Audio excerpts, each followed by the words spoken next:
I shift my gears here? Aha. How did that switch? That should be that. There we go. Had me firewall set up wrong. Alright, there we go. So, welcome everyone, to Band of the Ancients D&D.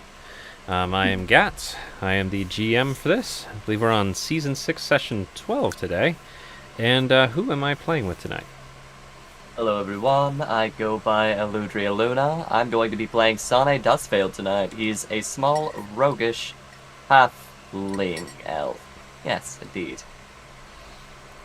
Hello, I'm Charlotte, and tonight I will be playing Zophanis Yakan, the Wood Elf Ranger who did not get stabbed last session. Let's keep it going. You got stabbed in your dreams. I did, yes, but that was metaphorical, not physical. I think it's okay. Psychological. We'll call it psychological. Yeah. Check Discord, Alu. Next. Hello, I am Joe. I have returned, and I will be playing Valis de Lef / Varric Deer, the Drow Wizard.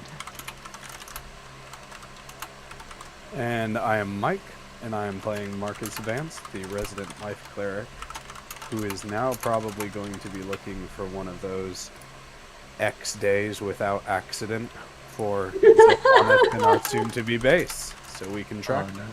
I love that. Yes, please. Sweet. Thank you for that. I'm going to jump into the recap here, but 1 second. Actually, I'm just going to say it. So, yeah, Alu, I thought I sent a message on my phone, but I think I didn't hit send. I asked if you could grab it for me. I was like, what am I checking? That's the thing that's supposed to stop the wind. Is that little dealie. So? Yeah. Okay. I think I'm going to go grab that really fast and be right back. I'll be right back. Alright. Entertain the audience in the other moment. side of the table closest to the, Alright, I'll BRB. Yep. Entertain, folks. Alright. How entertaining. Welcome, everyone, to this exciting installment of Bane of the Ancients, Season 6. Right? Indeed, Yes, it's Season 6. It'd be cool if it was Season 7. Yeah, lucky number. Fair. I mean, it would kind of work better, maybe, because we're having better luck with this campaign, kind of. I mean, I think we just need to get the cat. A three-legged cat. But cats are expensive. Unless you acquire them. Unless we check the last room. Damn. Fun fact, my parents were leaving our development, I think it was yesterday, and they found a three-legged dog just walking down the side of the road. Oh.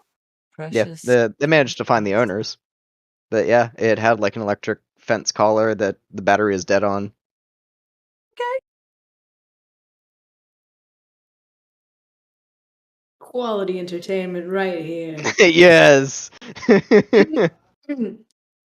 All of you are going to get the possibly reactions of Valis, of being, after realizing he's charm personed. You're not anymore, I don't think. He was the entire session. Yeah. So he might no longer be charm person whenever we start the session. We shall see. Well, you gotta make the wisdom save first. Well, yeah. But lasts an hour, right? Charm person? The vampire one is like more brutal. Like the vampire. Yeah. Oh yeah, it's 24 hours. 24 hours, you're done. Like, like. You know, at least And I think it's literally like he has to like release you, Yeah. or we have to kill the vampire. Like it's pretty strict. Kill the vampire. Yeah, we'll just cool. Yeah, we'll do it right quick. Yeah. Yeah, that's fine. Yeah. Fine. We'll do Fight that. the vampire and Valis. You know. Yes. Welcome back. It was that little box, not a little bag, huh? No little bag got delivered, right, Alu? I don't think so. Okay. It never arrived. Cool. It's supposed to be here 3 days ago. So, sorry about that. I Oh, guess no. false alarm. At least now my heart rate's up from running up and down the stairs.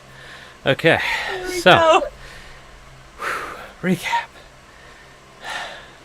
Anything I should be tuned into that I missed while I was Don't running just around? Change the plan completely. We have Yep. all new goals. They're nothing like what we had before. Good. So good luck. Yeah, I like that while GMing to have no idea what is going to happen and to have prepared everything opposite of what you guys are going to do. All right, perfect. So, again, you find yourselves you're still in the town of Bryn Shander, the largest end-walled town in 10 towns.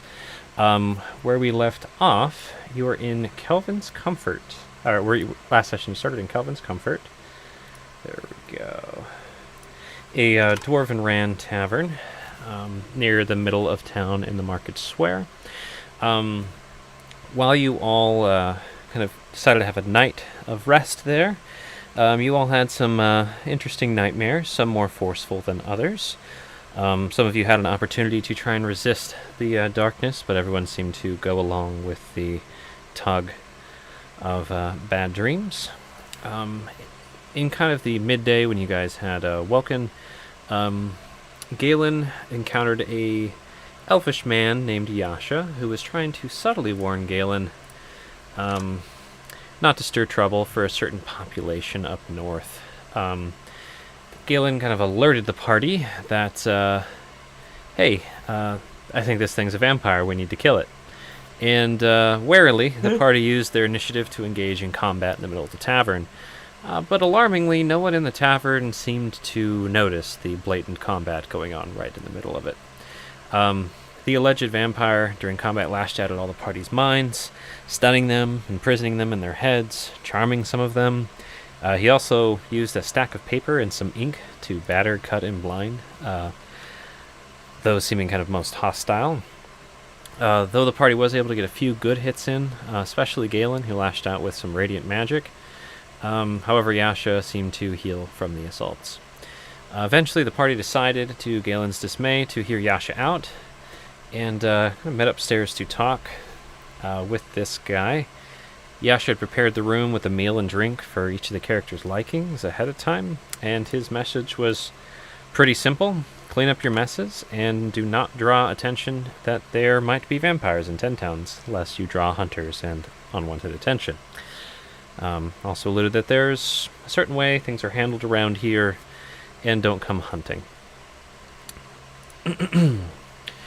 And before the meeting, Yasha, again with the kind of charming and domination magic, had released his holdover Zelphanus and focused on charming Valis, who actually remained charmed throughout the entire meeting with Yasha, which is great. And after that, after the meeting with Yasha, he sent up a woman that the party had initially planned to meet with, an old dwarven lady with gray hair by the name of Plyn. Up there in the meeting room, after Hlyn had collected what information she could from the party, such as details about the invisible Frosty Heart, a lack of reaction to magical casting, and the response of being addressed directly, she opened up her tome of notes and ran through the details she was able to gather thus far. Leaving them a couple leads, Hlyn asked that if the party should discover who or what's behind this, to end the problem without involving the authorities, and offered 100 gold bounty once the job was done. Valis still enthralled, the party decided to head to start on their leads, beginning with a visit to the little bookshop known as the Fancy Compass. On the way, they briefly stopped back into Black Iron Blades, where Sane confused Garn the blacksmith with some odd requests, but in the end ended up buying 8 throwing knives, that little pack that had been previously discussed. And they established that Elza, who also works in Black Iron Blades with her little general store, does in fact like gems. Marcus and Zulfanus inquired with Garn about a couple different project jobs, kind of got the design and cost of such things, as did Sane. Sane and Zulfanus basically got the message, go get some money, come back. And Marcus left his quarterstaff with Garn with a small task of adding some iron-studded rings to either end. After doing so, party headed over to the fancy compass, and we pick up having just walked through the door. Whoop. Move that over here, make that smaller, zoom over here. Dun, dun, dun. Any other details you guys think I should throw in there that I glossed over or missed? Yes. That Sane had called I can't remember her name. In the Black Iron Blades, the lady. Oh, Oh. called Called Elza, her, Garn's yeah, Elza. assistant. Elza. Yeah. His assistant. Yep. Yes. I Yeah. also called her lovely and invited her to dinner, but Yes. That you did. the You tried record to save doesn't your need own to ass. show everything. Yes. Smoothly talking your way out from that hole you dug. Went from completely insulting, though amusing, to Garn, to maybe dinner. We'll see. Or you're just full of it. We don't know. All right. So, you all walked in to the hole-in-the-wall bookshop. It looks like a little two-story add-on to a building that's already there, kind of tucked in an alley. Really hard to find if you hadn't had that nice map drawn for you by the guards. As you come into the little store, there's maybe a magical chime.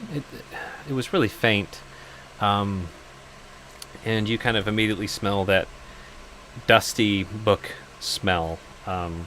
Though the kind of general wood floors in here are pretty clean in the main entryway, you can see, even from walking right in, right over in the corner, I'm on the gym layer, just out of sight near the stairs, there's like just dust piled up in the back. The only thing cleaned is this entryway here. There's a table in front of you, kind of cupboard to the left. They have some scrolls and looks like books for sale. Along the right wall, there's all sorts of bookcases. And in the back of the room, there's one large desk with a golden-haired, golden-eyed, and goldenly marked on her face high elf woman behind the counter reading at least 5 books. Okay. Now, I believe you guys rolled your wisdom saves. Yeah, Those- we ended the session with rolling wisdom saves. Really great note to end on. Yeah. The person who has not yet rolled is Valis, and you're actually rolling at disadvantage because you're enthralled and not doing great. So go ahead and roll me a disadvantage wisdom save here, Valis. I would like to add, I do have Fey ancestry for Yep. advantage for Charmed, if it is It is not relevant. relevant. Not? Okay. Okay, disadvantage wisdom. Yes. 12. Got it. You failed. So did Zephanus. Interestingly, Yeah. the 2 elves failed. But Well, we were also the 2 people charmed, so. you guys were also the 2 folks who got charmed. Stereotypes should just be let go. So Well said. the nice thing, though, Valis, is your charmedness breaks from failing this wisdom save. It's good, right? Sure. Yeah, that's really good. Is it? Yeah, so your enthrallment by Yasha ends, and you find yourself in this musky-esque, more dusty than musky bookstore. Again, the sites I just described to you. This, golden elf woman with a bit of a forlorn general expression, short golden hair, sitting behind the desk. And Valis, it's really hard to remember. First of all, you just don't remember how you got in here. Last thing you actually remember is going to bed. You don't remember Yasha.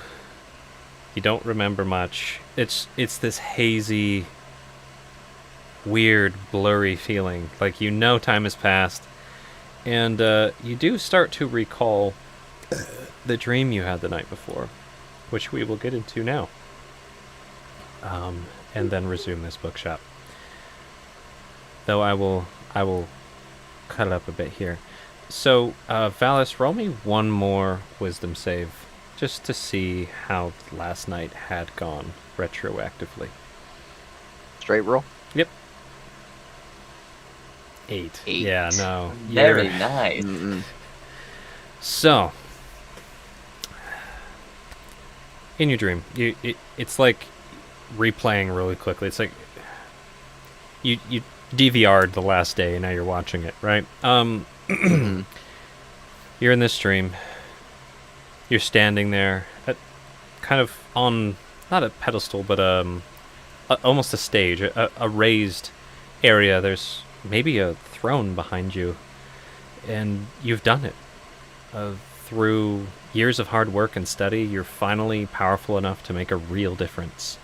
You can invoke change, just with your will. Or sorry, yeah, your will can invoke change. The white-haired wizard woman with the eye patch is kneeling in deference to your prowess, her 6 kobolds prostrating dramatically. You're in the base of the meeting hall of your great tower, built right in the middle of Bryn Shander, and it's packed with people from all over 10 towns cheering you on. And your friends are in the front, all smiling with pride and gratitude. And in the back, you glimpse a familiar hooded figure, dressed with a green cloak. Gives you a nod, an approval. Your arms then start moving, and your mouth. And you release a great chain of lightning into the crowd. At first, they're all at shock. Your arms and mouth keep moving on their own, and a small mote of flame drifts out into the middle of the crowd. You can watch, hear, smell, and taste the seared citizens and confused screams. Your companions and Valini look back at the damage, trying to understand why. Then your mote explodes into flames, incinerating a huge section of the crowd, burning the faces of your friends. They turn at you in anger, in tears, and they charge against you. You strike them all down, spell after spell, taking them down. Your hands, your mouth, your body moving on its own. You clear out everyone in this tower. Your eyes trying to drift back to where that figure was. No, they're no longer there. Whether they left, whether they're dead, it's unclear. And the rest of your dream is essentially you going around just devastating everything. Ceasing, killing, destroying, enslaving, dominating. That's your night. Oh no. Valis, a man of change. Valis, 2022.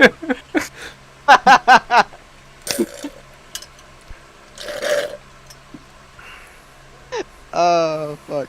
Not the change you need or want. But it is changed nonetheless. Yes. Oh, goodness. All right.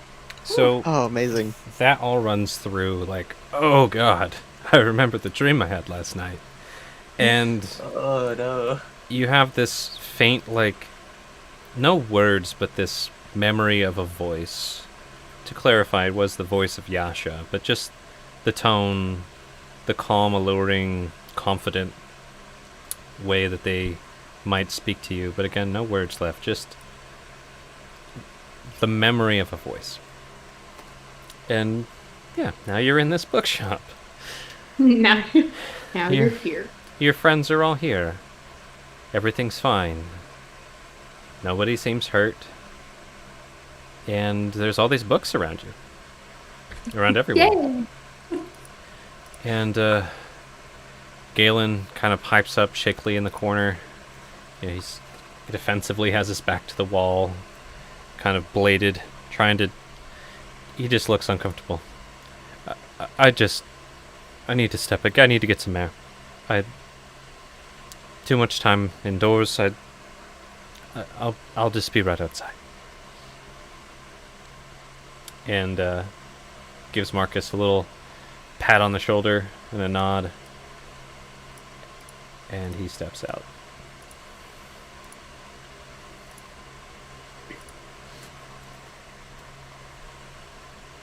Anything you as- guys... Oh, go ahead, Valis.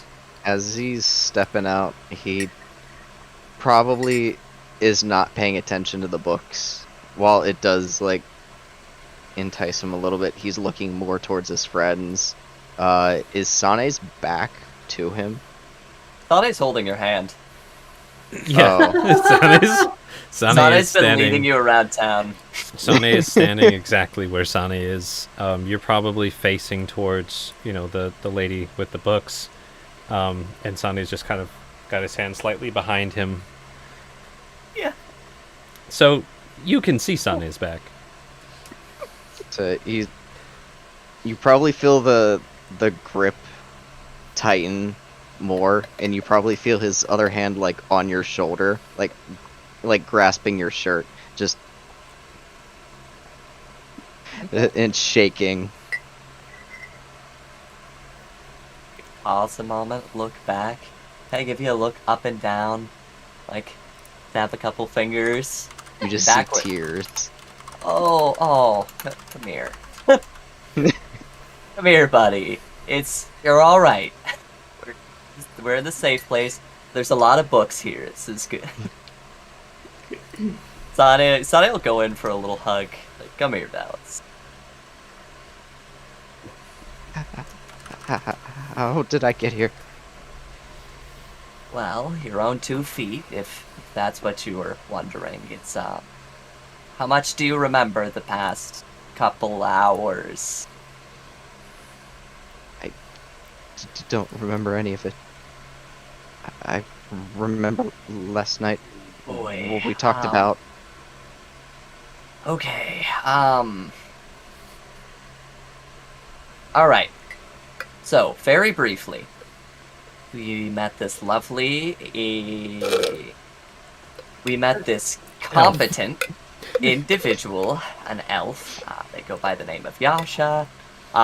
There was a bit of a scuffle at the start, and it appears that there was some form of magic involved. You know how you get when something is threatening us. So they thought it probably wise to calm you down a little bit. They assured us no harm would come to you, and that's probably where some of your missing memories. I'll fill it in as best that I can, briefly. So here are the important things. We had a really important conversation with Lynn Trollbane. She pulled out that awesome tome. I'm really sorry that you had to miss it. It was, like, really cool. She had all of these awesome sketches in it. We actually learned that Sylvie's favorite food was roast potatoes and, like, some herby bread, some roasted game. Why is that important right now? We also, Galen, believe it or not, seared trout. Seared Salmon. Salmon. Sorry, I didn't know if it was salmon or trout. You know what I mean. Anyhow. Is the shopkeeper She's listening just- to this? She's been watching us. She's like glancing moment. every once in a while and then like flipping pages of books, like one here, one So- here, one here. I'll In- insight it if I need to, but Yeah. because Sane just name dropped Flynn, Yeah. any reaction from her, I'll insight it if I need Nice. to. I just Yeah, roll an insight on that, like if she looked up. May I Total adjust of on that as well? 13. Yeah, you're not using guidance at the moment, I don't No, think. no. So Can I give him help on that? it's hard to if you want to. Yeah, because I am proficient in insight. Okay, so Either that or roll my own. why don't you both roll insight? Let's do that. Okay. That makes more sense to my brain. That's enough. Okay. Yikes. So possibly is what I'll give you, Marcus. Like the timing was difficult, but she was paying attention when the name Hin was dropped, for sure. Flynn was dropped. Yeah. So it seems like she probably picked up on that, at least, that you guys said Flynn Trollbrain. No, that's totally fair. I'm just suspicious of everyone. Yeah. As you So, like, Yep. Yeah, and I'm like, Unless elves and humans. You're she's like, the what's in killer, this yeah, town? and, like- Elves and humans. right. No, but for me, it's like if she's the killer, it's one of those things where, like, if she heard, like, yeah, we had this great conversation with Lynn, went over all her notes, then all of a sudden the, like, shopkeeper starts, like, packing up her books and stuff. I'm like, yeah, that's... Lynn that's a ends up tell. frozen. Yeah, like- exactly. Yeah, it's that kind of thing where, anyway, sorry, continue. There you go. So, important details here. I believe I left... Oh yeah, smoked meats for Marcus. Very good taste. We could be ordering so many better things at the tavern, but that's an oversight. There's some other important details in there. We can talk about those a little later, but that brings us to here. We discussed Hell is in trouble. Probably not enough trouble that, poking around and establishing ourselves is going to make an overall difference in the type of care that they received and the overall life expectancy of our friend. We came here to graciously ask this lovely individual at the counter if Looks up. It's like, what the fuck? waves to see what we can't find out about all of those posters that are up, or try to figure out some form of lead lower in the towns. We're trying to figure out what we can for our friend. That is what we've covered. We went over some details therein, and we figured this would be a good lead to start with. We did also go to the blacksmith. Yes. I have some fancy stuff now. Sylphie was being kind of sneaky. I don't know what that was about. And I might have a dinner date later, but we can talk about that later. It's not important. I mean, it's really important to me, but we're here now, and that's what's important. By fancy, you mean your 8 bushcraft knives? Yeah! Okay. Sharpened pieces of metal. They're nicer than that. It's like apprentice blacksmith knives that I will also you give to say your the friends. box. Yeah, the box is pretty sweet. Box? The box is the real gift. Yeah, he gave me... No, it's not a box. It's a leather case for your knives. And the way Yeah, it it's works boxed. no. You roll it up, or you can reverse roll it or strap it to like an arm, a leg, or your side. Think of it as like it's a flattish piece of leather, maybe like this big, right? The size of a book. And Yeah. there's, press stamp sheaths for each blade. So they kind of almost pop into each one and kind Oh, of yeah, pop out. nice. And you can either fold it, or you can roll it, or you can strap Oh. it. If that's the case, I'm strapping that on my leg. There you go. I thought it So was it's explicit knife- last week, but I What's up? just don't know what things are. what's up, Joe? So it's a knife quiver. Yeah, Yes. kind of. It's I mean, Yeah. a little bit. It's My- think of it like it's got holsters basically for the knives. Yep. Yeah. So Um, that's why he laughed at you when you tried to just buy the knives without the case. He's like, yeah, just no. make new knives for that No. case. Like, no, the case is made for the knives. okay. So, So awkwardly discussing in the corner as this elf lady is slowing her turge painting, her page turning, and paying you guys a little bit more heed. But Branding. she hasn't interrupted your little awkward. and Just- that brings us to now. Mm-hmm. I don't know how much of you that you caught, but it's a pleasure. You seem to run a lovely little bookshop here. Squinting is- at you. Name is Sane. Let's go, Valis. Nice hands.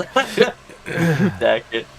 He probably holds on to your hand a little bit, but as soon as he realizes that you're trying to pull away, he'll let go.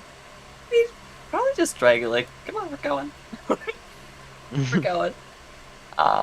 We had a couple questions. If now's an okay time.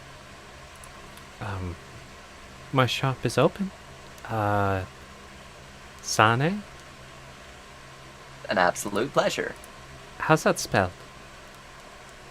Sane. Gives you this kind of quirked look. Sane. Okay. In common, yes. Different dialect. It's yeah. What Anyhow. dialect?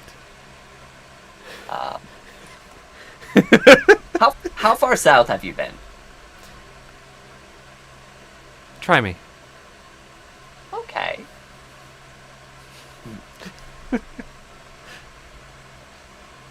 Are you familiar with? I mean, the common name is the Dust Vale. It's an area of shifting plain sands just outside of the. Yeah, where the arena is. I mean, yeah, generally speaking, but yeah, from a town around there, halfling Sane. It was the people who named me could spell. I assure you. Do you speak Okay. halfling?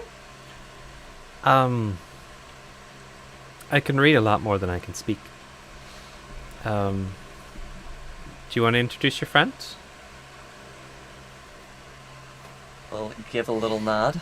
This here is... Well, their name is Zilphanus. I call them Zilphi. They are... Kind of turns to Zilphanus like, how comfortable...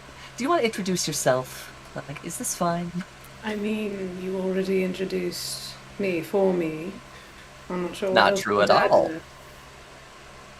There's so many things you could introduce about yourself, like me specifically. Now our new acquaintance knows that I hail from the south.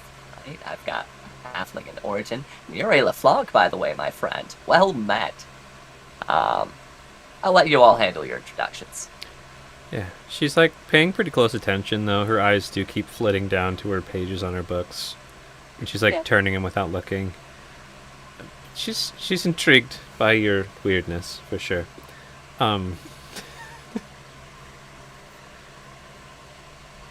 Well, as Sane said, I am Zilphanus.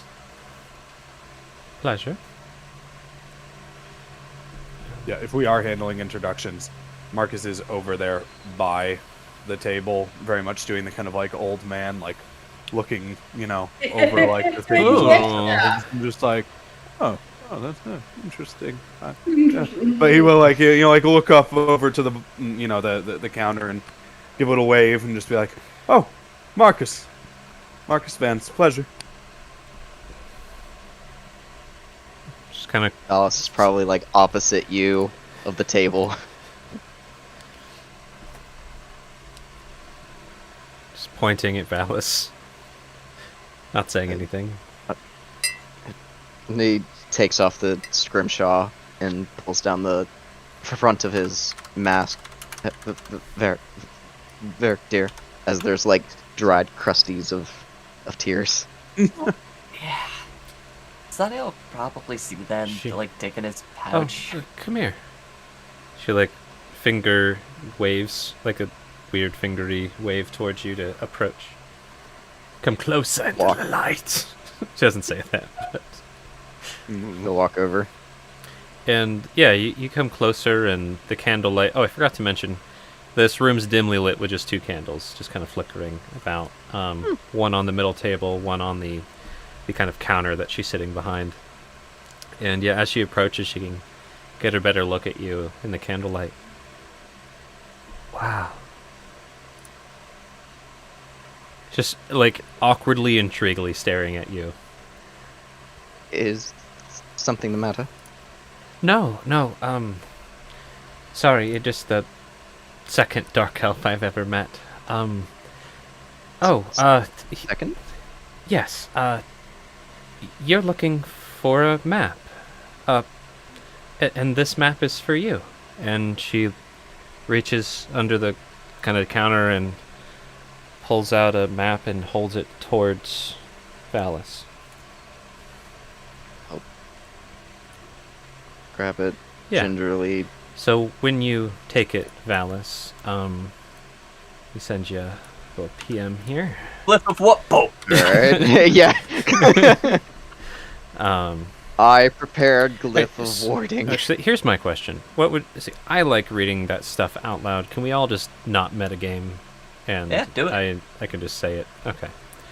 So, Valis, as soon as you touch this thing, you hear in your voice, in kind of a commanding, confident, almost excited way, a very, very deep voice. Don't say anything. Just get me the fuck out of here.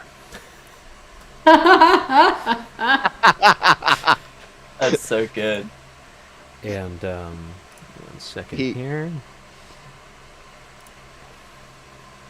I make a wisdom save to see if he would flinch at the Oh, voice? of course. Yeah, of course. Ah, And- yes.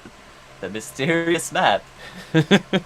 Okay, he does not flinch. He just Yeah, and she Don't hands all you maps read their directions off to you? she hands you this scroll case, and it's a really ornate scroll case. It's this kind of like oh god, what color is it? It's not maroon, is it? Really dark reddish purple, with these Burgundy? intricate. Yeah, No. burgundy. Thank you. It's like dark burgundy. Yes, with intricate, like sharp lines and decorations. And there's like almost a velvet hue around the rest of the case. It has shiny metal fittings, like probably brass based on the weight. Has a screw-on top with a chain so it doesn't get lost, and a leather strap for carrying it.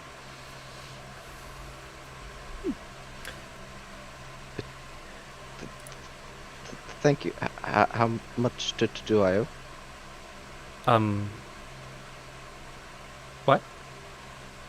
How much do I owe? Sane's gonna Yes. just subtly elbow you under the counter. Oh, that's a beautiful case.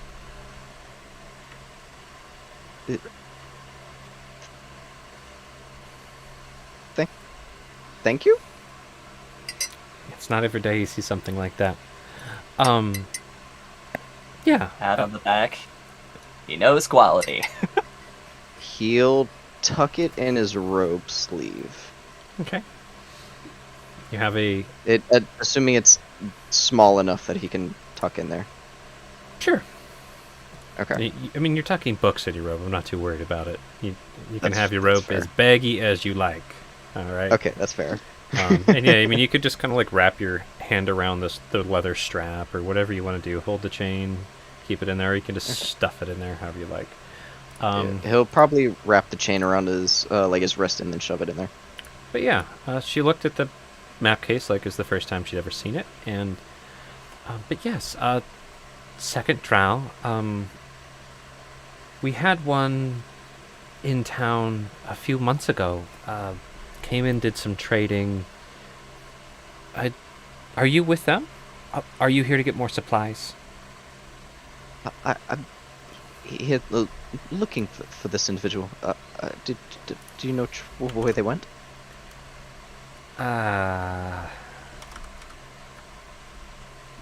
Let me try and remember. I don't think they actually told me.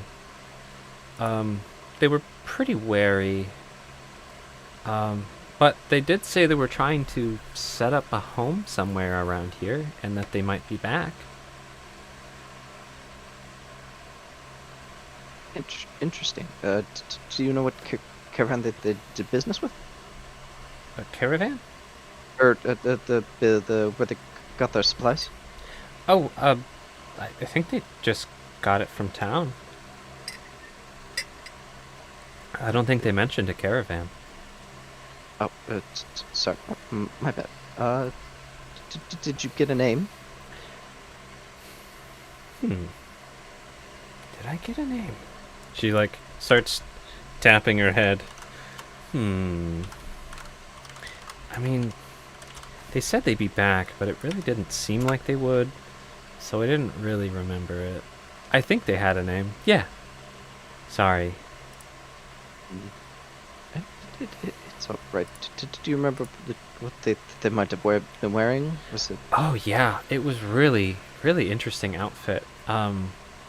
They had like really dark chainmail-y leather stuff. I mean, it was just like out of a book.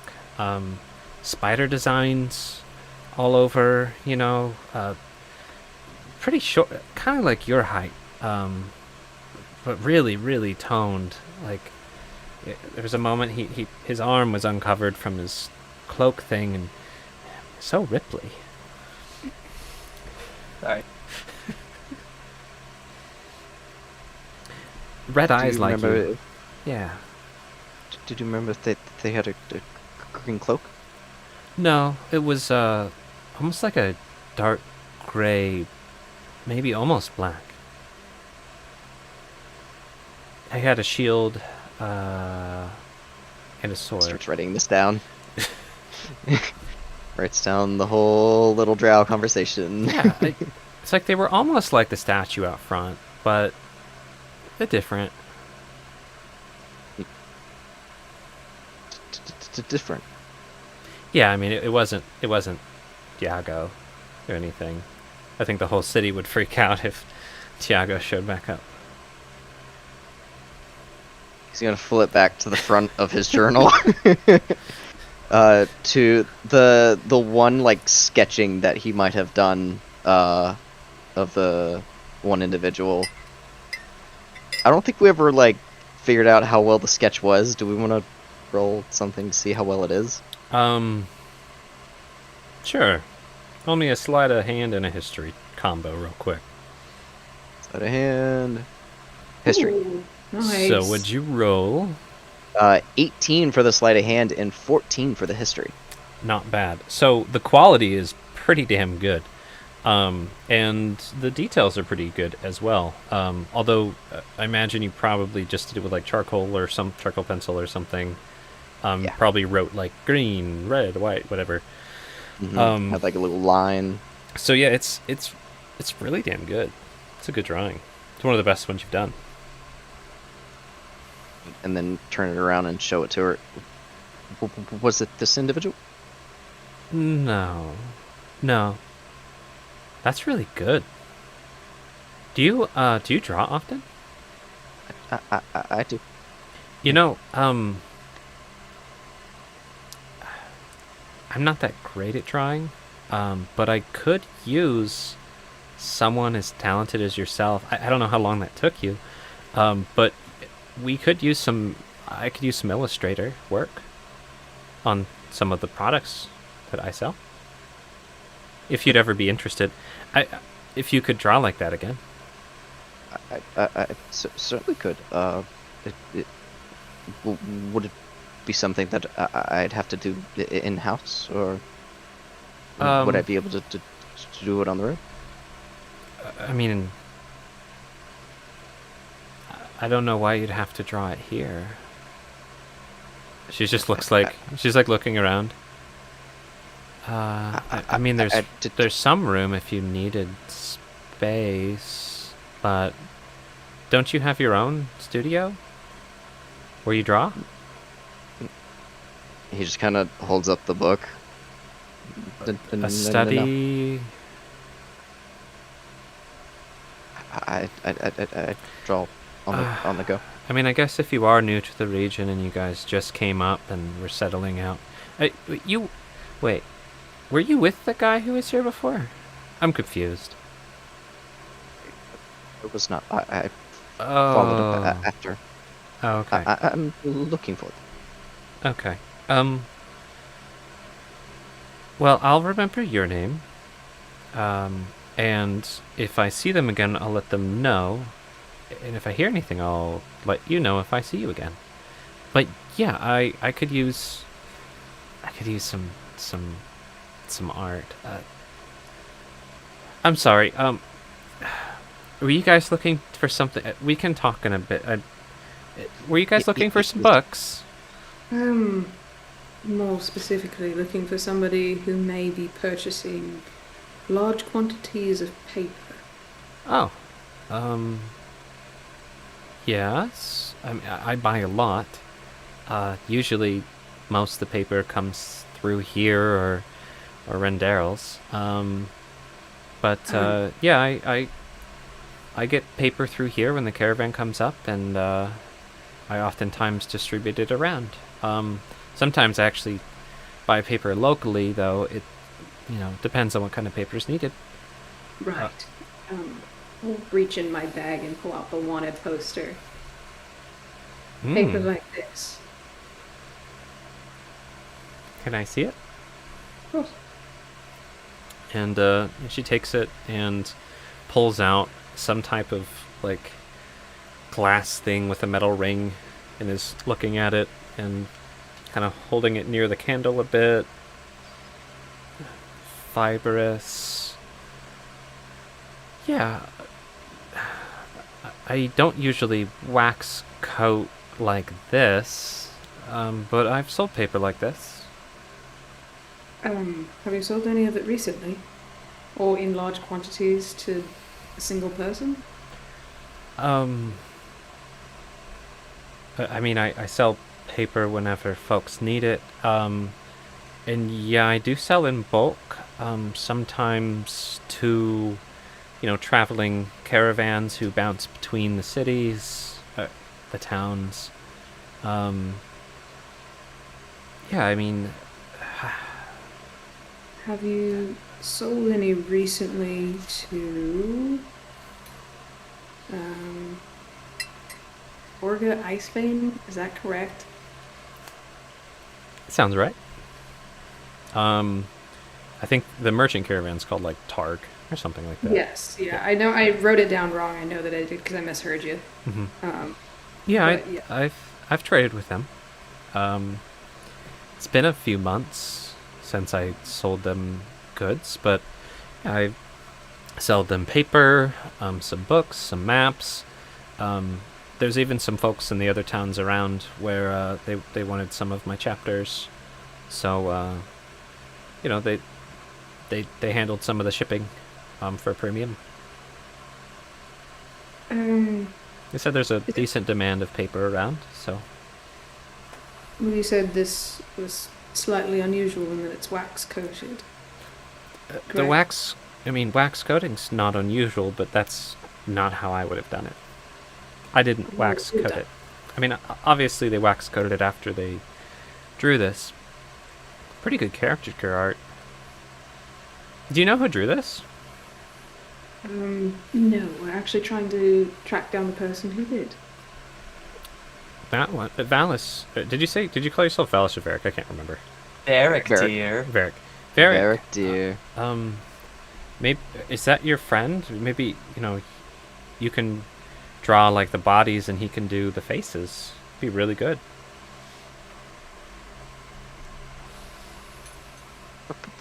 Perhaps. Perhaps. Mm-hmm. Well, if you find your friend, yeah, looking for artists, I think it would help sell some of these works. I will say I don't have a lot to pay, but I mean, if you already like drawing, like I already like writing, it can, they say if you do what you love, you're not really working that hard or something, right? Something like that. Marcus, do you have any further questions about the paper? I do, but not like so.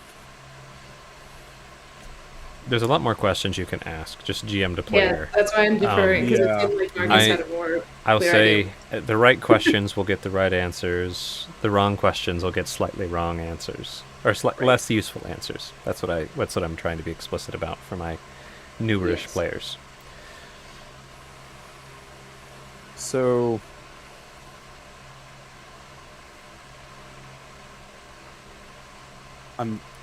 I'm thinking here because yes, there are a couple of things I want to do, and this is almost like a little timeout, like a side sort of thing. Go for it. Yeah. So Marcus is actually quite suspicious.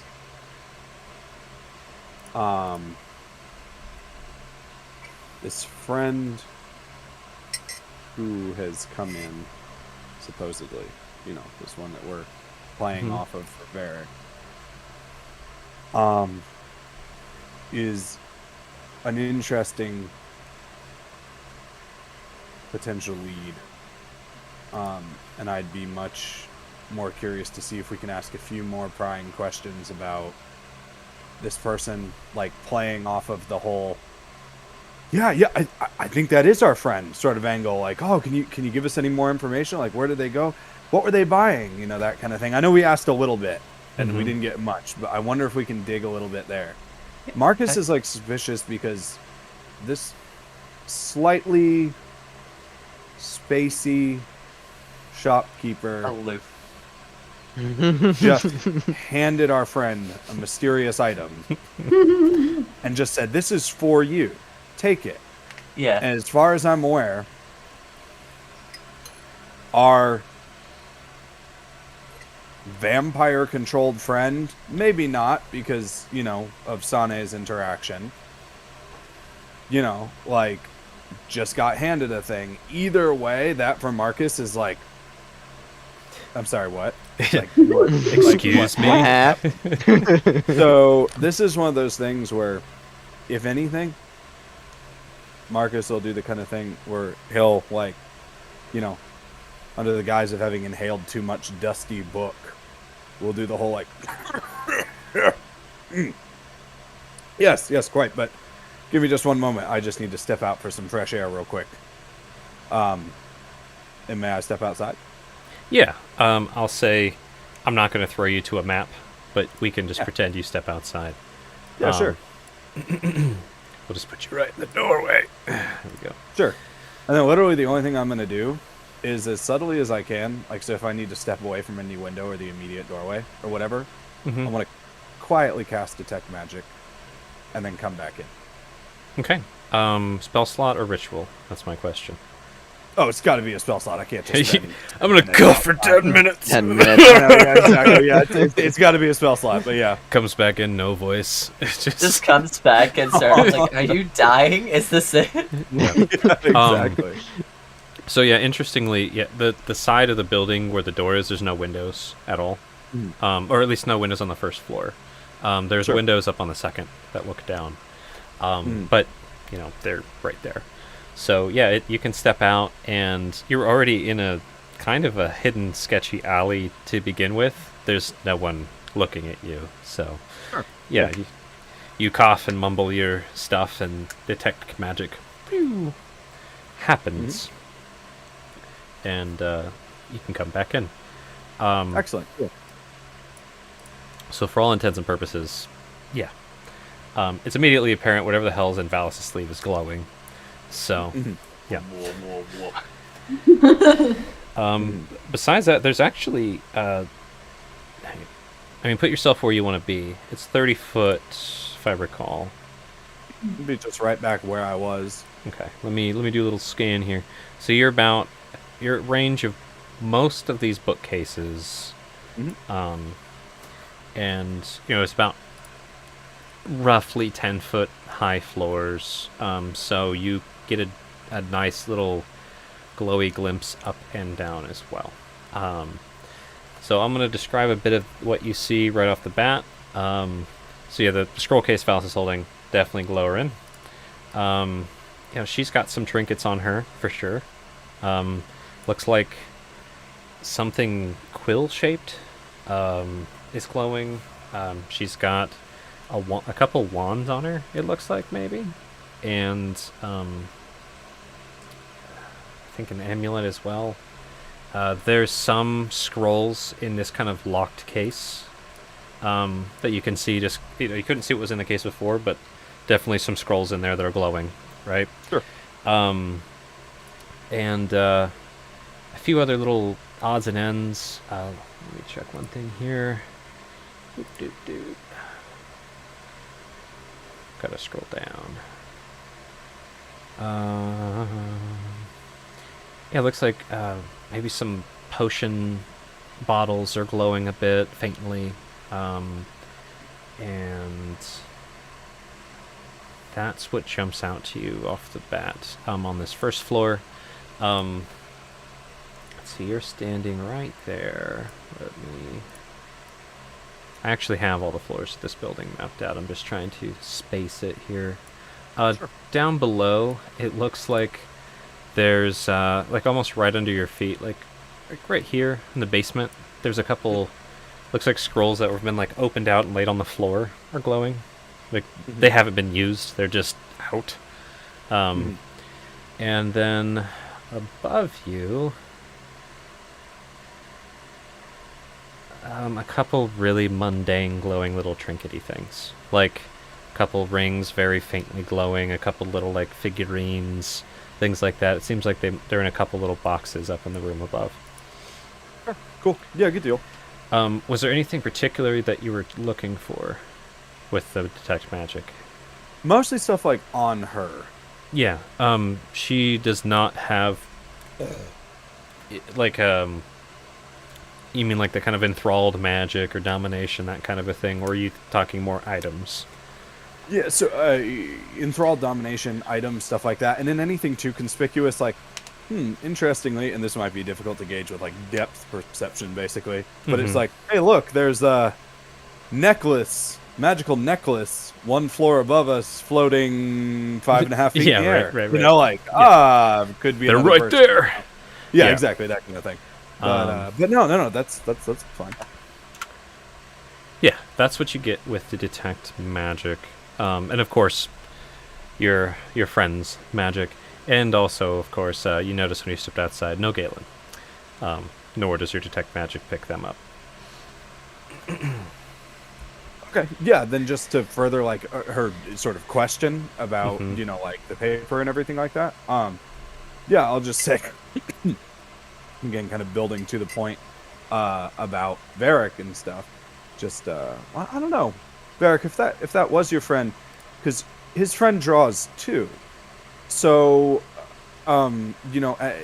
you had mentioned that maybe they would make a good duo. I mean, they both do draw. Did you see any of his friends' work? Does it look anything like? Point at the poster. No, that's kind of the first I'd seen. Actually, I think I glimpsed that their art was hung in town. Is it the Helg? Is this the artist? Is this a self-portrait? No. Not a self-portrait, but It's a weird way to do a gallery. She doesn't get out often. no, yeah, but like, and then I mean, you mentioned the waxing and stuff like that. Are there many people who know how to do that, like to wax paper? Or is that kind of like a journeyman skill in the bookbinding and paper industry? I mean, it depends on what you're needing with it, right? If you just need something to write rough notes on while you're on the boat, it's not that hard for anyone to try to do it, although it probably won't be perfect. If you're trying to get it nice, so you can write on top of it with the right kind of pencil or charcoal, have a nice even coating so you have that smooth movement of your quill, that's something that I do.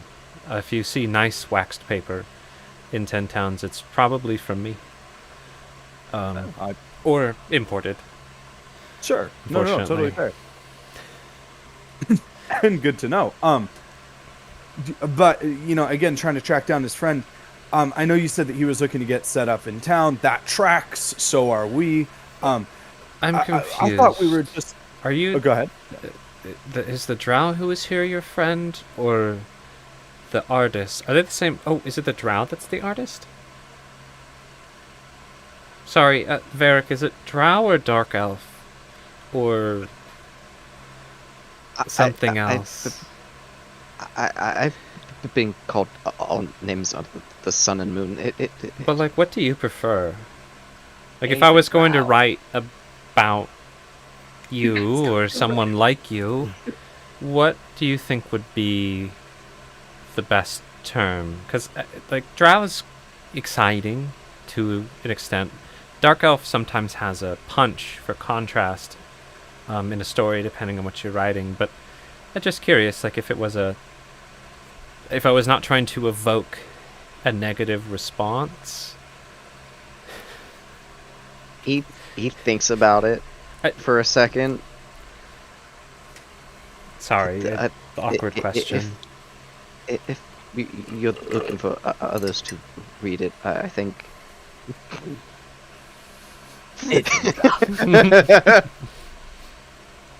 Oh Lord. Spider slaves. Yeah. Ew. If you're wanting to not a negative reaction to drow themselves, then the drow is fine. But if you're wanting something a little. How do I say it? You want to maybe Angus some dark elf. Drow's the better term. Got it. Okay. Sorry, Marcus. So the friend is not the drow, the friend's the artist. Right? No, the friend I'm referring to, I believe, is the drow. Who, unless you have reason to believe otherwise, and you know the artist is not the drow, Got it. Yeah. Because Varric was following that. Okay. Yeah. Yeah. They were getting. I'm trying to remember. It's hard. I'm sorry. I don't remember their name. They were getting kind of survival supplies. I know they talked about. They weren't impressed by the blacksmith in town. They were. That's right. Hold on. Let me check. And just one sec. And she kind of scoots over and ruffles through like a drawer, grabs a big book out, and slams it on the counter. Pretend there's yet another book. And she's flipping through. Right here. I keep track of all my sales. So, okay, so they bought How to Survive in the North. They bought a book on building houses. Looks like they bought a book on nature in this area. Oh, yep. So, Herbalism Guide to the North. What Will Kill You in Icewind Dale. Looks like they also grabbed a couple kind of storybooks about the region, just some lore, basic, things that normally we export, but I have some. Yeah, they paid with gold and some scrolls. Something here scribbled out. And, oh, I ended up getting a nice quill. Excellent. You said something scribbled out? Yeah, it must have wrote something wrong, or I remembered wrong, or something. I write in ink, so... Could I take a look at it? Gives you this, why? Kind of look, I guess. And she, holds the book towards you, and it's, inked the fuck out. Damn. I'm normally not this thorough. She flips to another page where you can see it's kind of a line with a swirl on the other lines. Are you sure you did this?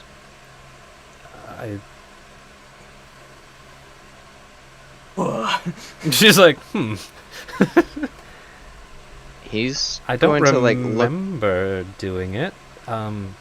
It's really odd to Valis? think of someone else coming into my store, opening my drawer, pulling out my ledger, and scratching this out.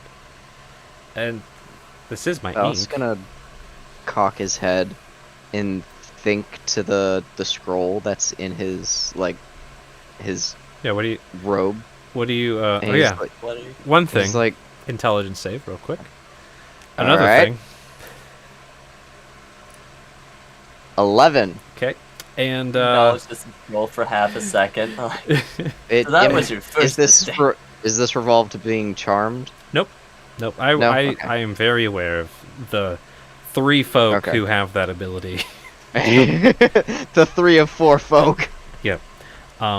It's just you just feel like so you're reaching out. You're feeling a mutual reaching out. And what are you trying to do with your thoughts, Varric Valis, dear? This have to do with you. Don't say anything to that elf about me. He doesn't actually chuckle, but he just mimics chuckling in his mind. Yeah, exactly. There's like an apprehensive, it's a feeling of like, there's a little bit of apprehension, a little bit of like, I wouldn't say pleasure, but relaxation, like apprehensive relaxation. Like That kind of, you feel that like kind an of okay, affect. you're not gonna give me up. Yeah, like, What? This is still weird. yeah, yeah. You know, kids hiding in the back of your cart, kind of vibe. Mm-hmm. Yep. Yep. What's up, Can I Mark? do 2 last things, and then I promise Please, no, you keep going. Everyone, So- pipe Yeah. up. We're having fun in the Because- bookshop. Sure, because again, she seems like really like yeah, and just kind of out of it. And we're on the topic even of this. Like, did I do that? What even happened? Mm-hmm. Can I roll? I don't know if it'd be medicine or insight or what, but like, yo, you good? Like, what's like? Are you actually like compromised at this point? You know, So- like, To clarify, so if you did like a medicine check, right, it would tell you like something along the lines of, you know, is she recovering from like a concussion? Did she drink or like snort some drugs? You know, like Yeah. that kind of stuff. If you did more of an Arcana check, Oh, you know, yeah. it's again that, like, does this look like you were charmed? Are you like, do you having some weird memory issue because of some magical impact? And if you did more of like the insight, then it could be like, you know, is she like distracted by something? Is it, you know, different roles will get you different kinds of details depending on what you want to try and do. Also, another GM bone to you guys, different folks can pick up on different things in your party. Might be good to come at it from all angles. yeah, yeah. And then the only other question I have for her, I'll think of a role, but the only other question I have for her in the meantime is, and I might even like step a little bit closer and like kind of like lean in. Like, I apologize if this isn't like, if this is a taboo topic up here, but do you happen to have any books on oral? Of course. Thank you. Sorry, I got distracted on chatty. I assume you came in here to buy things, not just to talk about drawings and past I'm sorry. And she like closes her ledger. Sorry. Let me just clear this out so I can focus. And she like scoots her books into a pile here. There we go. And Valis, it probably hurts you a little bit, her having all these books stacked on their spines. Really bad for books. Mm-hmm. But Yep. yep. Yeah, sorry. I have all kinds of things here at the Fancy Compass. I'm sorry, I haven't even said my name. I got so distracted. I'm Verona. Verona. I'm from where my people are mainly from, over the south, over the big cities, the magic colleges. Born and raised over there. We all have our reasons for being up here. I have all sorts of books about the north. I have everything from survival. I have maps. I have grand stories. I have my own series that I've been releasing by chapter. Some of the folks around really like those. I'm happy to tell you more about that. I also have some useful items for people like yourselves. It looks like you're dressed for travel. I've got some potions that I've kind of held on to for folks who might want to buy them, if I get a deal. Anyways, I've got scrolls, and I do have some magic spells that I'm willing to cast for folks who can pay for the components. Oftentimes folks come through here, want me to identify something they found, and as long as you have the gold, I can do that. But yeah, Auril, here. Is there anything in particular? I have a lot of books on Auril. we've got like history, we've got the church, we've got focus on a study on the priestesses. I've even got a book focusing specifically on the Arl's druids. Yep. Oh, okay. Are you writing a book on Arl? I have a keen interest in all deities, and Arl is one of the more elusive ones in terms of the fact that not only is her reach more isolated than gods I'm familiar with, there's a great amount of mystery and mystique around. Isolating as well. Yes, exactly. Haha, Yeah, yes, yeah, yes, yeah. see, true wordsmith. But yes, so I figure why not, come straight to the source, get the real information. Got it. Yeah, and she gives you like a good look up and down, kind of for the first time, Marcus. Mm-hmm. I'm gonna roll her an investigation. Or I'm gonna put her name back in the chat. Hold on. There we go. Verona from Fair Verona. Ooh, that's a spicy investy. That's stuff from Evrend. Are you one of their... what? Are you a priest? I am indeed. Wow. Yeah, I'll get you books on Arl. Let me look through my ledger, see what we've got here, and I'll start collecting them. You can let me know which ones you want to buy now. I can hold things Specifically too. the druids. I'd love to meet one someday. Did you happen to catch the ones who came through like a year ago? I didn't. I missed them, but I've been trying to track them down. I'm hoping that I can find them someday so I can interview them personally. And if I can get an interview, even better, I'd be happy to share all the notes from the interview with you for your books. Awesome. Yeah, so depending on the book, again, books aren't cheap. Just throwing that out there.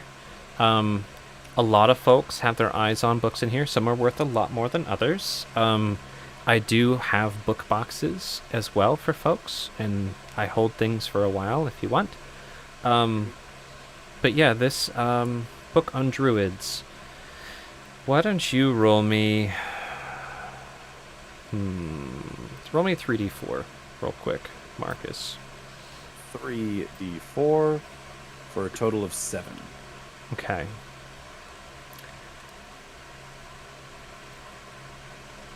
Or a 3, a 1, and a 3, if that matters. Yep. No, you're good. 7. So this book I could let go of for 22 gold by itself. It's a smaller one. And... Huh? Valis will take his pack off and pull out one of the copies of his book. Do you do trades? Of course. This is one of my published works. Roll a d20 for fate. All right. If you roll super No high pressure. or you match my roll, she's heard of your book. 4. She has not heard of your book, which That's might be a super good high? thing. Mm-hmm. You rolled a 4. All right. I had a 7. But I haven't seen it. Now, Valis, let's flesh some things out about your published works, right? It's a spicy book that you wrote. It's one of those like you just you shit on some figures publicly. Yep. Who, yeah. Now, what I'm curious about is how well you got it published, like the quality of the binding, the stuff like that. So let's do a couple quick rolls on top of what you want. So what would Okay. What were you gonna say, real quick? I'd imagine that it is probably like a smaller book, probably paperback, probably Okay. not like a hardback book or anything like that. Okay, so that's what you're imagining. Mhm. Here's what I'm gonna have you roll. Okay. Roll me a investigation and a persuasion. Investigation and Damn. persuasion. Not Okay. as okay. So, What'd you roll? so what'd you roll? 19 for the investigation and 4 for the persuasion. Okay. So your investigative work was on point with that 19. Your sales pitch was kind of shite with your 4 when you tried to get people to publish your book. So Yeah. the quality of the work, pretty damn good. But like you said, not the best binding. It's almost like, no one's going to buy it unless they know what it is. So, I think, yeah, we'll go with shoddy binding, great content. Cool. I haven't read that one. What's it about? Or It's a biography, right? That's the word. if you did a biography biographic work, it would be like, you're telling about someone's life. Okay, so Yeah. would it be nonfiction? Nonfiction is probably the word. That's fine. It's a non-fiction work. I kind of did myself. I kind of revealed some individuals that were worshiping a devil of the nine hells. Yeah. I kind of infiltrated it a little bit and took down who was at the meetings and kind of. Yeah, stop. I'm them up. interested. Slap it on the counter. That's it there. How much did you sell these for? Just to give you I'm- guys a base point, in D&D, retail for like a quote normal hardbound book is 25 gold. So, Okay. but again, that's like a nice informative book. This What- is a shoddy It- paperback. Your content was good. What would you have tried to sell this for? Being it is one of your first major publish up here, essentially. Maybe 10 gold, if that. Really? If he could get away with it, because here's my thinking. He probably wanted the information to be more known. Uh-huh.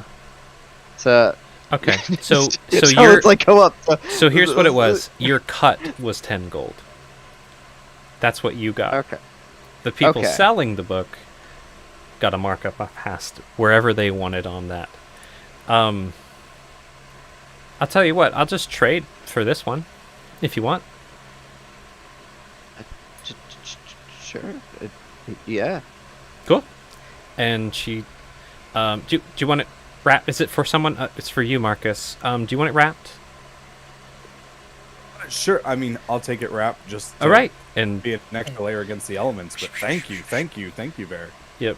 That's gift wrapping. Nice. She takes that book that you handed her and just like sets it right there on the edge of the table or the edge of the counter, and wraps this book up in like really thinly coated, almost butcher paper, kind of protect from the water and the snow, and Nice. ties it with butcher twine, almost, and sets it right here for you, Marcus. I'm always happy to do a trade, especially about something that interesting. I have some I also have a lot of really fictional work in the shop. That's what most folks in Bryn Shander and around 10 towns have been ordering. Just some escape, got a lot of novels, a lot of series, and like I said, I do some of my own writing, if you guys are interested. Just talk. Sophonis, I will approach the counter and ask her. This is so assumptive. Well, question: would it be a logical assumption to make that she can speak Elven? Pretty logical to make. You can do what you I'm want. from the Elven colleges Yes. in Elfland. In Elven land, where we all came from. I didn't want to look up the name of it real quick, but yeah, Fine. y'all know what she's talking about, except for probably Valis. Yeah. So, I would like to ask her, in Elven. In Elven Part 3. Yes. Okay. Do you Okay. have any fictional works of the Romantic persuasion? Her eyes like light up. Yes, in Elven. That's the title. Yes, in Elven. You know, I'm actually gonna write that down. So she looks around at everybody. Can you all speak Elven? No, not everyone. That's kind of the. Marcus, I No. can't remember. Can you? No, I think at best we got a few like words. Yeah, but I just couldn't no, remember. No, of course not. Okay. No. No, not all of us. Are you seriously doing this again? Yes. Valis just kind of like cocks his head, looks over at Zilphanis, like, Okay. He's not looking at you. Yes. I have a lot of books on romance actually. And like I mentioned, my books have a spice of romance to them. Right now I'm writing chapters on kind of the wild nomadic tribes of the north. I'm actually looking for more content for my books. But if you wanted to check that out, you could always dabble in just a chapter instead of having to buy a whole book. But yeah, here, I'll get you. Is there any series you're particularly interested in, or do you just want me to give you a list and you just kind of pick? Do you want me to recommend something? Probably a recommendation, though I should clarify. I'm not looking for anything of the spicy variety. More classic romance, I suppose. More drama than steamy? Yes, yes. Ah, okay. Okay. Don't you tell him. Don't you tell him. Don't you say it. I says that, he's just like, what's she saying? Okay, okay. please tell him out of character. Tell him in character. Do not. Nice. There you Cool. go. So Marcus, you're like stretching that magic detection out. Like, what is this exactly? How potent is this magical thing in this cupboard? Got it.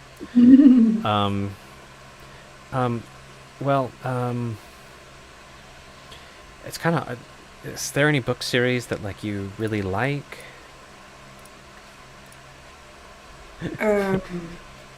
I am.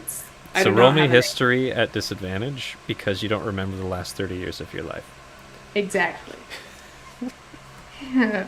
I don't even know who I am. I know can't that I. tell you my name. A 14. That's not bad. No, it's not. So, one of the ones that you read when you were a younger elf, it's one of those like kind of edgy teen elf dramas.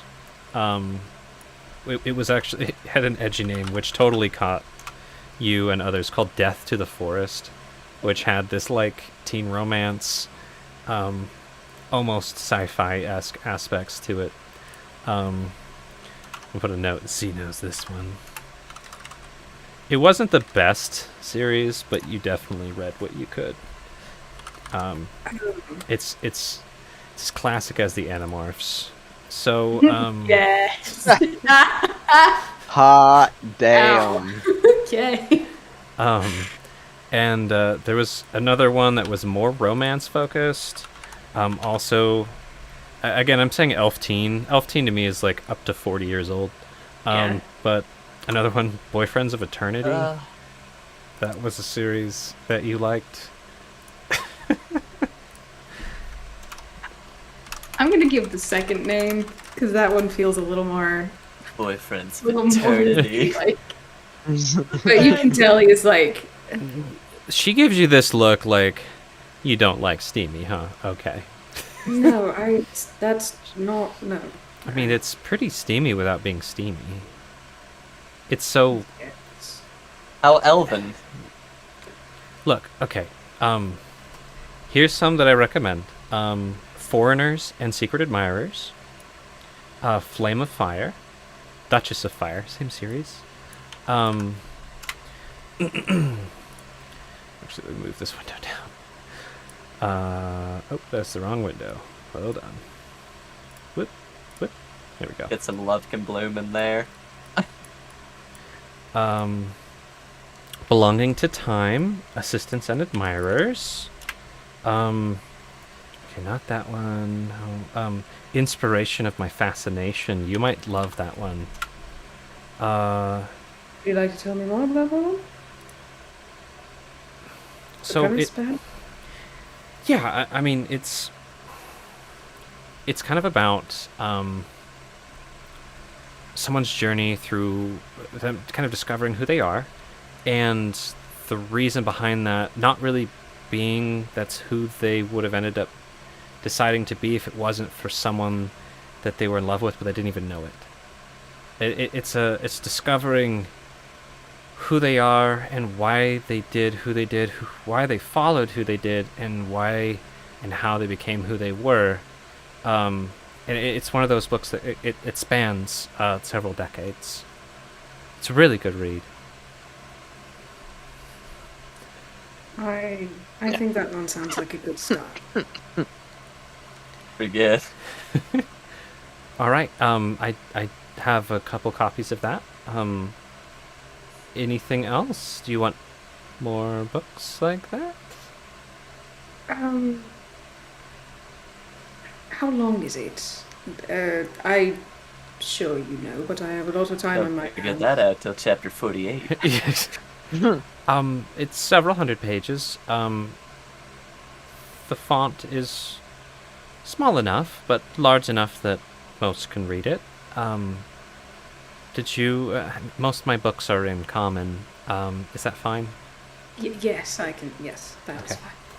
fine. Let's just start with the one for now. It's been a moment for me since I've read like this. So Got it. I heard the word common. Yes, please. not for you.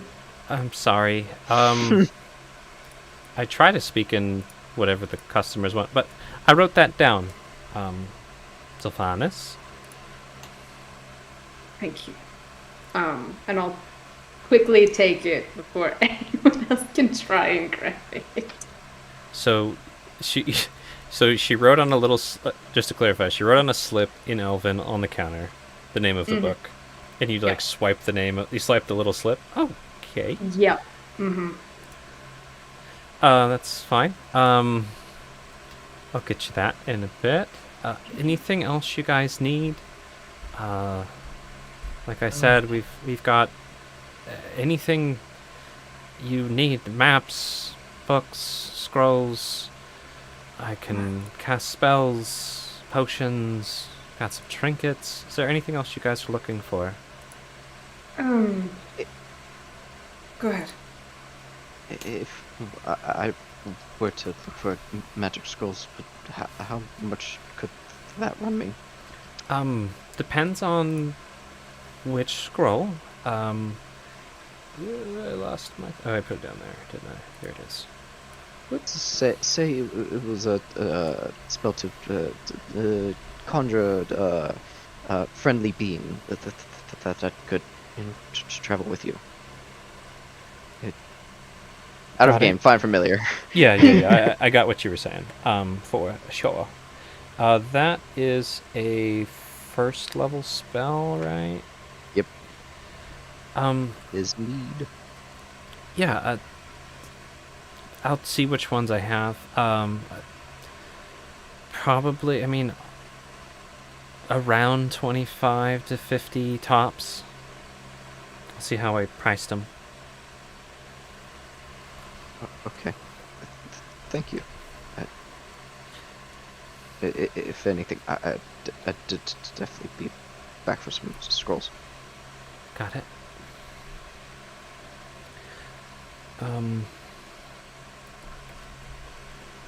Anything else? I take trades too. It doesn't, like, I just traded. It doesn't have to be all cash. Would it be reasonable for Z to maybe have some finished carvings on him? Trying to remember, we brought this up before, and I think we landed on no, because you usually gave them to folks when Yes. you finished them. You're correct. Aha! So no. Valis will Yeah. pull out the small pewter carved polar bear that he got out of the caravan Mm-hmm. way back when, out of that cart. Yep. Yeah. Your bobble. Got it. Mm-hmm. A little bubble. Does this interest you? Can I see? And she, like, reaches out. Holds it out for. It's pretty cool. Got any story to go with it? Yes, it was that of a late friend. Well, not the one I'm looking for now. One that we traveled with on the caravan on the way up here. They unfortunately died in a wagon accident. Crow pickings. Got it. Well, stories sell Hi. more than items sell from the things in my store. I guess I could come up with something. It's better when it's authentic. But, the person tell you how they got it? Okay. They did not. It's nice. I'm interested. Is it do anything? Don't think so. Okay. I was gonna. You're gonna what? I was gonna see if I could magically infuse it at some point, but Ooh. You can do that? I'm hoping. I'm a practitioner of the arcane arts, and he pulls out his spellbook. Roll me a charisma. Just straight charisma. Yes. My friend here he's being too modest. 12. What he means to say is, well, in imbuing this, he's hoping to honor the memory of, well, who it once belonged to.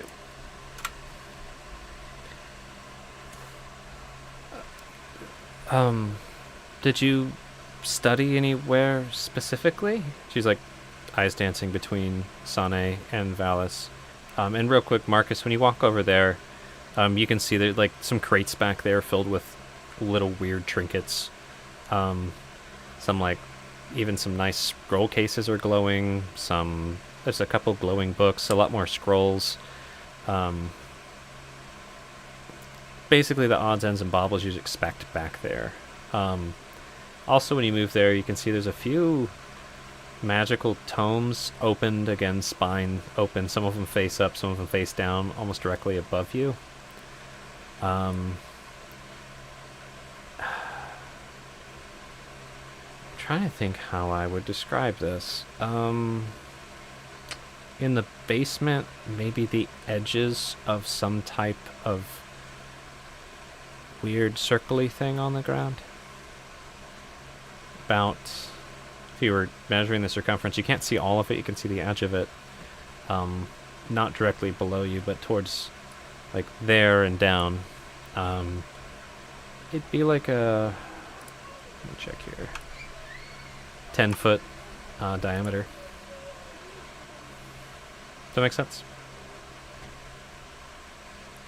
I think so. To be explicit, it's what you'd see for, like, some type of magic-y circle thing, though it's not super neat, not super intricate, not like you'd see some high-level wizard or cleric make, like a imprisoning of a demon or something like that. But it's very roughly made and simple. That makes sense? Yeah, I'm with you. Okay. Yeah, I continue. I think I have one last thing to buy and one last thing to sort of do. Okay. Got it. And then yeah, so she's interested in the figure. It's like, I mean, I'm happy to take it unless you want to hold on to it to make it magic, and then you could bring it back, and it would be worth more to both of us. But I could also hold on to it, and you could come back and get it then. He looks over at Sane. I suppose I could bring it back once I infuse it, enchant it. I think that would only be right. Yeah. We do right by the people that I used to belong to. You didn't know them personally, did you? I knew them a bit. I just talked to them. Specifically the son. He was very interested in how I did my fires. Going up there. How about this? When we get it enchanted, we can tell you the full story behind this. It's really quite beautiful. But for now, other matters and whatever you and Sylvie were talking about. On my end, I mean, one book I have a particular curiosity in. With all this no sunlight, I imagine that's changed things for some of the local animal populaces. Some that might rely on the grazing in the herds, or do they have grazing animals out here, or large animals? Definitely, there are animals. A lot of them will kill you. Even the ones we eat. Good, that's a start. What about cats? Plenty of cats. Large hunting cats. Do you have any books specifically about them? Their habitat, where to find them, any stories? Yes. Though not just focused on cats. I've got several books about the wildlife up here. I have some lore and stories, some legend books. Even my, like I said, the series that I write has to do with the nomadic tribes up here, and some of them work with and worship big hunting cats, like you mentioned. Tribe of the Tiger, really, really interesting tribe. Did some writing, some research on them. I'm actually hoping to get some more info on them. I'd imagine that would be hard to come by. You mentioned they're nomadic. Yeah, there's folks who go out and trade with those. Again, rapport's hard to build, but those who have it, the ones I know, they're willing to sell me info, tales, stories.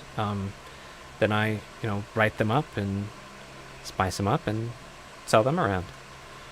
But if you guys went out and learned some interesting stories, met some interesting people, I mean, the ones that seem to be selling really well are, these heroic deeds, and they're always talking and boasting about heroic deeds, epic battles, fights, overcoming odds, killing beasts, this kind of power stories. A lot of the folks around here really like to read about that. So if you learn any, I'd pay for stories. Absolutely. I'd learn anything or find myself fortunate to meet one in good standing, then I'll be sure to bring that information your way. A tale for a tale, if that works for you. Yeah, got lots of those.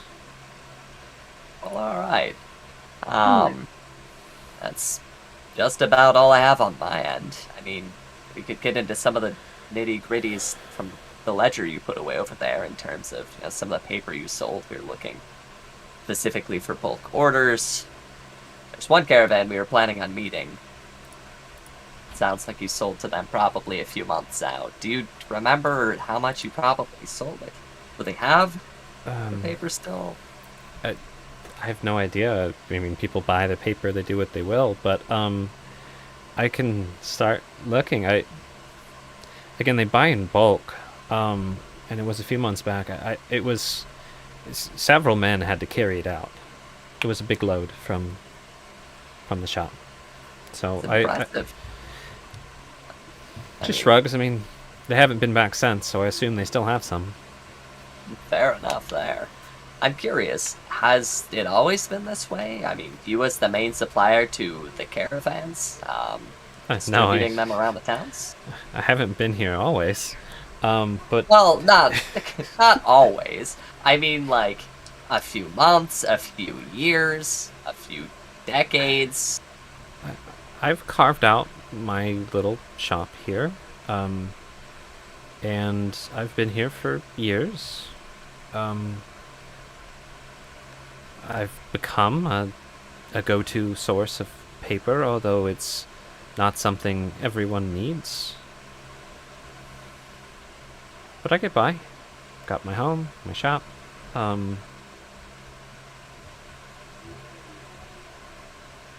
Does that answer your question?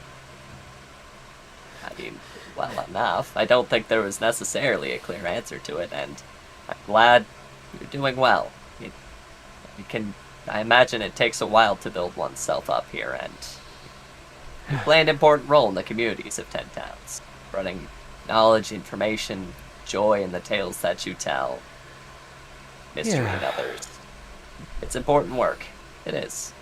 So, And speaking of those books, was there one you had in mind? Did you want one on? What do you fancy? Do you want nature? Just talking about creatures? What are you looking for? I'm still waiting on payroll before I pull the trigger on any Just works. looks or books. disappointed. Yep. Okay, that's fine. Oh, well, you know where we are. So, Looks to Z, looks to Valis, looks to Marcus. Like, how are we feeling about what's been shared so far? anything else you need help with? Anything else I can sell you? Did you want to take that book, Sophanis? Well, but first and foremost, how much are you looking for it? It is a classic, and it's nicely bound, which, you seem like you might come back for more, so I could give maybe a little first-time customer discount. I always give discounts if you sign up for, book box or batches, but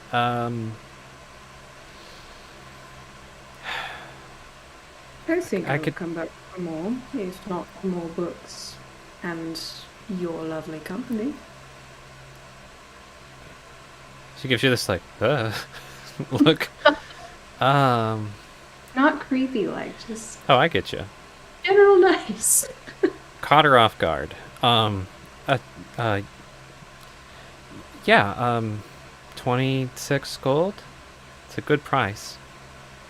Yes, very fair. Might I offer to also throw in a story from the road? Please. Well, I have served many a year as a fallen tree guide, if you are familiar at all with them. Heard tales. Distant tales. Distant. Not many books on them. Oh, really? I mean, you get the grand stories where there was a guide in the book, but there's not like novels or stories about them that much. You know? I do. I understand. Well, maybe I'd be happy to tell you more if we were to let them do a bit of perusing. I'll tell you a little more, maybe somewhere a little more secluded. How's that? We're good. It's like, is that a cat attacking artwork? No, it's one of my paintings falling off of my wall. Nice. No! Sentient paintings are always good. Cool. Yeah, happy to talk about that. Learn more. I'll take notes. Okay. So are we moving back somewhere else a little more private, just her and I? Are we staying out here on the counter? She's just like crossed her legs and pulled out a piece of paper to write. I do want to do a quick check-in though. Normally we call a break sooner.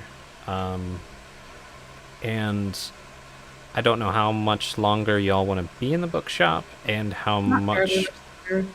if you guys want to try and get any more resources.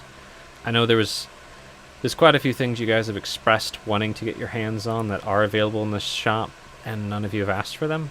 But I don't know if it's you've changed your mind or what. Just poor. Yeah, Valis just doesn't have the money for them.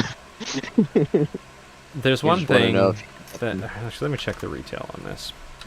Let me check this real quick here. I will say, basically, what I was hoping to do is kind of like tell you the general gist of the story that Z would give, and then we can kind of just Yeah. maybe quickly get through that because we've spent a bit of time in here, so I think. I will say it's clearly marked that that maps, some of the maps in here are like 1 or 2 gold depending on which one. Okay. So that's a thing. And yeah, the books are a lot more for sure. And yeah. So, Z, you want to sit down and tell some tales while Valis, Sane, and Marcus peruse. I'm going to do a quick run through real quick. Valis, is there anything you're trying to buy, trade, or get in the shop at this point that you haven't already brought up? No. The stuff that he's really wanting is Scrolls. beyond his scrolls. It's beyond his price range. Okay. Sane, anything you're trying to get? I mean, Sane, no. Nope. Okay. Not right now. Got it. Z, you're interested in that book. Yep. Marcus, anything else you're trying to ask or get from the shop at this point? Yeah, the only other thing that I would want would be just literally like a piece of parchment and to borrow a quill, like so I can write the whole wanted guide to take, me to Knucklehead Salmon spawning grounds, and then have a little blurb on there like,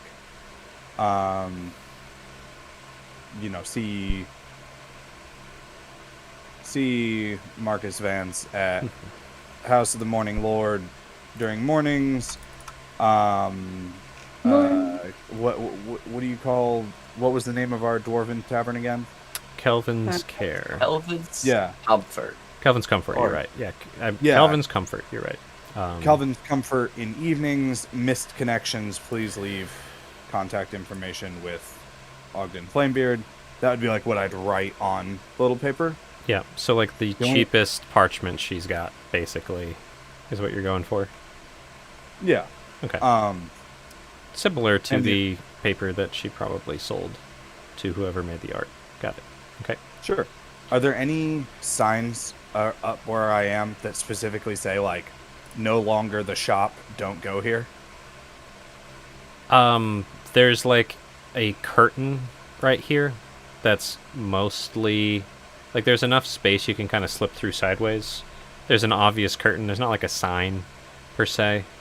And then up the stairs behind you, you see it just kind of goes up. There's not a door. but it's candle lit, kind of lighting the stairs. Not clear signage. Yeah. I think the only other thing that I'd be doing is I'd just be doing the bumbling old man thing, making an assumption that this is just more store.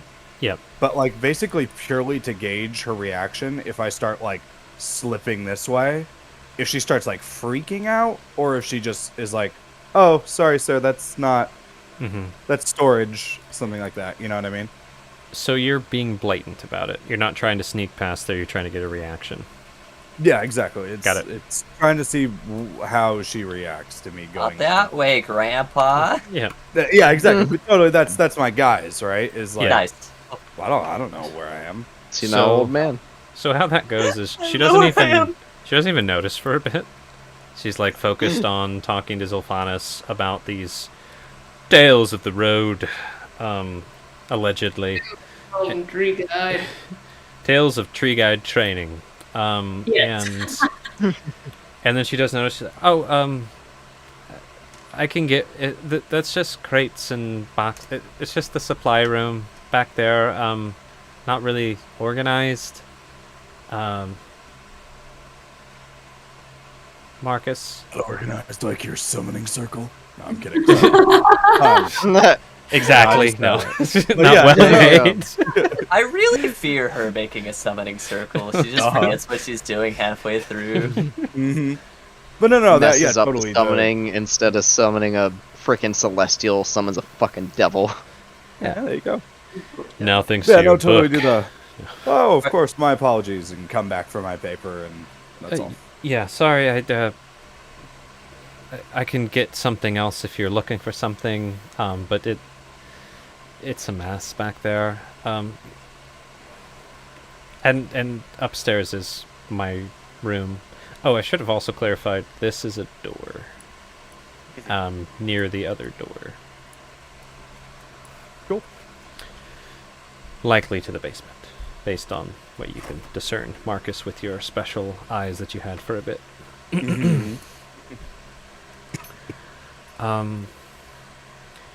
So Z, you tell her a story. Mhm. Do you want to RP that out, or you just want to roll the not a persuasion, a history and a performance? I was just hoping to roll because I did not have a particular story fine. in mind. So history for kind of accuracy, what you can pull up out of your dredged mind, and performance is how spicy and well told, how bardic are you telling your tales. And then we'll take a bro. Oh no, that makes sense. That's pretty good, That was actually. for those listening, that was a nat one for a total of 3. Funny trying to recall your times as a guide. The Can I void just- of your mind is so apparent. What's that? I'm not even gonna roll the performance. No, do the performance. Okay. It starts do crying. it at disadvantage. Hold roll on, again. you can still Oh, get no. another one. Oh no. Oh no. No, it's, Roll it's it- not gonna be good. roll It's again. not gonna be good. Yeah, it's not gonna be good. Okay. I still Wow. agree with a -1 for a 2 on a performance. Twice. So, that is a Holy crap. natural 1 for a 3 on your historical accuracy, and a 3 rolled down to a 2 on I have a your -1. your bardic prowess. So like bad job across the board. He choked. He got nervous because he doesn't normally offer to do shit like this. Yeah. So like Full It- emoji. I'm imagining this turned into like kind of a awkward bumbling tale where Z like freezes up a few times. Like there's awkward Yeah. silence of like just her staring and you're just breathing, trying to be calm. Just Yeah. and eventually she's like, we can do this later. Yes. You know what? If you wouldn't mind, could you hold on to that book for me, and I will retrieve it. The most solemn face. I Okay. promise I will come back for it. I just don't Yeah. have Yeah. money. Yeah. Okay. That's fine.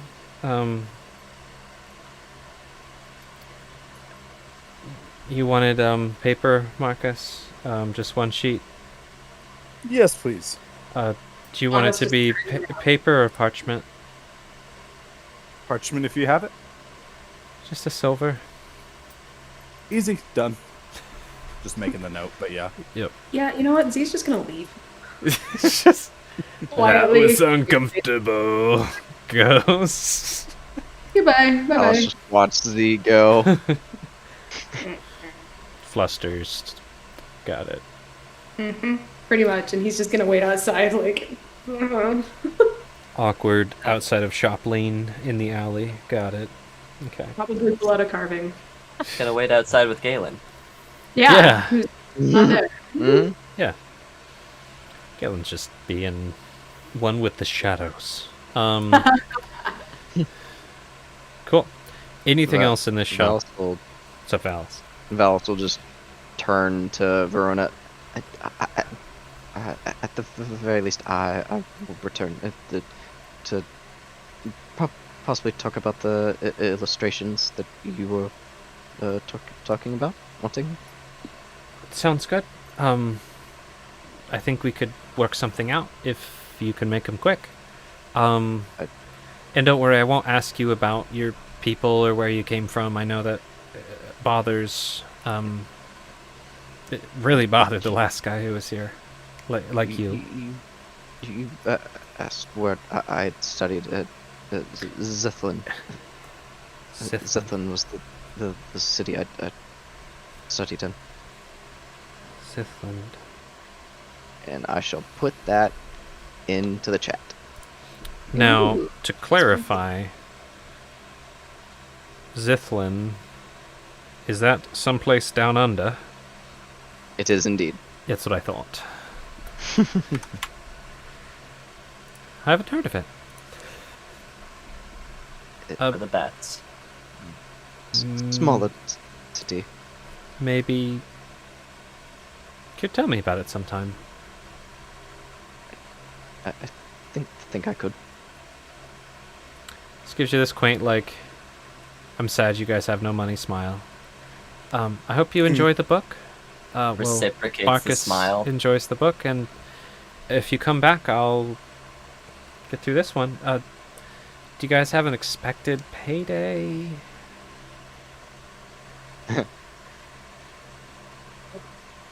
Okay. Got it. That's fine. Or more looking for work at the moment. Got it. Well, like I said, I can. She starts like putting her books back where she had them, and she puts your little book, kind of out in front as well, like she's about to simultaneously read that one on top of these, 5 that are already on the desk, and oh yeah, Marcus, when you kind of walked over this way, if you glanced over to her, there's more books like open down by her lap, ones that are less. There was some art, so less appropriate for public. Now what did I? What was I Stop it. saying? What was I saying? Get some help. Just read the books. It's a book. Stop it. Oh, blah, blah. Now I remember. If you get any stories worth writing about, especially about the nomadic tribes, especially the really ancient tales, maybe some origin stories about when they first came to the Dale. Been trying to get kind of an origin series going. It's really hard to get tales from that far back. I'll give you gold or books or chapters. There's things I can give you, if you get me the right info. We'll be sure to let you know. It seems like difficult information to get a hold of, but you've got me curious. I haven't really heard anything about the tribes after we've been here for a little bit too. This is the first time they come up. Do they not I mean, play a you're, very large role here in the Downs? you're in Bryn Shander, the most defensible city of the lot. So yeah, we don't tend to get the barbarians down here. Not in a long time. Depending on the tribe or the members of the tribe, watch out. They could be hostile. But if you get their respect or have something that they want and can keep giving it to them, then you can make your way in and get friendly. It's winces. Mhm. By the way, if you care to them, they might be hostile. Like, ugh, is the wince. But some folks do come by, and I've paid them well. All right. Well, I take care. appreciate it. Thanks for coming in to the Fancy Compass. Nice to meet all of you. Just kind of awkwardly smiling now, like, Oh, can't leave. I was. Yeah. Val- Man's Alice outside just waiting smiles. for you. Please leave. Yeah. Yeah. Want to Thank read you my for Alice your time, kinda Roma. like books? Smiles and bows and then goes out the door, bundling himself back up. Carlos Yes. back on. Be sure to return, swap tails, yada yada. Get Out the up. door. Goodbye. We're out. Outside, Z is just furiously carving up something. I hope it ends. Comfy. Break time? Yes. Yes. Yes. Definitely Mhm. break time. I think I might put you guys on this map. See how that pans out. But yeah, we're on break. Excellent. Come back sooner, Dooney, and Rudy. Oh goodness. this map isn't the best. Alright, well, be back soon. Yep. Ish.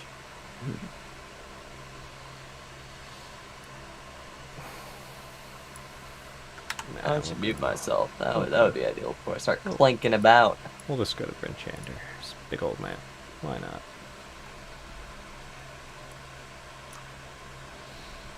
Cool. Alright, be back soon.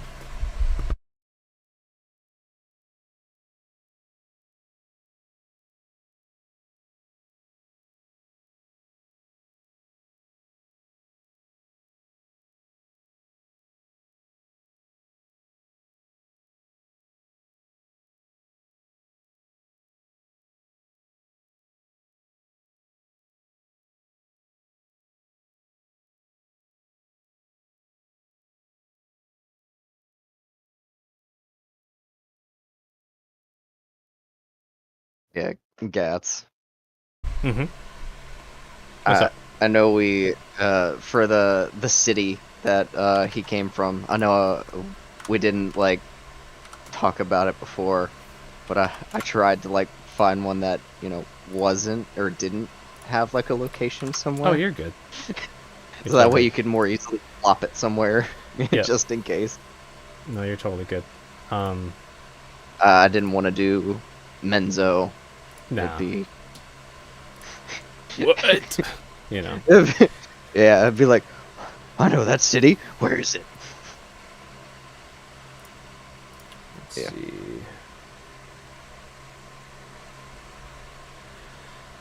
I was looking through some of the known Drow cities.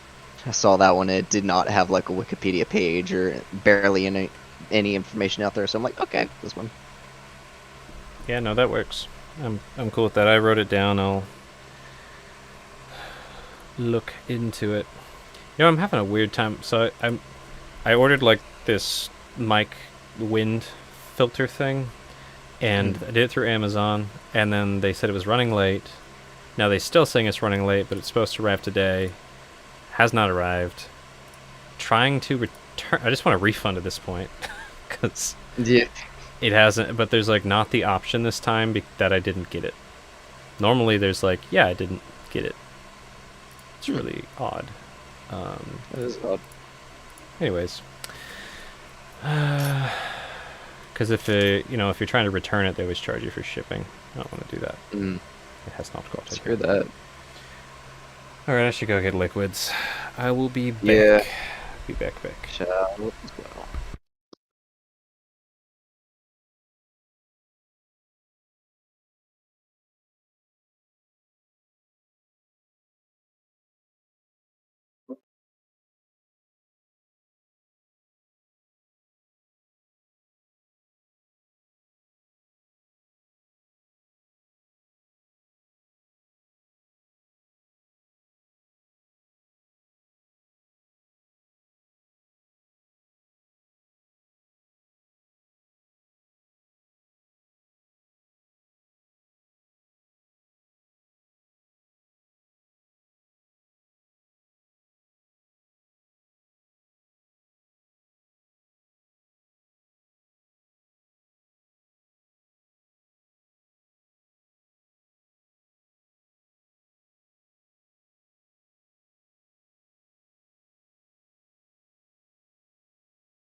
I have a squirmy kitty.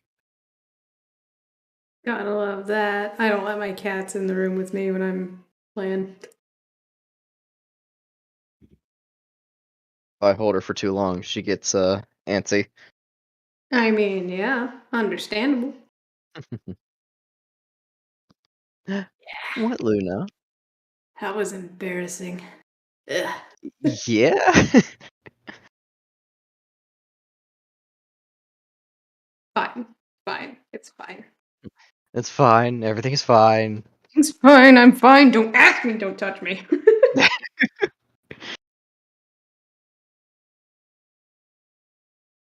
What are you doing, little cricket? Oh my god. I am curious as to Valis's thoughts given that happened and then the fact that Z was asking about romance books.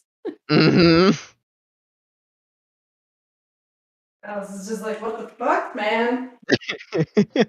What are you trying to do? I've never seen you do this before. Are you okay? you trying to be romantic now? Like, what the fuck? And Zilpha's no. No. No. I tried, it failed, and never again. Aww.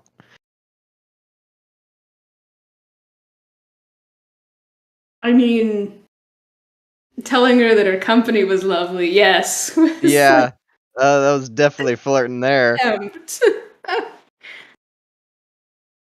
Shit, that's a me line at work. What the fuck you talking about?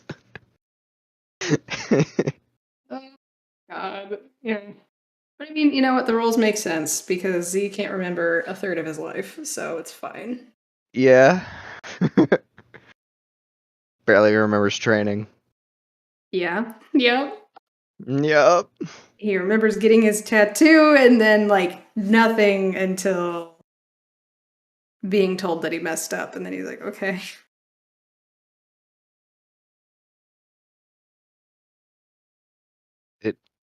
So, question: did anybody talk about their nightmares the night Not yet. before? No. Okay. But no, believe me, that was kind of the plan when Zilphanis asked if you were okay and you needed to take a breather. Yeah. Yeah. Just kind of Alice like, really needs that breather. Missing like however many hours, mhm. and then just ended up being controlled, which and now has a voice in his head with a new map. Yeah. You're like, hey, let's Everything is not coming up aces for Valis right now. go. Hopefully we can go back to the inn, take a bit of a church, then inn, Mm. and we can talk about it. And yeah. Because I would hope Valis trusts us enough at this point to be able to talk about that. Yeah, maybe. he might reveal some things. We'll see. Yeah, I was gonna say for Z to talk about his, that might take some persuasion rolls. Mm-hmm. Oh yeah, definitely with Valis as well. It's gonna take some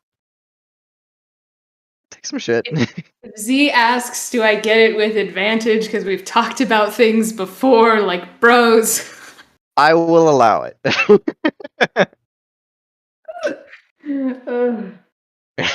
I'm like, we've actually had some one-on-one where I've asked you about shit, and I've brushed your hair. Yup. He probably trusts Zilphanis the most out of the entire group. Good shit. I love it. So I was kind of hoping that Zilphanis was the one next to him, because he was just gonna grab the back of your shirt and just start crying into the back of your You know, shirt. I was gonna say that, like, you know, when you let go of Sane's hand, like, Z would be relatively close. So, like, if you wanted to grab onto something else, he is also there. Yeah. I was gonna do that, but Z- everybody was talking, so I'm like, okay, well, we'll just keep going. We'll retcon it. You did. Yeah. There's now a giant wet circle on. Yeah. There we go. Like, it's fine. Fine. Just being a bro. Cry Yup. on my shoulder. I got it. Ugh. I probably should not say that live on stream. Get demonetized real quick. If Say we what? were, here I'll message it. Yeah, I to was like, you gotta tell. You can't say that and then not tell me. you. I need to know. If I can type.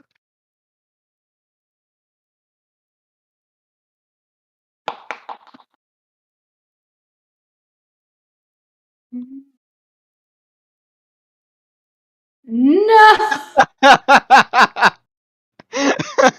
Sometimes that might be true, but not with Sylvanas. You are baby. Absolutely not. In his eyes, you are like a toddler. No. Oh, wee babby. No. If you ever tried to engage in any fashion of that with Z, he'd be like, He'd be like, what the fuck? get away from me. Be gone. Thought. That'd be like real quick to be like, you know what? No, we're not. If you need somebody to confide in, you go talk to Sana, not me anymore. Yeah. Oh, Lord. Not wrong, but no. Yeah. I love how you agree. All Yeah, I right. agree. If Z were younger, maybe, but he's not. Alrighty. Hopefully So- that helps with the wind sound. Otherwise, this thing does nothing. But we'll see. What's up? So, Charlotte and I Nothing. talked about this a little bit ago. That whenever we all start talking about the nightmares and shit like that, if anybody tries to try to poke the bear, get a little backstory from people, Zilphanis has advantage on persuasion to try and get something out of Alice. Oh, okay. Because we're bros. Yeah, because Alright. he's already confined it in Zilphanis before, Alright. and he trusts Zilphanis the most out of the entire I've group. already weakened your resolve. You- Spill your secrets. I found my back Yeah. brace. Pros and Woohoo. cons. Pro, probably won't be in as much pain, can focus better. Con, I will need to go to the restroom more often, per usual. Because it does crush the blat. But Blah, blah, blah. You see my new poster, by the way? I love Akira. I think I'd even told you to watch Akira, which is Yes, you great. did. What's Yes, his I love Akira? it so much. It's such a good anime. Mm. It's so good. I need to buy it because I want to watch it again. I'm They like, have a nice Blu-rays of it with like nice isolated sound and everything out, which is great. Give me a quick summary. 80s End of world. 80s dystopian Japanese future. Okay. You're following some rowdy, antisocial teens, such as oh god, what was his name? The one. He yelled it so many times, and I had a friend. I know. I had a Canada? friend. No, Not it that ends one. with I know that much. Hold but on. anyways, Look it Kira? No. No, maybe it ends with O. Shit. Tetsuo? up. Tetsuo. Tetsuo! Yeah. So there's also some like messed up, you know, Canada is Police. the bike leader. That's his name. That's the main character. Is Canada. yeah. Kanade is the main character. Tetsuo is his best friend, kind of. There's some like weird government psychic shit going on. But if you watch it, you want to watch it at high quality with like, if you have decent sound, I recommend watching with decent sound. It's one of those movies where they recorded all the audio like individually. I Just- actually have the description of the movie pulled up if you want me to read it. Is there spoilers though? I don't. You I know, don't. Not really. I mean, it doesn't spoil the ending. I have a really good AMV for it that I will post. And if folks want to watch it, later. It's really good. It just in short terms, It's it just is really just a good ass movie. Some people Yes. get bored by it if they're not intrigued by the dystopian environment or that kind of 80s style, you know? Sure. I've tried to show it to a few people who left at like the hour mark, and then I like judged them as having not the best movie taste. But Okay, so it's a movie. that's yes, it's a movie. Yes. I think it's 2-ish hours. I really like it. It's also they have a graphic novel as well. yeah. It's based on a graphic novel, I think. Yeah. Yep. Big old thick boy. A lot of really nice copies of it. Like you know those nice Watchmen graphic novels. You know what the Watch they have like that for Akira as well, which is really nice. Damn. It's just good. Just watch it. Yeah, I'm happy to stream it sometime. Although you won't get the quality as much as you would. It's probably on Funimation and Crunchyroll and probably somewhere else like Hulu at this point. Sorry about the dweeby weeby conversation, audience. But I like me some anime.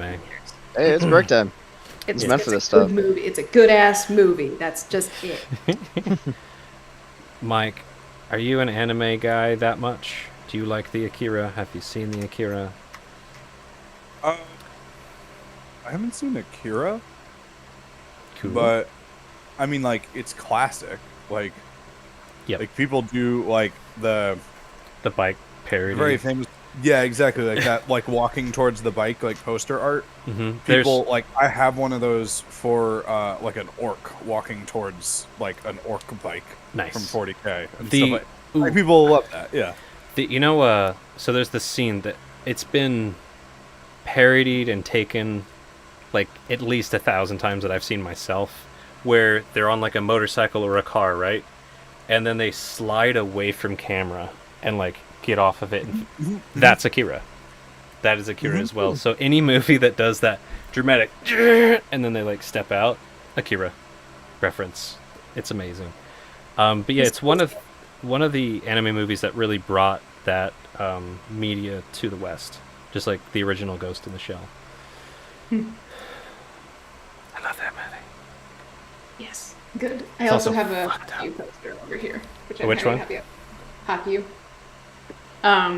Volleyball anime. Oh high yeah, school. yeah. I was like, it's like, which one is that? I imagined red hair, like red hair on a Yes. dude. Yeah. Yeah, the that's main all. character. I just couldn't red place it. Okay. Yep. Yes. Yep. I love it so much. It's from their final. It's a fun one. last season arc. I can't remember the name. Did you ever watch that epic basketball one where they have like the laser eyes? Roku no Basketball. Yeah. Hell yeah. Mhm. Oh, it's. I I've a- watched the movie recently. This is I haven't so seen the movie. cheesy. It's so stupid, but I have love it. not seen the movie. Sure, what I miss. We're talking how awesome Akira is. Tatsuo. Hey, It devolved into. And now we're Roku. talking about some borderline yaoi anime. Borderline. oh, God, they're best friends. It's just the fandom, okay? Yeah. Huh? that sounds like Borderline Yaoi with extra steps to it. All right. I'm gonna drop. Okay, I'm gonna drop a couple AMVs in the Weeb Shit playlist or playlist channel. But Oh wait, I have an AMV one in here. Do I? Shit. Do I? What? The Devil's a Part-Timer got a season 2. And Yeah, you guys didn't watched you know that? that? It's on Funimation. I did not know that. Right now. yeah. It's on Crunchyroll too. Well, Looks like I know what I'm doing tomorrow. bought Is- Funimation, so Oh, did they? I did not know that. as an avid Funimation subscriber for the last ever years, I'm keenly aware that every time I pull up Funimation, they're like, "You need to get Crunchyroll because we're giving 80% of our content to Crunchyroll and then shutting down." Mm. And I sob. Yep.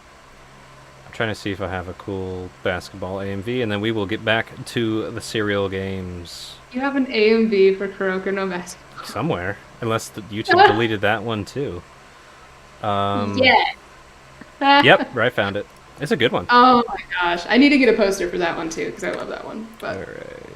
Haikyuu was the one that started it all for me in terms of like sports anime. I I've seen AMVs for that show. I don't know if there was one that I liked enough to throw into my playlist, though. It's so Um, good though. It's My classic. ever-shrinking playlist. Hey, Alu, What's that? What's up? have you watched any of season 2 of Rising of the Shield Hero? I don't think he's watched past that failed scene by the window. Fucking did my girl dirty. That's very fair. Season 2. They're going too fast. Good. They're going too Turbo fast. Hero. Turbo Hero, yeah. I mean, the entire Spirit Tortoise arc that they have in the manga and in the books. Yeah. 4 episodes. All right. And you Hero feel... beat music. Just, Indeed. Any more things we want to get out before we resume the game?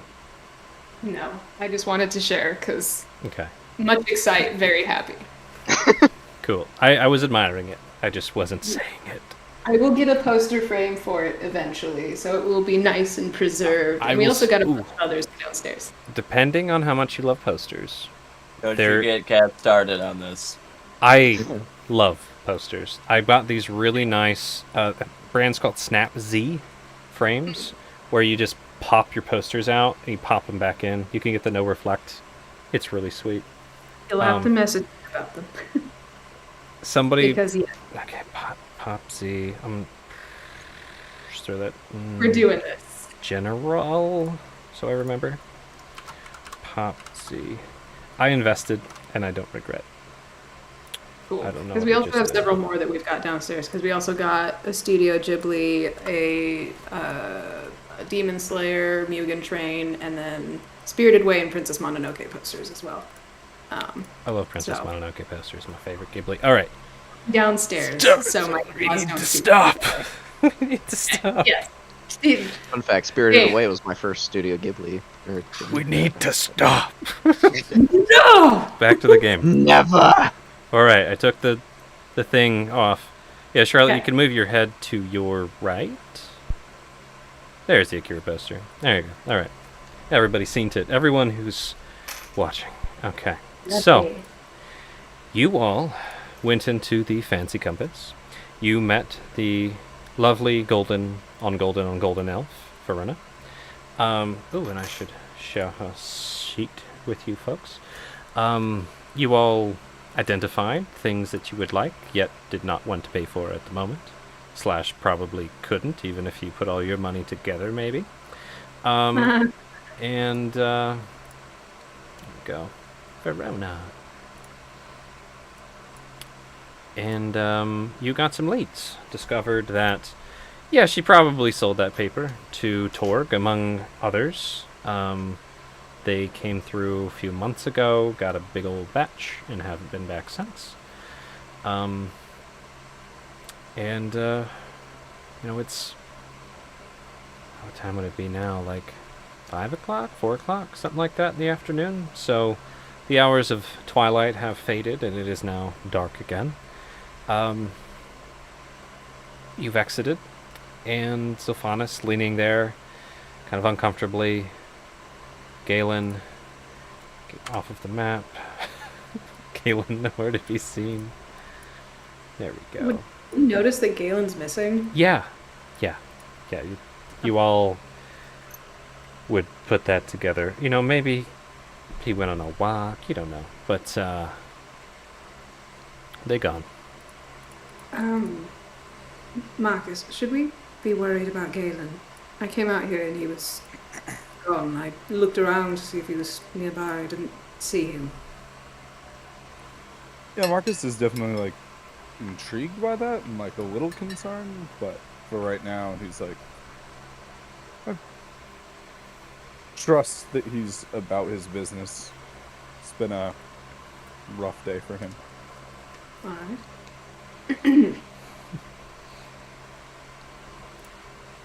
Nighttime walks, all times of day. All right.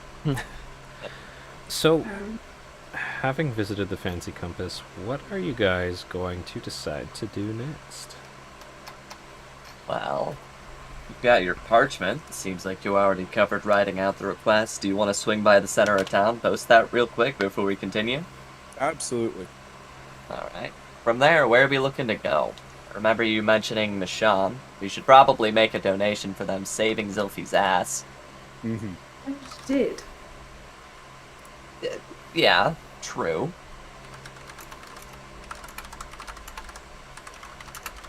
But no, it's true. Like, I did want to check in with her. I'm sure that there's more that we can do to assist each other. And, yes. Yes. Would like to speak with her as well, provided I don't embarrass myself again. So, as recollection would have it, you guys are pretty close to the House of the Morning Lord in town. It's almost due north. You could do that, or you could head all the way back to the center of town and then back over this way. Either way is fine, just pointing out the obvious. We are pretty close right now. Sylphie, you were saying? How about Valis and I go hang your request and you go speak, and I can visit with Michonne at a later time.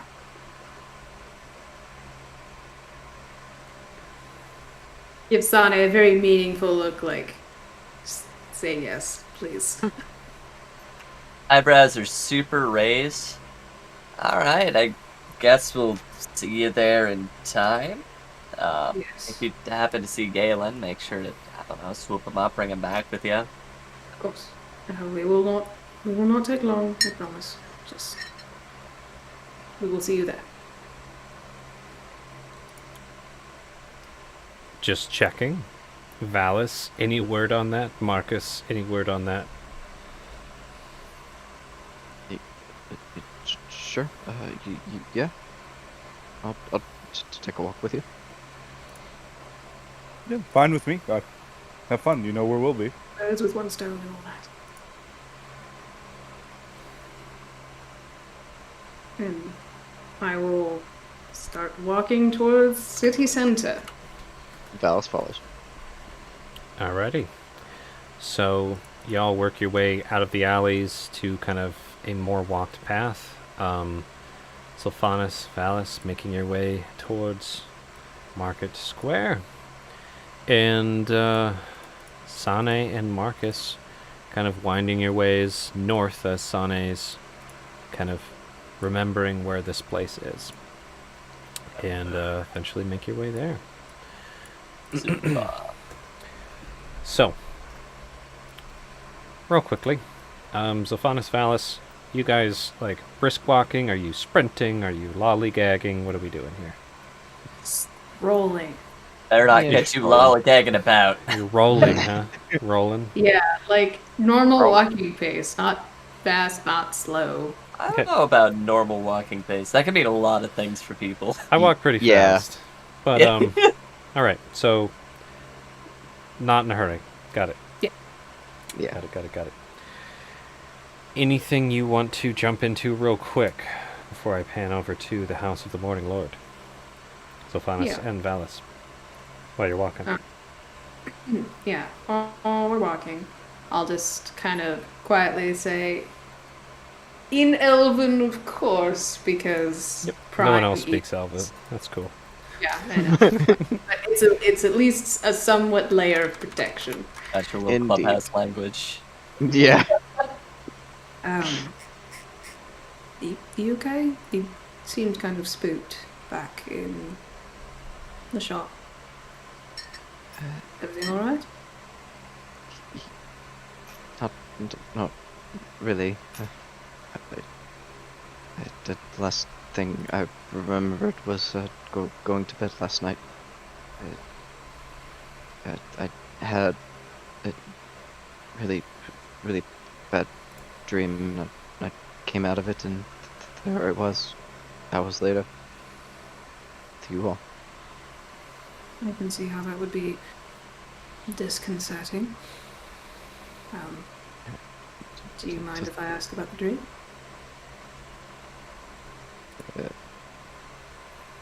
He takes off the goggles and just kind of like pockets them.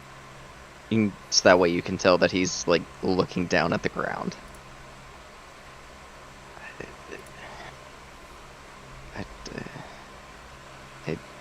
I heard people. I didn't want to hurt them.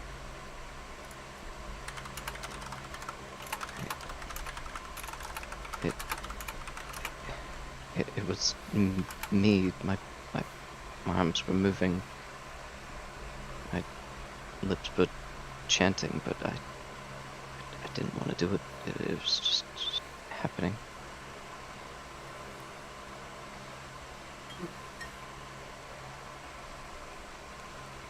And I heard this voice. I don't think I ever heard it before.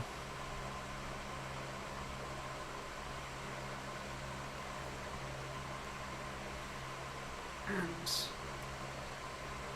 I suppose with your dream, was it just that it didn't seem like your body was responding to you that scared you? Even though you wanted to stop, you couldn't?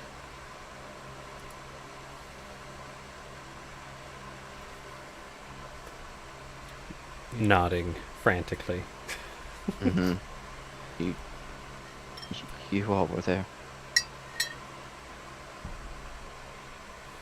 It doesn't even look at you. Just still like looking somewhat straight ahead. And what were we doing there? Were we part of who was getting hurt?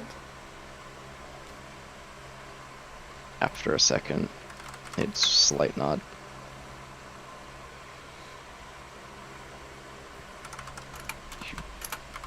You were all burning.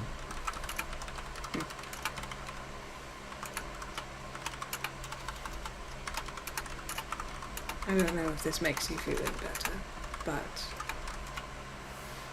I don't think you have anything to worry about. I trust you, and I do not think that you would ever hurt any of us on purpose.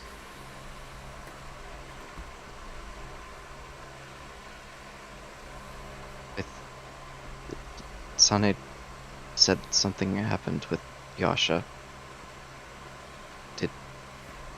He did something to me, didn't he? I admit I'm not very versed in arcane magic outside of natural magic. Well, that is what I have, but yes, you did seem to be under his ball, as it were. Happened to me too.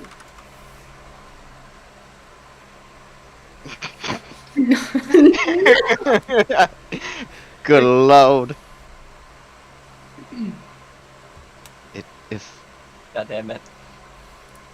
If even he was able to do something to me.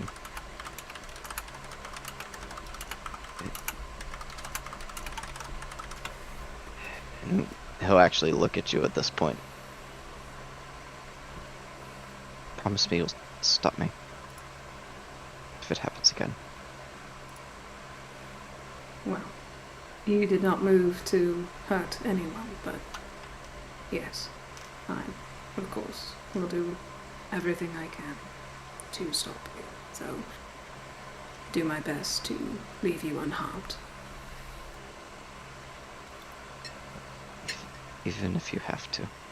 And he'll actually look away and look straight down at the ground.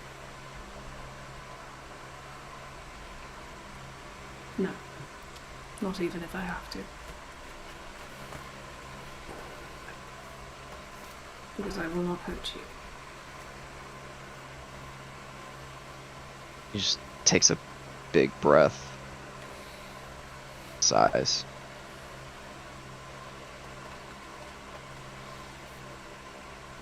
He just keeps walking. Like he's Glum thinking. Valis is glum. Before you get too far, Mhm. Z will kind of gently grab your shoulder and give you a hug, because clearly Oh, heck. one. Aw. He gives tight hug back. Pat on the head there. Just a Um, couple elf boys hugging it out in Market Yeah, Square. yup. in the middle of town square, the busiest section. Street. And real quick, who's picking where this thing's going up? Right. This is my emotional Roll support. me an investigation for a good spot. Hell yeah. Come on, good rolls. That's a 12. Not bad. Okay. So yeah, you find a post that looks like it's been used before. It's definitely kind of frozen over, but you get it on there. Cool. Any other RPZs you want to do real quick before I pan off? I'm sending you a message real quick. Oh golly gee. How mysterious.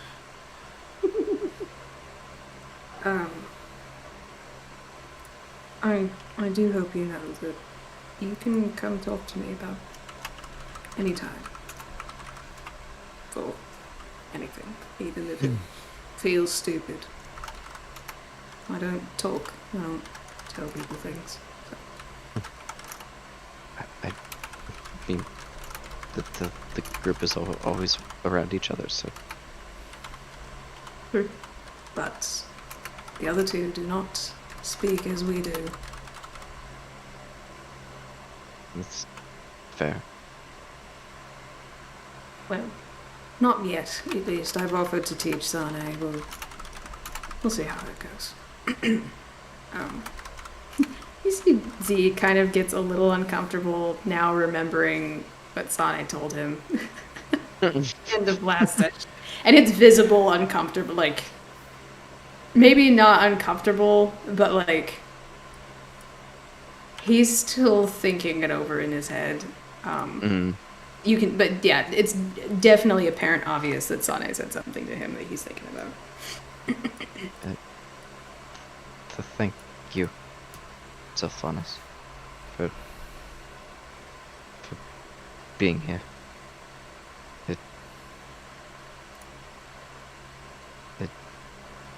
I like talking, but you get that he's trying to say something, but he can't quite get it out.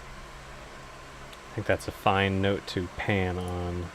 So, going to pan to the house of the Morning Lord, House of the Lord! Oh, of which we have a map of now. Hey, very nice. So, Marcus, Sane leads you up to this house of the Morning Lord. It looks like a larger house that's been kind of renovated into a sort of temple-esque style. There's some windows you can see from the outside that have been, some kind of stained glass, ornate depictions, usually of like a figure with kind of a sunny background. As you approach the front door, you can see kind of a tattered symbol hanging outside, a red fabric material with a golden circle depicting kind of a sunrise, with a horizontal line through the middle, an arch on top, and kind of beams up above, and then the light cascading down below. Let's see. And there's no one really standing out. There's no guards or anything like that. So you guys step inside, and unless you want to say something before you hop in. It can be even as we're straight on our way in through the door. Yeah. But just to Sane and Marcus is like, do you happen to see the shopkeeper pass off that scroll to Varric? I mean, I was right there. A map. It happened. There have been times where my companions have split off temporarily, like they did there. I didn't think anything of it. Should I? Has he been holding out on us? If you didn't notice anything suspicious about it from your better vantage point, It could be nothing. That being said, It was I stepped outside for a moment so that I could channel some of my own abilities to better discern magics, as you've seen Varric do. And when I re-entered the shop, that scroll... Yeah, that scroll definitely has magical properties to it. And could be nothing, but, you know, I find that when magical items are unwittingly or not effectively sleight of handed off to people, that tends to be a little shady. So might be worth asking him about a little later. I know you have a bit more of a rapport, you know, with him, if nothing else, having traveled with him longer than perhaps the mysterious cleric being like, hand over the damn magic scroll. You're fine. He's fairly intimate with the arcane arts. If nothing else, I feel like it would be safest on him if it is something to be worried about. Though, from the quality of the make and now knowing that it's magic, I think that's a conversation we should have sooner rather than later. We have one other magic item that I think could be of interest. Once we wrap up here, it might be something to follow up on. We are in dire straits for gold. You've been around the town for a while. Are you familiar with Lonelywood? Have you done any stops there? I haven't stopped there, but it's definitely come up as like a place of interest that we should go at some point. So if we end up expediting that trip, works for me. Absolutely. Man by the name of Creek there had a son, died on the trail. Really tragic. Heirloom magic item. Belonged to the father. It was the few people that were gambling it. Poor kid lost it before losing his life. Said to be, could be persuaded. A couple hundred gold, maybe in upwards of 5. Seems to be something important. If you know your way around magic, figured we could figure out what it is, try and squeeze some gold out of Creek, or even just make ourselves a connection and get a favor of sorts. If nothing else, it's an inn to the city, and I hear Lonelywood is a den of thieves among thieves. No, it sounds promising. Absolutely. Yeah, the biggest thing there is just going to be making sure that the item stays in our possession all the way to the meeting with his father. But yeah, absolutely. True enough. So, we're here now. What's the game plan? How can I talk you up? Seems I just got kicked out of the church. I don't know why. I'm just rewinding because you guys were cool. outside the church going in. So Okay, sure, cool. I could talk our way back in. There's not any guards. Yeah. But yeah, what are our goals here? How can I talk you up? We selling something? We buying something? A little bit of both? Back when we were at the Slod House, for lack of better terminology, I had talked to the High Priestess a little bit. Yeah. A little quieter with that, but yes. No, I mean it. My friend was fakely attached to Slod, and I think they hung him. We should be very careful about whoever hears us talking about such things. Brutal. Yeah. No. But noted. Yes. Back when we were in the house, the tragic incident that it was. Sounds like you were hoping to set up your services? Yes. I tend to have a knack for making inroads with local clergies, so I figured that could be a valuable resource for us, and more income generation should the need arise. So yeah, I'd be curious just to follow up with that priestess again and see what we can do. Well, I think she'll be more than ecstatic to have you follow up with her. I saw the way she was looking at you when you were tending the wounded. She seemed pretty impressed. Your work is, well, it's phenomenal. I knew you were experienced. Clearly you've got the wisdom about you, but I've seen a lot of clerics in my time, and you do good work. It's impressive, I guess is what I'm trying to say. Glad you're on board, and Well, it shouldn't be that hard to talk you up in this case. Yeah, and this is kind of the only time like Marcus actually looks a little bit sad. He's just like, yeah, I only wish I had more time. Oh, yeah, we'll see what we can do.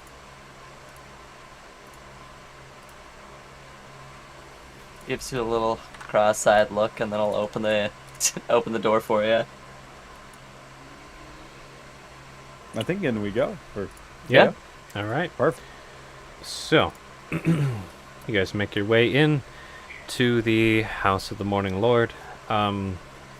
Immediately upon walking in, you can see kind of lining the entryway 6 open chests. Obviously, they're for donations. There's a little sitting area next to kind of a heat stove of sorts over in the right corner. As you kind of walk in a little bit, there's a small table with some candles, some lit, some unlit, a couple hanging chandeliers, again all with candles, and some, okay, what are those called? The type of seats that they have in churches and things. Like beach Computers? pewters, yeah, Pews. Yeah. pews, something like that. Hooters. Yeah, I don't know. Some wooden wide bench things. There we go. Mhm. Several Wooden of wide those. bed. And a podium with a book on it, and a kind of statue in the back of some type of male figure holding a staff with kind of crude depiction of a sun, and a book in the other hand. No one's in here at the moment that you can see. Oh, easy. A couple of times we visited, it's probably upstairs with Copper. They seem to share a room. Constant bickering. Oh, conflict of personalities or different gods or I have no idea.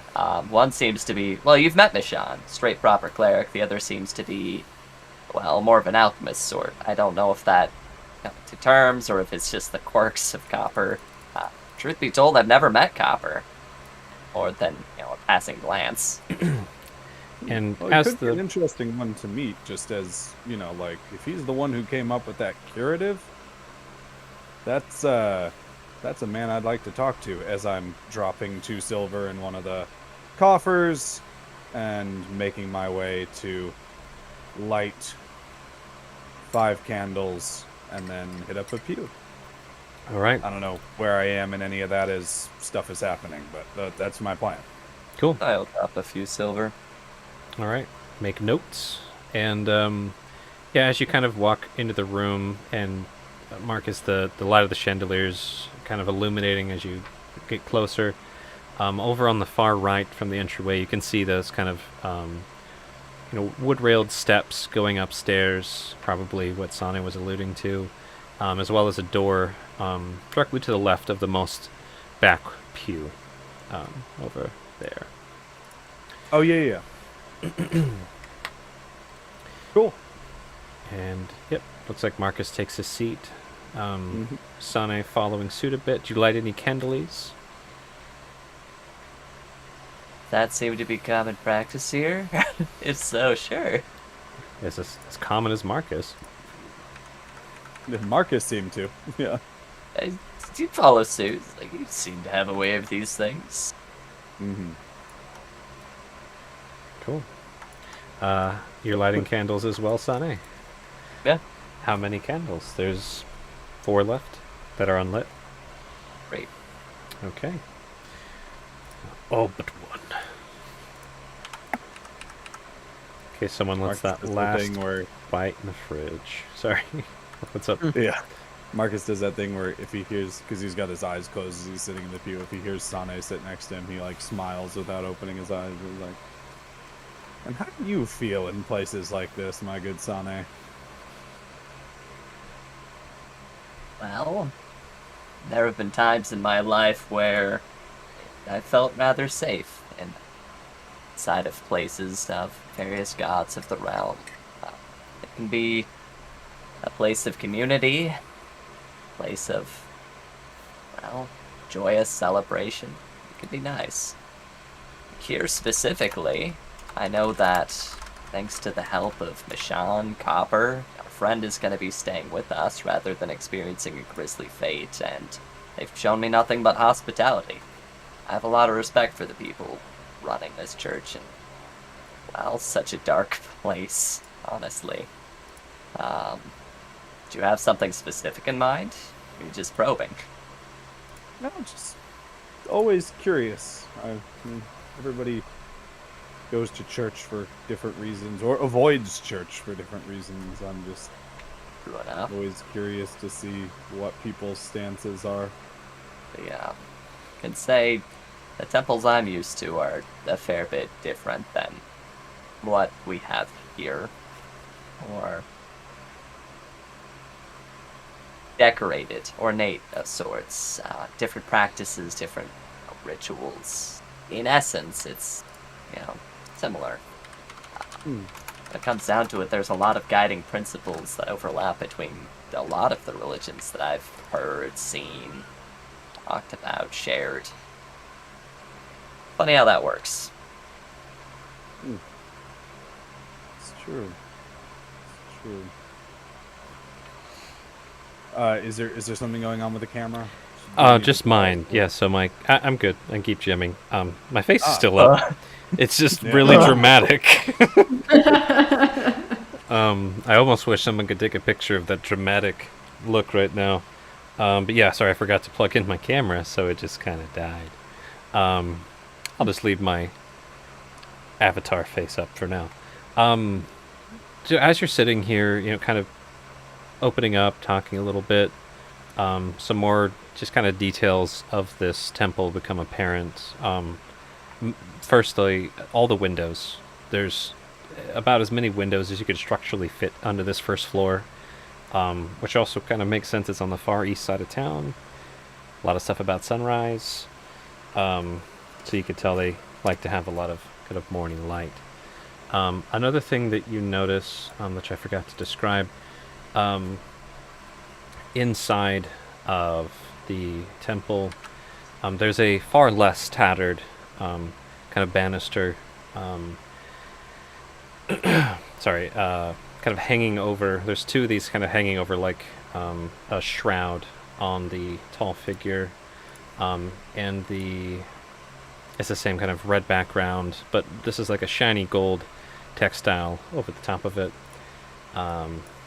And as far as kind of the symbol of the sun at the end of the staff, again, kind of made out of cut glass and put together, it's a lot more ornate, but again, it's just beautiful sunrise, beaming arches and over kind of cascading hills, things like that. Very nice. Stuff. So what about you? You seem to be a man of faith. What does a place like this mean to you? Is it conflicting with your own beliefs and values? Is it something that aligns with what you believe in? Is this something you're used to? I've seen many altars and chapels, cathedrals, sepulchres, even places of worship that are crypts and catacombs and things like that. Granted, all typically ablaze, with our forces either desecrating, pillaging, or purging. But yeah, it's interesting. I look around here and I see lots of potential, but it all comes with the stark awareness of whatever our good friend up here, pointing at the statue, Yeah. is doing to help these people. It's also failed to end this blight, so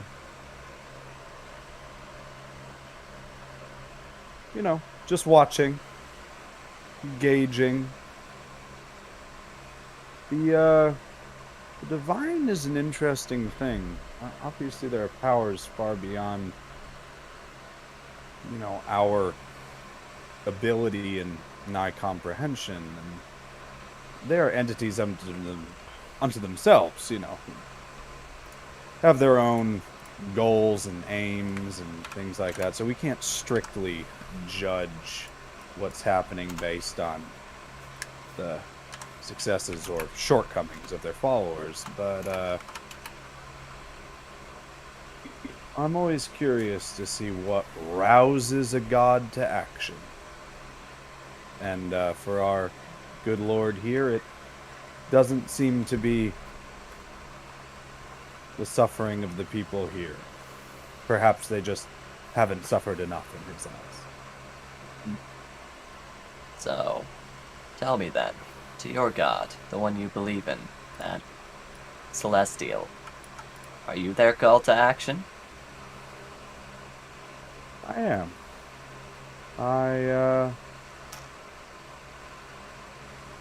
I'm that first pebble, that first ripple that starts that greater wave.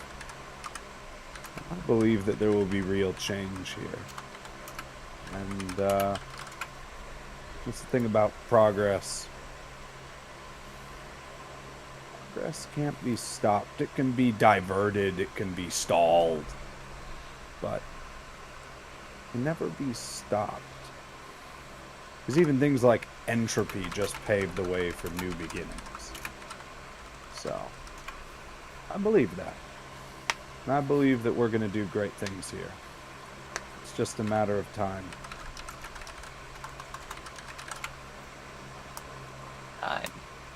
Time can be a fickle mistress, but you are right. You do seem to be having grand things in mind. It seems fate, fortune, whatever you want to call it, luck if you will, smiled upon us. That we'd all meet one another in such a way that our goals would be aligning so closely. No, it's true. It's true. Yeah, I don't take anything as purely like for granted. Obviously I don't pretend to be able to read all the augurs or auguries, the signs of the gods as if I'm well versed, but Anyone that says that they can is probably trying to get something from you. Or somebody you should watch closely.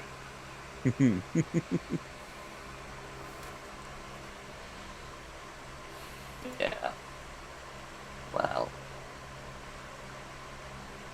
I suppose I could call for Mashan if we wanted to get this rolling. Could also give it a little bit. I'm enjoying our talks here. Hopefully, our companions don't get too lost out there. They should be fine. What do you take C for? Varric Deer's in the company of a guide. It's true, yes. A very skilled ranger.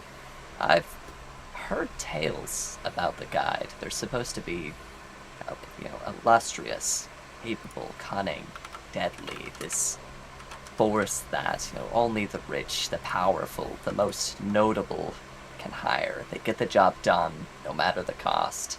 Always foremost. Really,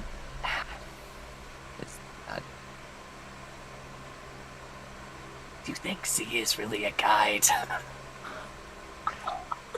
Oh, I've seen as much of Z's insides as his outsides. Do you know much about him?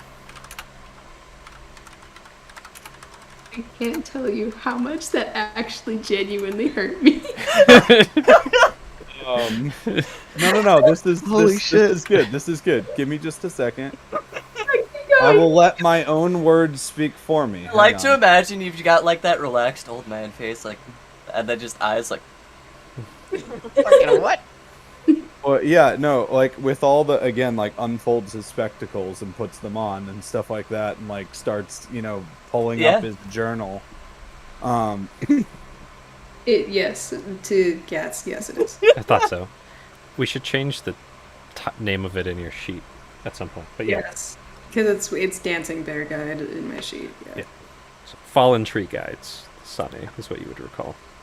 Z has talked about it, but yeah, Fallen Tree Guides. He has tattoo as well. So, this is something that I have. You're super dad moving right now. So you pull your spectacles up. Uh-huh. You just, without a word, get in your pack, unfold a piece of parchment to, like, read. I love it. Or your journal or Unfolds whatever. Newspaper. So, Well, my boy.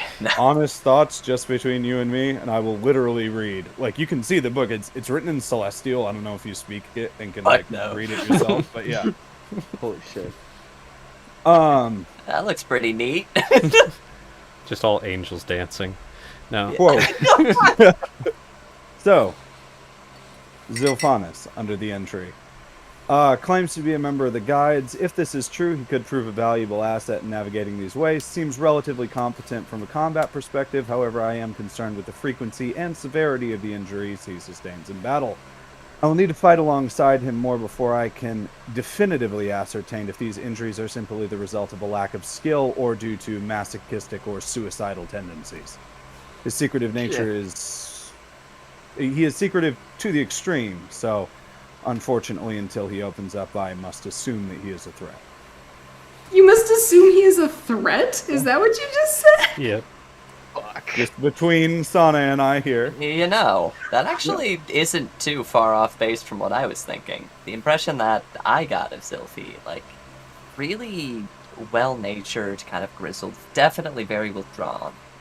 Probably has some sort of connections. I don't know if it's just bad luck that brought them out there here or what, but I mean, if they were sent on this important mission, clearing up the sky, that might lend to the idea that they're a part of this Fallen Tree Guide organization, something bigger, something serious. It might also be some sort of self-fulfilled delusion.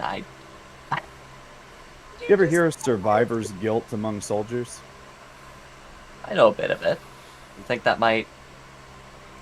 That's my current prognosis or diagnosis. Is I'm guessing he might be suffering from some survivor's guilt. Might have even been asked for this assignment in a kind of suicidal. One last hurrah. Yeah, exactly. Sort of atoning for something. Hard to How say else though. Again, would come man out keeps to here? himself. So hard to say. But I really time will wish tell. I could talk to him. I imagine he's so eloquent in the tongue he chooses to speak that only half of us understand. mm-hmm. It's true. So, Z and V, Sylphanus and Valis, you're finally kind of walking eastward through town. No, you're good. And yeah, you're walking kind of adjacent along the House of the Morning Lord.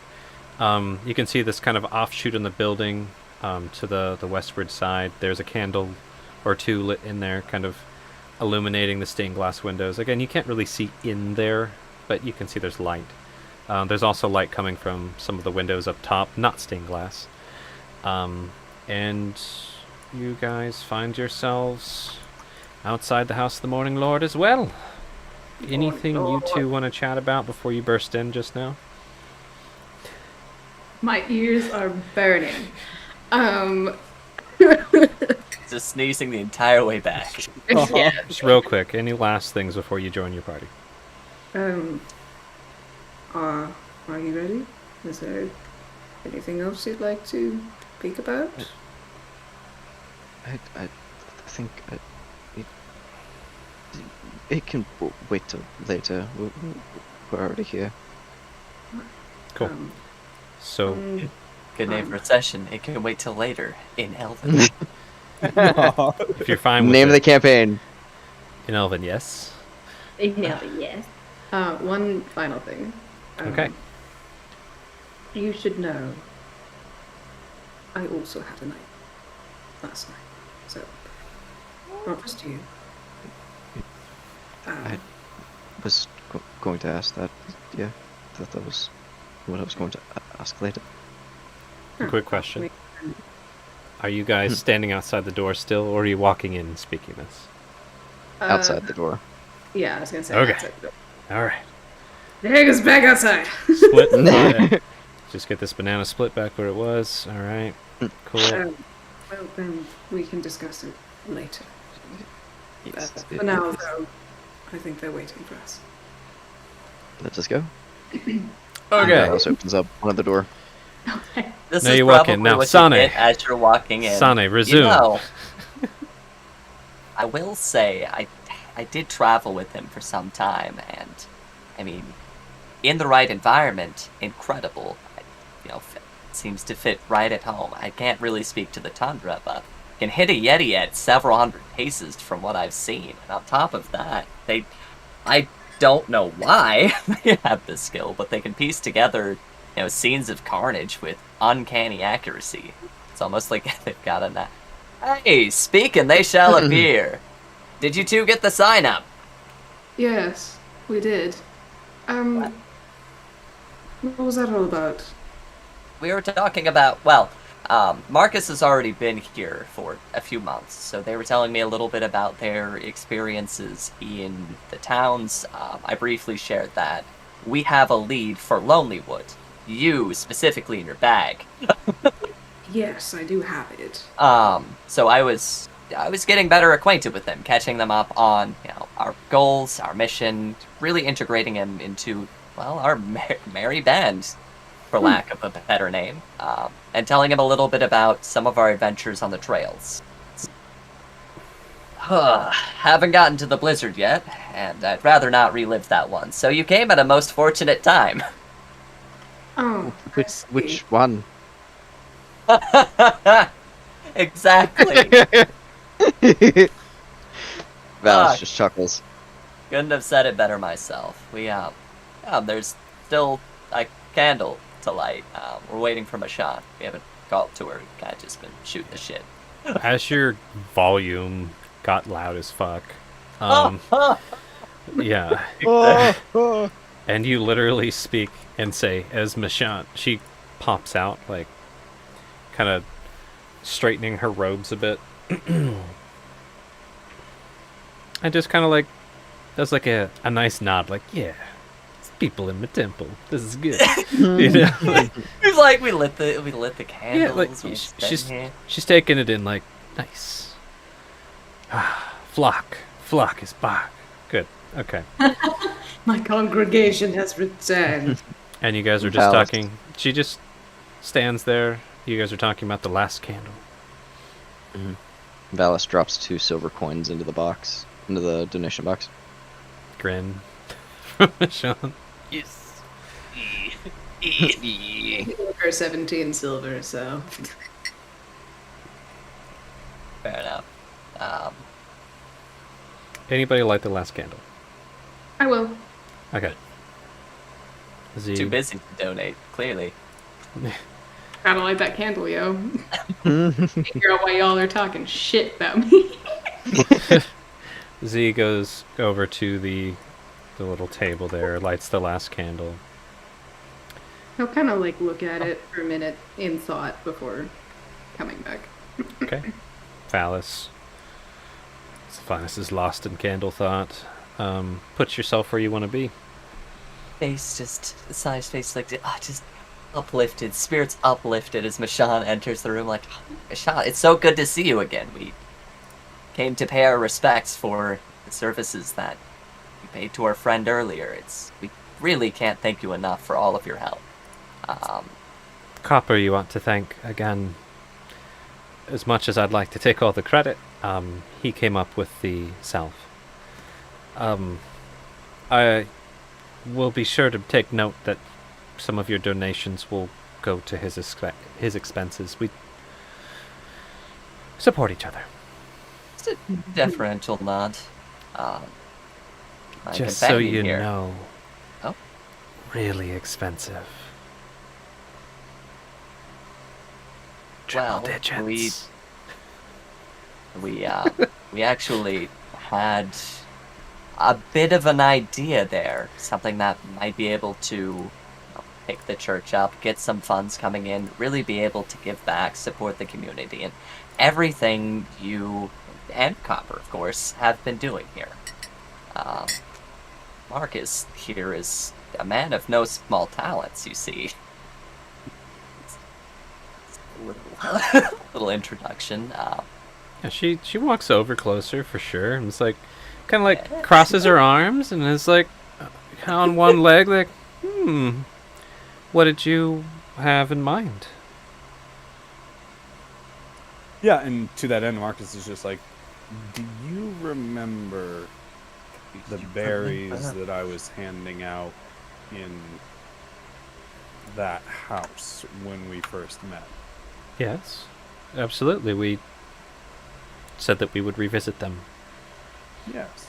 Yeah, I was hoping that now might be a good time too. In short, I can produce those berries en masse. Unfortunately, they're overtuned for what traditional druid circles would use already.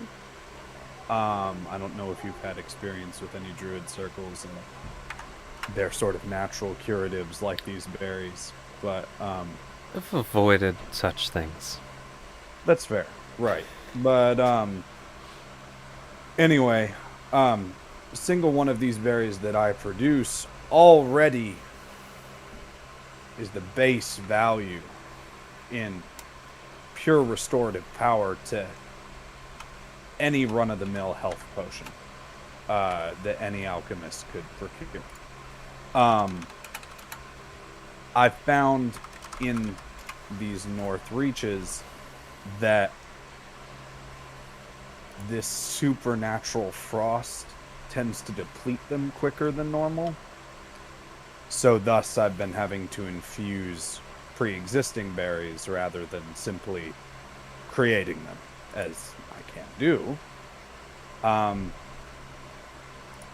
It's something that I'm hoping my friend Varric can assist me with the longer we're up here.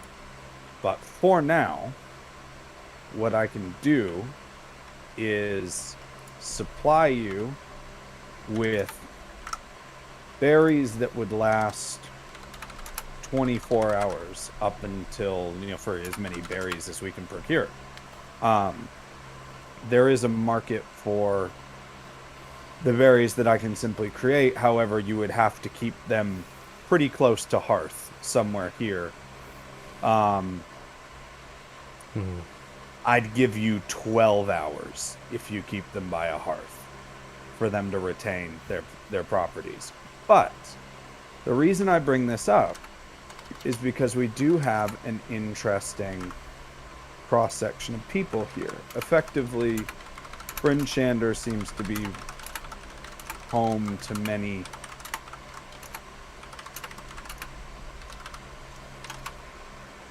diverse communities. Yeah, and specifically workers that have need to travel beyond the walls, whether they be adventurers, miners, all kinds of things like that. It's a rough and tumble place. Harsh. Yeah. People are hurt, To put it cold, frostbitten, killed, maimed. Just hurt by accidents all the time. It's true.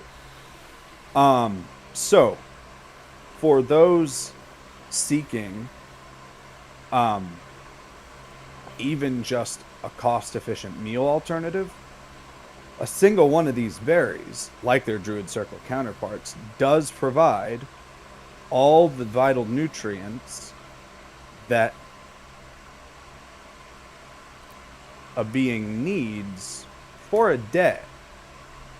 So if nothing else, between the cross-section of middle to lower income individuals, this could prove a sufficient alternative for not only curing yesterday's aches and pains, but providing all the nutrients one needs for a day in a simple and effective manner early in the morning. Especially, if you know you're going to be venturing out beyond the walls and might not know when your next meal would be. It would be nice to know that you're set for the day. And then for those that can afford it, you're buying an exceptionally portable and exceptionally potent alternative to a health potion. I believe that there is a market here for these. I've even plotted out some basic alternatives for those who are able to bring their own berries. I'm happy to overnight delivery on basically infusing their berries, and they can get a slight discount. If you can house the berries and distribute them as you see fit, I don't see why we can't share the profits. She's kind of digesting it, you know, looking at the ceiling, looking at the, you know, not like staring you in the eye, just kind of like brainstorming, right? And how many can you make per day? If at most. Per day? You said they last 12 to 24 hours, right? 12 hours if kept. So the berries that I can, screw it, I'm just going to make them. So I'll just create 10, right? Mhm. These, as of right now, should last you 12 hours if kept close to hearth. Ward off the frost as much as possible. If I were to infuse berries that you have on hand, 24 hours. In a day, the low end, if I'm not spending 8 hours of effectively on and off prolonged meditation, I'm on the low end, I can make you 60. What about the high end? Quick pause. I'd need to actually figure out with the math of taking a short rest to recharge channel divinity to then regain a spell slot to then make another 10, splitting out 8 hours of that. 8 1-hour rests spread throughout a day times 10, that's another 80. Yeah. So Upwards of 100. Yeah. I mean, yeah, like, 140-ish Yeah. at max. At like if you're going quick hard. math on it. Yeah. Like if I'm literally just doing this, but consistently 60. Got it. That's a nice start. We use the model here at the House of the Morning Lord of we provide services and accept donations. We don't charge for much of anything. How much were you thinking to sell these berries for? So I'd need to compare a little bit more because of the non-permanent nature of them. I was thinking 1 gold for a 12-hour variant, 2 for a 24. Because I'm not handing them a potion that will last them forever. Exactly. The people who are buying the 24-hour variant, it comes with the understanding you're going to use this in 24 hours. Now, that being said, if Copper can find a binding regent for these, so that by converting the base restorative properties within the berry and extracting it to then put in a health potion, sky's the limit. But that's between you and Copper, and of course I'm happy to donate as many berries as he needs to be able to figure that out. I find my friend Varric here would actually be quite helpful for that kind of thing, but we're starting to get into bending the arcane a little bit. So, but for now, I can guarantee you 60 berries in those orders, assume 12-hour variant, unless you fill, whatever the daily ration of actual berries are. If we do 60 of full 24-hour berries, all the better. And any berries that we don't use, that you don't sell, I can, of course, re-infuse the next day, so we're not at any loss there. She's kind of like playing with her long black hair a bit, running her fingers through it. Last note, for what it's worth, they don't have to be fancy. I've used even pine berries. Things that are barely edible. They still work. Must taste bitter. But it heals you. Cool. So, yeah, Z, put yourself where you want to be, or you just want to stand there, you're welcome to. I'm just standing there, yeah. Yep, standing there. Carving, Cool. doing his thing. I think you're right about the market. The price might work. Again, I haven't tried to sell anything like that before in town. A couple things. I might be good if we go forward with this to split up where these berries are. Some here in the House of the Morning Lord for those who need it, maybe some in the market where folks are looking for things. Usually people come here if they are seeking solace, help, grievous injuries, or guidance. I'm not sure how it would look if I was selling them.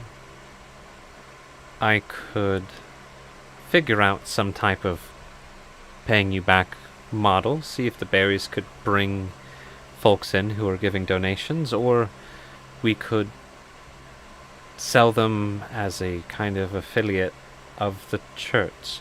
Which brings up another question I know that Marcus, you and I would need to talk through is our faiths before we move forward. True. I can tell by your garb that wait, I think she already recognized Everend, if I remember did, right. Yeah, you can tell by your garb, and like we discussed, you are a member of the city of Everend.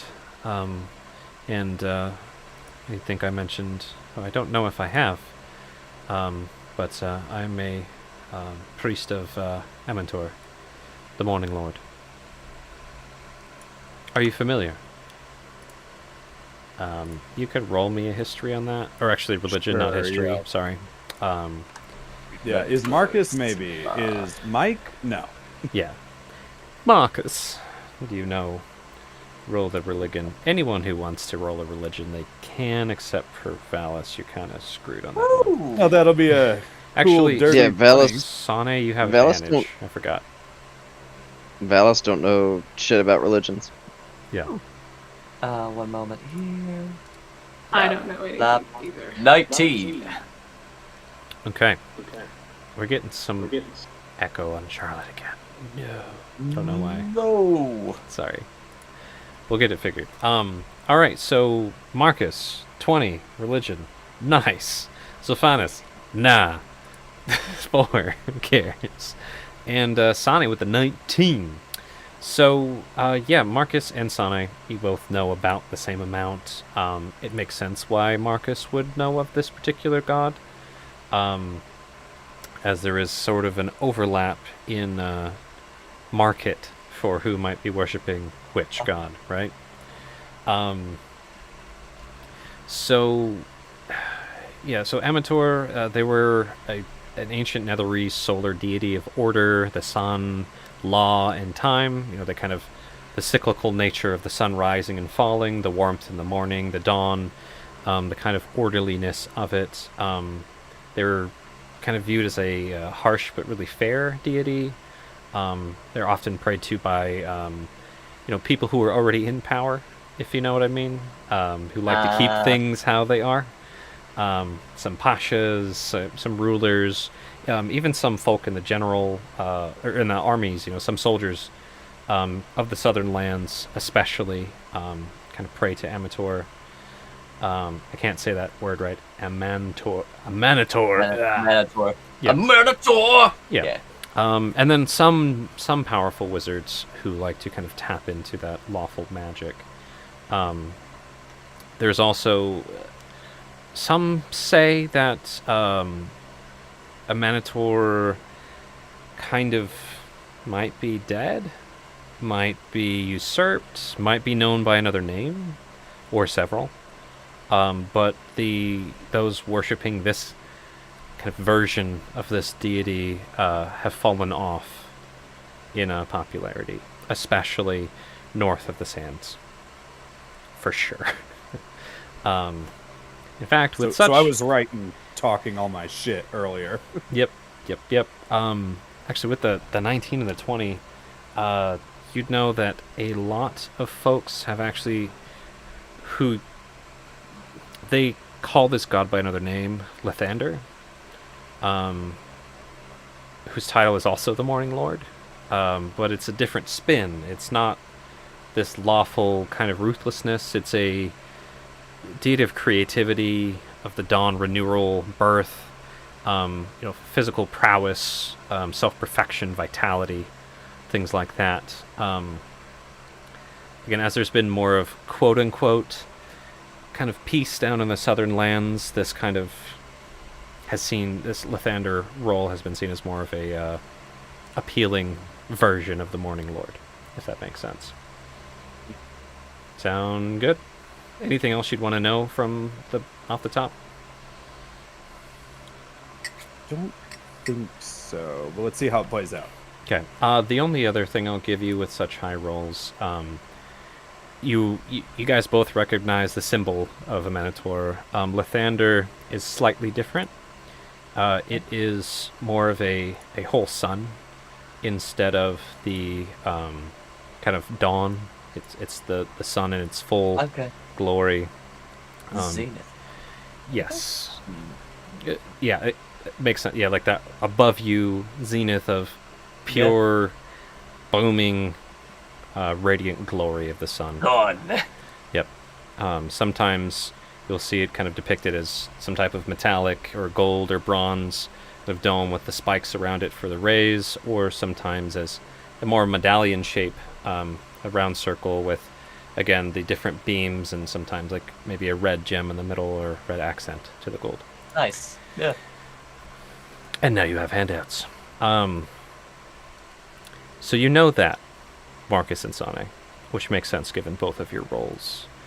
You'd also know, Marcus, that a lot of folks from your church have spun that to try and take followers and, give the whole like, oh yeah, that's the same god as what I'm talking about, but different. You know what I mean.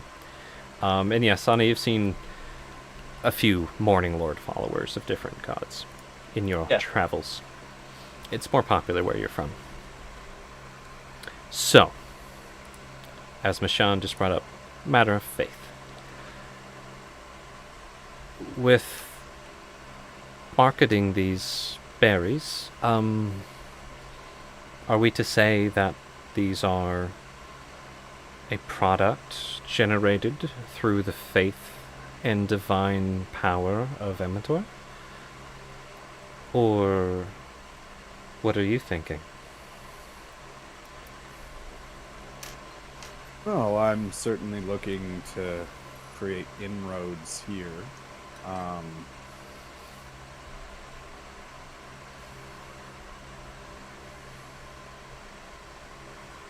I might prefer something along the lines of, it is the first of many blessings bestowed on the people of this town for the coalition of our two faiths. Gives you this like, look.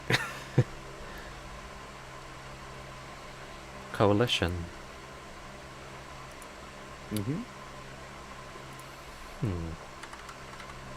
How would you explain that to someone you were selling or giving these berries to? How are gods? Yeah, how would you explain this coalition of our divine faiths? This alliance? How does it work? I think Some folks will ask. Mm-hmm. I mean, I think even starting on the simplest of terms, we both have a unified goal, bringing health and prosperity and upholding the natural order of things.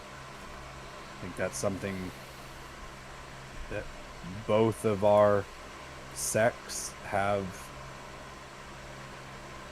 a vested interest in, and this is simply a sort of natural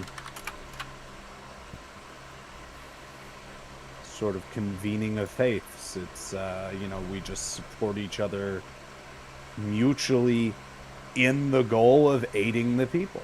And we do so in a very tangible way here. It's not about our faith specifically in terms of like, one versus the other. It's the fact that we are unified in this goal, and that goal of helping the people is what brings about such a potent blessing. You sound like Copper. I take it as a compliment for now, but it's one of those things where I'm very genuine in my, in my mission here to help the people, and I am very earnest in my, desire to work with you and your church. It's one of those things where if you're not interested, I understand. I can just take the berries and sell them myself. I just figured I'd want to spread the love. You brought up some beautiful points there. It's Manator, the Morning Lord, deity of the sun, and what plant could truly grow without the sun? Yes, it's true that we can be having berries to be growing them out here, but the things that clearly sustains the plants, that really gives that extra life to your work, to the berries that sustains them. It's the coming together of both of you to accomplish so much more for the people of these towns. I'm sorry. No, you're good. Beautiful That's actually thought. good. Yeah. Bashan just pipes up sun and life. Mhm. Vitality and prosperity. I think we could make this work. We'll just need to work out the details. Of course. We should ask Copper to get involved. He's clever. Though, a kook. Well, these are already on a time frame, so please, I'll hand over the 10 berries to her. Best we give them some of them to him, and I'll hold some. I'm sorry I'm not in a position to pay you for them at the moment. But I'll look at my books and see. Maybe even ask around if some people have a supply. We'll see. She gives like a really big sigh. Closes her eyes, kind of bracing herself. Okay, I will be right back. I'm gonna get Copper. And she, gives you all individually a nice smiling look, even if you don't look at her back. Does a wide berth. And, very loudly goes up the stairs. She's almost, shaking the rail and, leaning into each step, so they know that she's coming up them stairs. Get up there. You better not be doing any of that bullshit. And, she does some gentle knocks and you hear the door open and close as she goes in there for a moment. You hear Would they have been talking long enough to warrant sleight of hand check for my carving?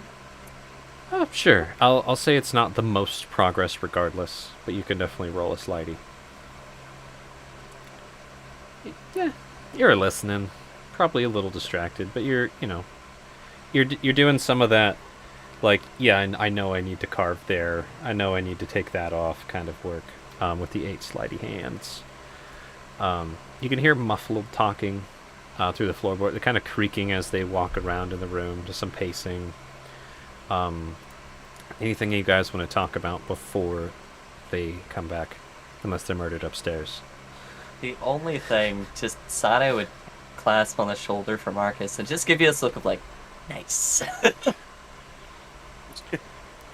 It's one of those things where Marcus already has his journal out. He'll flip to the back where he keeps all those deeds and charters and stuff like that, and you'll see written this time in common, literally Marcus Vance, 60% shareholder, owner of Vance Corporation. You know, Yeah. like, and with it, all the like titles, deeds, ownerships, everything like that, and he'll Oh just kind of man. like smile and be like, "What can I say? I mean, my father was a merchant, my mother was a diplomat. Sure, I grew up an altar boy, but you pick up tools of the trade around the house." Anyway, I need to do a quick few rosary beads and a quick Hail Mary just for I want to pray just enough to mechanically count for having cast guidance on myself if it should be relevant for a role in the next conversation. There you go. You know, Sane, as you're flipping to some of that experience with his characters, right? He's got this sparkle in his eye. He's hungry. Yeah. Is that gold I'm imagining? So real quick, I need like a 5-minute break. Get some more fluids and such. If you guys need longer, take longer. But I'm gonna call a break real quickly. See y'all back soon.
My bones.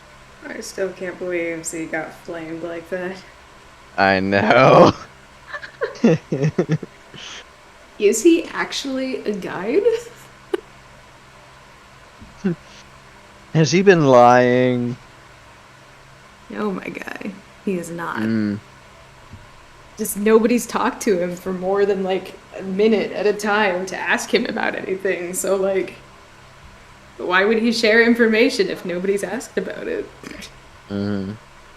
Just because he doesn't willingly offer information, or not willingly, just because he does not volunteer information doesn't mean that he won't talk about it.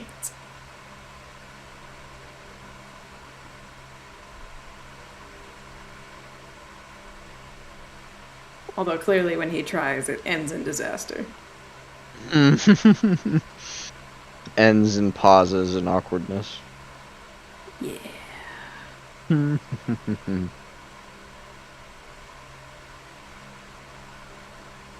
It's the is a threat is what is still what gets me. Mm-hmm. Threat. How is he a threat? I want to know. This man will not live past, like, I don't know, session 20 at the rate that we're going. Mm-hmm. Is a threat to himself, more like it. That, yes. And also, I need to ask Alu about. You guys know why Z is up here. He told you guys. Yeah, Z has the mission of ending the darkness and Yeah, but he told essentially taking down Aurel. Yeah, well, he's Yeah. fucked up, and that's why he's here. Mm-hmm.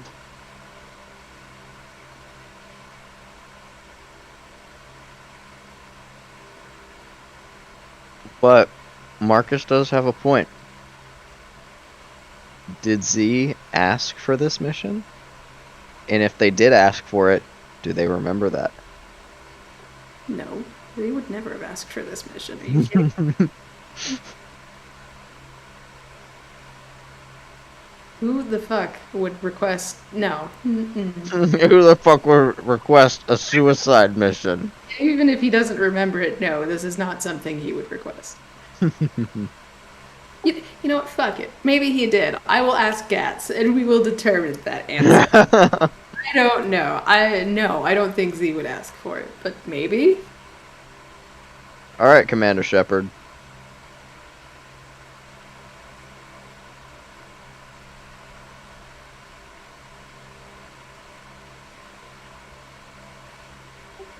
Not to give too much away, but Z would not pick a suicide mission for reasons.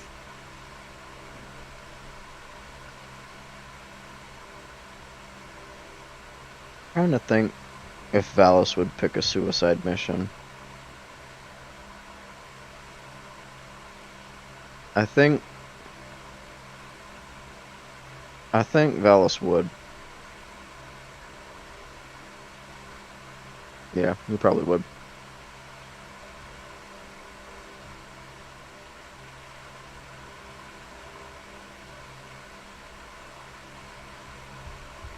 You're getting a little bit of something. I just messaged you. Oh. Me? Oh. Yet.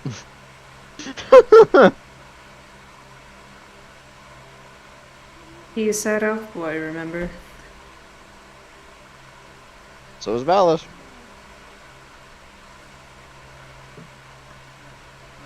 Best friends, best friends. Mm-hmm. That's all it is, best friends.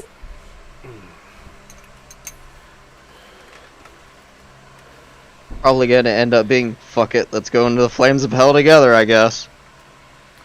What's this about hell? I like hell. Nothing. Oh god, now we got him started. So this time, we're not going to end up in the Feywilds. We're going to end up in the Nine Hells. Sounds good. Excellent. Alright. Deus Looks like here come. I'm bringing in Nessus Kepler when Valis dies. I mean, I'll take it. Alrighty. Can't say hello without hell. True that. How y'all doing? You good? Yeah, I would like to continue on. Indeed. Mike, how you holding up? I know you're recovering. I Oh, think Mike's he has headphones headset is off. We'll see when he gets back. How are you doing? Indeed. At least another, 5 hours in May. Oh, okay. Ha! Ha! You Say funny. actually, for once in my existence. Not I. Allergies are killing me dead, but I'm making it work. 1 second. The spirit of middle school me has taken over, and I could go all night. Hilton me to death. Oh, the kitty cat. Or is that a... No, Kitty that's a cat. cat. Icky It cat. was just the dog kind of looked like a Yorkie for a second there. There's just the webcam making it an amalgamous mess, cutting out Yeah, partially. And how are you? she must. Whoop. Good. I was saying, how you doing, Mike? I know you're recovering. You good to keep playing for a bit? Yeah, I can go for a little bit longer. Just with regards to specifically Zilpanis and Valis, like, how are y'all doing? Like, I realize this isn't a lot of like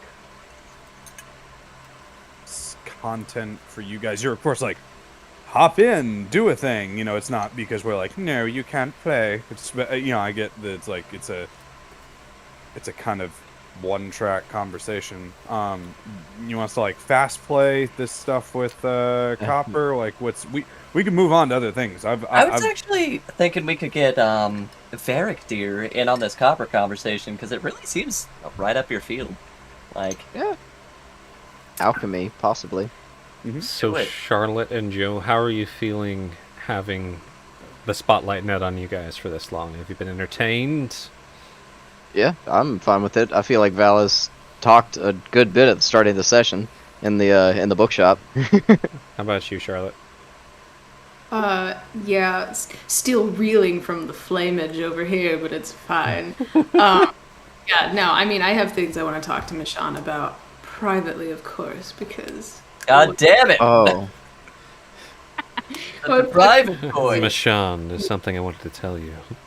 In Behind your closed- room alone. Yes. I will have that conversation Your openly. evenings look. I mean, We can bring the candles. I'll bring the wine. I saw you had candles lit in your room already. No, no. okay. Oh no. But yeah, I mean, maybe I would like to fast track it a little bit, just so I guess so we can get to a good feeling stop point, maybe back at the tavern, open up some channels, pathways for like in between character RP a little bit more, but otherwise, Nice. Yeah. Roger Where's Dodger. my dad? So, you all ready to continue? Oh yeah. Duh, yes. There we go. Cameras are beacon. Let me adjust one thing here. Go down y-axis. Down, down, down. Who? Not gonna say. Alright, so. Me? Not gonna say. So, Michonne went upstairs. You can hear the creaking, kind of shifting of weight and footsteps upstairs. There's murmured conversation. Anything you guys wanted to discuss in the brief moment of privacy? The looming statue of Lathander. Not Lathander, Amator. Staring at you guys at the head of this temple. We really chiseled them out a bit. It could be Lathander. True. Let's get some more definition. True that, true that. Take that as a So- no. Oh, Z's piping up. what exactly is the plan after we talk to Michonne? I think head back to the tavern. I don't think I have anything else on the docket, so to speak. Yep. Sounds good with me. I just wanted to get a general idea of what we wanted to do next. Marcus, I think I just realized. Where's your staff? Oh, yeah, right. I forgot to tell you that part. We stopped by the blacksmith. And he's getting his staff some hurdy-metally bits. It's gonna be pretty nice. For him, Medley? not for whoever he's swinging it at. Okay. How about this? When we get back to the tavern, how about a round of food, maybe a round of drinks, and we catch you up proper? There are some details I've been withholding. It's better to keep them on the low, so to speak. I think you'd find them quite interesting. Unless Z already filled you in? You doing all private, like. No, I didn't fill him in. We just had a conversation among friends. So what am I? A friend, but not privy to this particular conversation. As I was not privy to the conversation between you and Marcus. I told you about our conversation. You're absolutely privy to it. What would you like to know?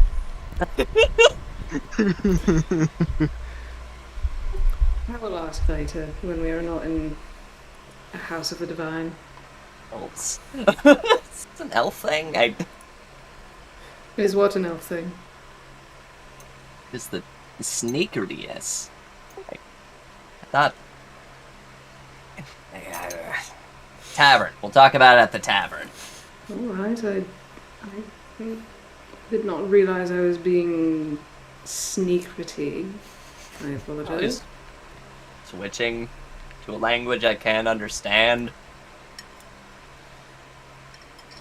Is this about the bookshop? Oh, no, yeah, the bookshop. And when we were inquiring about the flyers, and on the trails, and when we were talking to the blacksmith. Oh, and don't forget about the time we first went into the tavern. Oh, and before that, when you were communicating with Hel. Yeah, Alright. it's just about the bookshop. You're being super sneakerty, Z. I tend to use Elven when I feel there is a measure of secrecy or an extra safeguard that is warranted to what I am talking about. It is not meant to be exclusionary, but I... Well, that's what secrecy means. That's Yes, but not exclusionary to you, it's specifically. Well, the bookshop was. Well, you'll just have to teach me that. What? I feel like that would be the perfect time for Michelle. So, Z, you probably just noticed that Michonne and Copper have been like crouched at the top of the stairwell, like eavesdropping at this point because it got a little spicy downstairs. And as soon as they went silent, they both stand up and they trot on down. But It's so good. so yeah, Michonne comes down, you know, We will human continue- Michonne with her long black hair, and then another little guy comes down the stairs. Takes him a bit longer to navigate. Has to reach up pretty high to reach the rail. Stands right under the chandelier, and it's a little red-haired, little white in the red-haired gnome guy. He's very short, and he's wearing very thick reindeer hide and fur garments. Almost looks like a teddy bear. His hood is down right now. Pretty sure if you put his hood up, he would literally be a teddy bear. On the outside of his warm garments, you can see he's got a kind of I'd call it like a tinkerer's apron. It's got, you know, like pliers and other tools hanging out the front, and he's wearing some kind of tough but very dexterous looking leather gloves. And he's got some little spectacles as well. Hello, my name is Copper. Michonne says you all have a business proposal and that you're very thankful. Apparently I saved one of you. Glances at Zolfanus. Yeah. We probably Points over. all glance at so Glad to hear that the salve worked. I assume Yeah. it stinged. Not the worst that's ever happened to me, but thank you. And very deep, like, bow of gratitude. It's just the burning light of Lathander, the Morning Lord. Michonne just Sorry. rolls her eyes so fucking hard. Just, Good to know. I will keep that in mind the next time I require assistance. indeed. Well, about our business proposal, how much has Michonne shared at this point? You have some healing berries. Church of Everent. Looking to sell them for 1 to 2 gold a pop. They don't last very long. But maybe there's a way to make them last longer. Anything else I've missed? got No, to get straight to the point, that's where you come in. Do you think that you could turn it into a lasting ingredient and something, say, as permanent as a health potion? Maybe. It'll take me a bit of time to tinker around with the berries. Michonne's given me a few already. I ate one. Not that bad, it's bitter. Like a cranberry. Sort of. And, I can already feel its effects. I think I can do something. Maybe a way to preserve it. Maybe a way to make a draft of some kind. We'll see. She says you can make quite a lot of them and at great frequency, which is good. It should speed up the progress of my research. So, a partnership between the House of the Morning Lord and the Church of Everend for the folks of Bryn Shander and visiting folk, of course. Unlike Michonne, I tend to bill my services directly and then pay Michonne the rent that she charges, and I keep the door open to the House of the Morning Lord. It's a much better model than the please leave it at the door approach.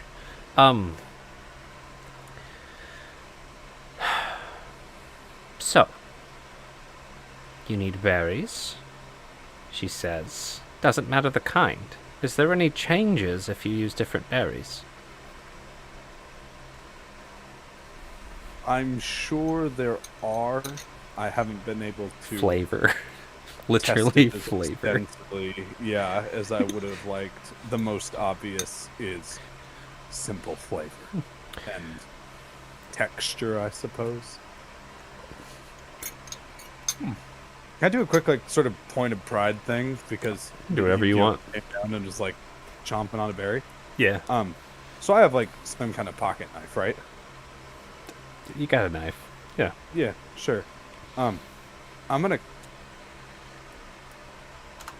cut my own hand for 1d4 damage, and then pop a berry and just sit there while it just magically heals up for the full 4, which is actually 1 over what I did. And just like, really? Berries weren't doing it for you? Nice. So, you cut your hand for 3 damage, and then ate the berry, healed it up. Quick acting. Would you be willing to do that demonstration for marketing purposes? Or one of you? Oldest trick in the book, yeah, of course. Nothing Should- better than, well, that direct show, right? That should help. Especially in the market square. Mhm. These types of tricks are a bit distasteful in the church, though, with folks visiting. I think this is a good idea. So, how are we to split the profits? Assuming you are largely responsible for keeping the berries close to hearth and stuff like that, the 12-hour variant for now, I'm happy to split all profit 60-40 in your favor, because you are doing the lion's share of the work in terms of actually selling them. Michonne had brought up the sort of idea of splitting between 2 places. I don't think you should try to market them all here. The market square in Bryn Shander is definitely the best place to sell them. You've got folks Right. trolling about early in the morning, midday. Sometimes, well, the evenings they're looking for taverns. The tricky thing is, at the moment, until you come up with a binding agent or something of the matter that can extend its usefulness into a potion, and my friend Varric here again would be an excellent resource for that kind of thing. He is a natural when it comes to these types of things. Unfortunately for the berries that I sell on my own, out of good faith, I'd be willing to split some part of the profits with you, but given that in that scenario I'm not only providing the berries, I am doing all the labor in selling them, the best, most compelling reason I can think for you to have a share in that would simply be to foster goodwill, but I'm stretching it. If you're able to share those profits as well, we could also help with some word-of-mouth marketing in the region. We're established. What would you say would be fair if we were to continue to engage in spreading the word? Yes, there's... Mashan pipes up. There are plenty of friendly folk around we could have talking about this. You know, more folks out there buying gear than visiting here. Very well, then for the purposes of your network, I'm willing to split the berries that I sell 60-40 in my favor, with the 40 going as a sort of marketing and retainer fee. So Copper and Mashan do like the kind of eyes locking, thinking. They both get the little nod. I think it's a good start. Mhm. We can adjust it depending on how the berries perform. See if the price point makes sense. If you run out too quickly, then we've priced them too low. I'll let you know, I tend to price my products very high. At a fair, high price, of course. Quality course. products require quality ingredients and careful hands and a keen It should be- mind. Should be paid for in full. Boasting. Absolutely. Oh, no. We're all of the same mind. Unfortunately, this is simple economics. We're all supply and as of yet no demand. So tell me, your friend Varric here, what exactly do they do? I'm a practitioner of the arcane arts, specializing in transmutation magics. Not a clerical priest or anything like that, just arcane. Yes. You don't have any deities that you pray to? Little grimace. No. Of the None. creepy crawly variety. Exactly. Eight. If- Naked. If you were referring to the Spider Queen, no. She be damned. Ooh. Okay. Powerful words in the church. Can't say those words are bad to say in here. Though you're not the That's only why I say drow them around, from what I've heard. Be careful. I hear the same. Well, Every drow in a 30-mile radius is like, loads hand crossbow, sleeping agent darts. Yep. Um, Load spider venom darts. well, look, I'm going to take these berries and start testing on them as soon as you all leave. Do you want to produce any more in case we have some opportunities to sell them? I can give you one more batch of 10 for now. Perfect. Sounds like that'll do nicely. It's late enough. Most of the folk would probably show up here in the morning, unless there was some type of accident and they made their way this far east. Very good. 10, 12-hour berries.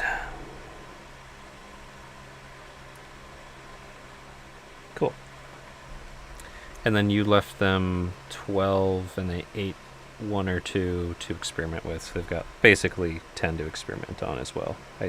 Is that right? Can't Well, remember. they have a total of 20 right Okay, they now. have 20 I don't know now. what they ate or experimented with, but they have a total of 20 berries on hand. Okay. 20 totes. Well, you ate one as well, didn't you? No, To I do ate one the of the experiment. my own perma berries. Oh, The special day berries. Gotcha. berries. Very- So, and what's your role? Points at the spooky red-haired elf who's scraping metal on wood. Security and good company. That. Security. Mm-hmm. It's an interesting role reversal. Pointing at Phallus and Sylvanus. Normally the drow is the scary one. My face doesn't exactly lend very well to marketing, so. That you two have in common then. So, no offense, of course, it's just facts. Shh. Megan. Dude, whoa. Easy. So, Varric, your magic, have you done anything with healing, preservation, transmutation? Dabbled more a couple years ago. I recently, but should come back to me pretty quickly. Well, if you wouldn't mind sharing any progress notes, I'll do my best to write in a way that you can read it. Do you read Gnomish? I don't think so. No, I don't think anybody knows Gnomish. Wait. Sylvanus, do you know Gnomish? You know Gnomish? I fucking know Gnomish. Why would you Holy not know? shit! What in the goddamn fuck? Alright. The most obscure thing that he could know, he knows. You know Halfling? I don't. I do not know. For shame. So, Sylvanus, if you'd allow me, when he says, do you read Gnomish, you, raise your hand. Yep. I Good. do. I can write them in my normal language that should speed things up, and you can read them to your friend. You have a translator and bodyguard combo. Looking forward to it. That they are full of surprises. Don't like surprises. Doesn't look back. I don't like surprises. Well, anything else? I have something I'd like to ask Mishan. Not related to this. It's kind of does a eye circle around the room, processing that. Okay. What was your names again? Just one more time. Points at Marcus.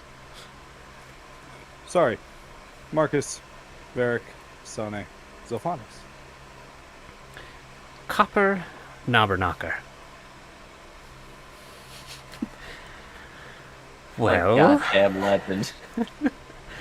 I'll leave you to it. I'm sure Mishan and I will check in later amongst our usual debates.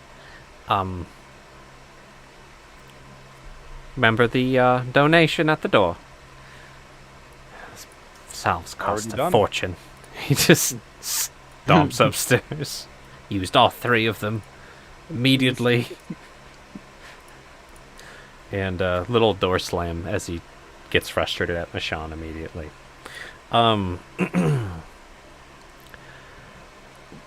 Zophanis, do you want us to wait outside, or should we meet you back at Calvin's Comfort? You can stay. Okay. Since someone was a little hurt at my secrecy. Not hurt, I was just pointing it out. Sure. Untouched. Mishan, What means are there divinely related to restore memories? If you don't mind. Huh.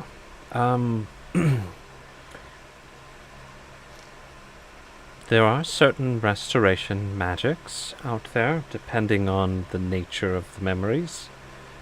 I would need to know more. Is it brain trauma? Is it a curse? Is it some type of enchantment? See, I'm not sure. Well, question. So, would Z know enough to know that whatever memories he's missing has something to do with the Feywild? He wouldn't know. So nobody would have told him that. I mean, a start could be you probably don't have any scars or visible trauma on the top of your dome piece, so that might be a start. Also, Mm, this is I don't this know. is pure medical flex, but Mhm. because Michonne was listing off stuff, I'm just like, or parasites. It's been far long enough, but mind flayer tadpoles have had an effect on locking off certain regions of people's minds. Yes, aberrations so can do significant damage. There's even So- though. Go ahead. So, Marcus, as soon as you say Mind Flayer, Valis locks up. Seizes. Like, and just slowly, like, turns towards you. And then just kind of looks back down at the ground. Sure. I mean, Marcus will do the kind of like, you good? Like, hi. Some Valis Quick, nods. Short nods. Quick, short Mhm. nods. Sophanis. To answer your question, Michonne, I don't know. I can't remember. About 20, 30 years of my life. Like my entire life. Yes, well, that was a third of mine. Well, maybe my entire life. And I don't know where they're gone.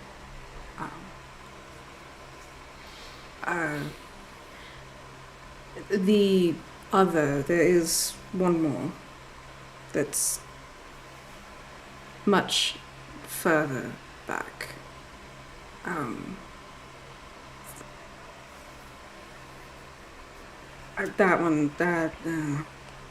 Well, I might talk to you more about that one later, but for now, 30 years. I don't know why I can't remember it, but I can't. Is it any particular span of time, the most recent? Was it from your earlier years? Do you have pieces? Recent, effectively the entire time that I've officially been a guide. I have recollection up until getting my tattoo, and after that, blank. Exactly. Little glance. Both of them. Aha! The truth comes out. Convenient. Yeah. Yes, That's of all course. you get. Just Yeah. small glance from Sane. Some sus glancing going on between Marcus and Sane. Do I pick up on it? There's sus glancing going on between Marcus and Sasane. Probably, You see yeah, the sus like- glancing. It's definitely happening. Michonne asks some more questions. What happened immediately after you... What's your earliest, recentest memory? If that makes sense. Being told that whatever mission I'd been on, I messed up badly enough to be sent here. By the guides? Where were Yeah. you? Hmm. By the guides. Do you think they did it? That's a good question, DM. I don't think so, but you just- also, Just have Z say that. I don't think so.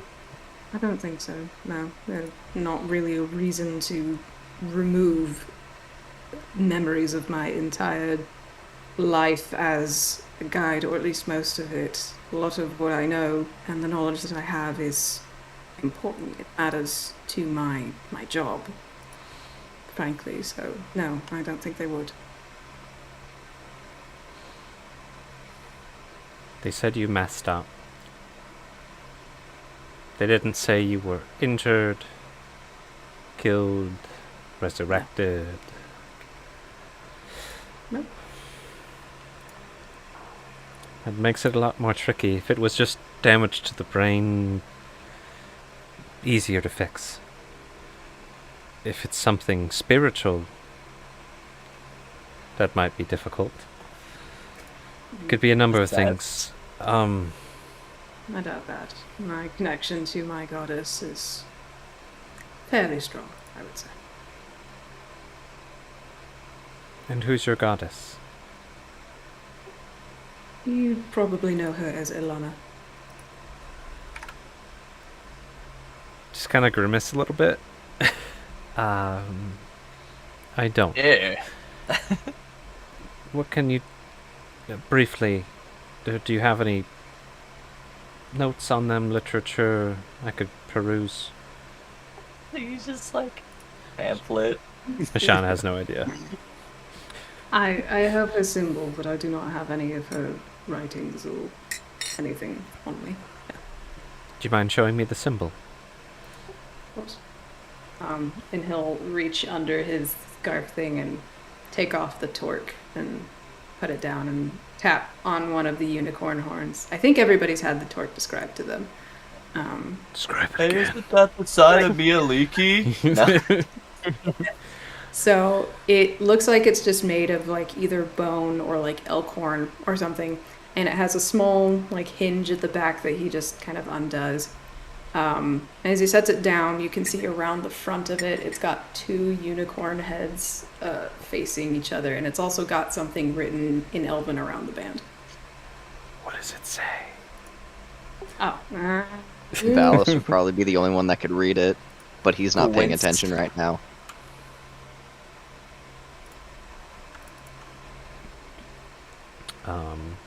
Yeah, and she, while you're kind of showing it, she examines it. If you can't find the notes, it's fine. Michonne would have just read it and likely understood it. I'll do some looking into my Found it. notes, see if there's something I can find about the god, just in case there's something about memories. Alright, what did it say? It says, in defense of the defenseless and the protection of those around me, just around the band. Cool. Noble cause. Well, I will knock my head with Coppers to see what ideas he might have, and the first step would be to try some different remedies. Some spiritual, some magical, some bodily. I would appreciate that, and of course I will give whatever I need to help it along. Though please do not feel in any rush. While the information that is missing is regrettable, I can function without it. Did you hear it? Just laughing for Marcus and Sane. Now, okay. That's So, more sus glance. Is that what? check Just in looking from. at like, what the fuck? Yeah. It seems we'll be in contact since we have this business arrangement starting. When I find anything, when we check in, I'll let you know. Thank you. And from time to time, might require your mind, spirit, or body. Well, I can provide all three, so Anything else I can help you all with?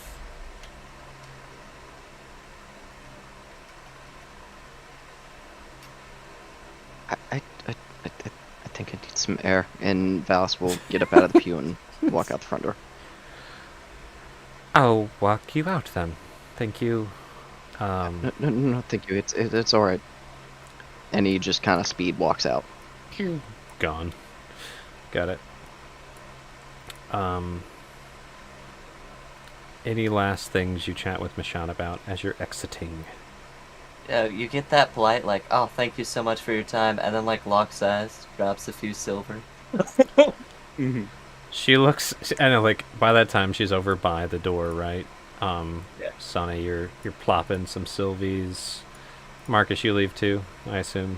Not gonna Yeah. old man on the bench fall asleep. Cool. He's just been asleep for the past 5 minutes. Never noticed. And she looks. She does the like trying not to look in the chests while looking in the chests kind of thing, you know.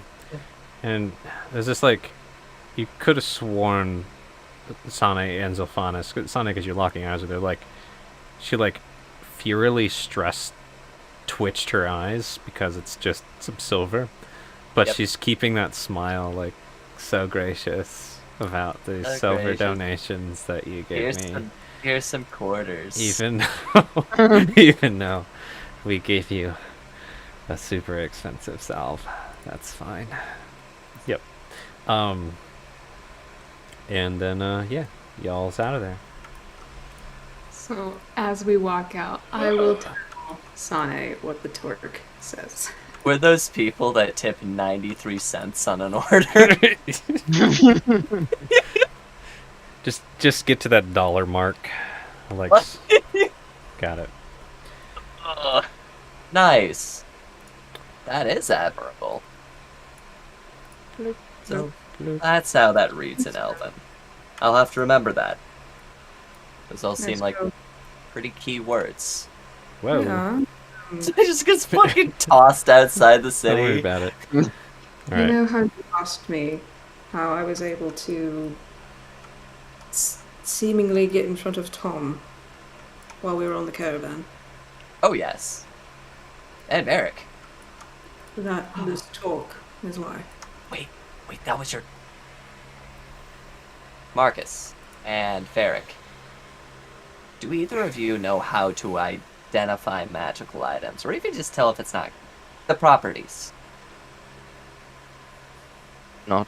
I can see if something's magical, but I can't see the properties. I'm Okay. working on that. Okay. The woman at the paper compass can. For gold, I was hoping we could keep it in-house, but Or trade. yeah, gold or trade. But what I was gonna say is, if your fancy Torque can do that, what do you think the other one might be able to do? Maybe we could have Eric take a look at it. You seem to be quite magically inclined. Could be an activity to do in the comfort of our rooms at the tavern Mm-hmm. after settling some other business. I can do that. Other business? Well, yeah, eating, drinking, making merry, making it through another day. Sort of. Alright. To a prosperous future, to our success. There are plenty of reasons to celebrate.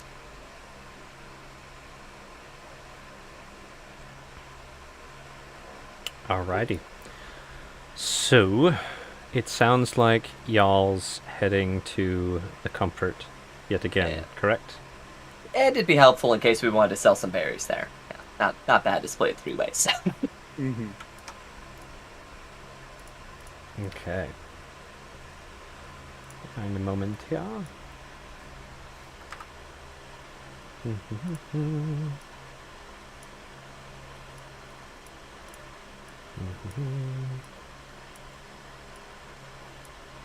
Now, with how much the dwarves seem to trade with the towns, if we get in good with Ogden Flamebeard, do you think we might be able to start sending some... if we find a way to distill it, the berries, it might be something we can use for the dwarves over in the tunnels. They seem to have a fair bit of wealth, resources, if nothing else. It could be a welcome supplement to their daily routines. Tundra's a harsh place.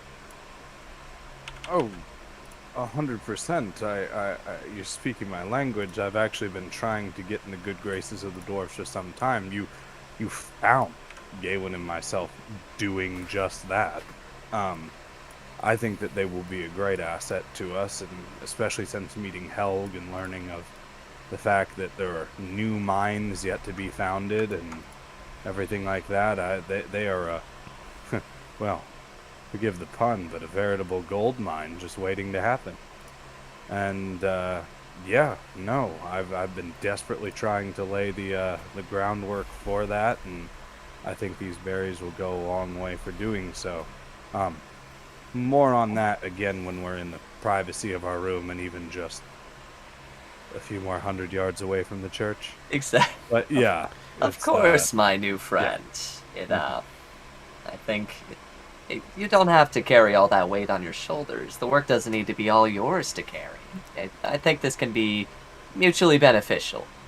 Yes, I'm sure I don't need to carry all that weight in my pockets either. You're happy to lend a helping hand.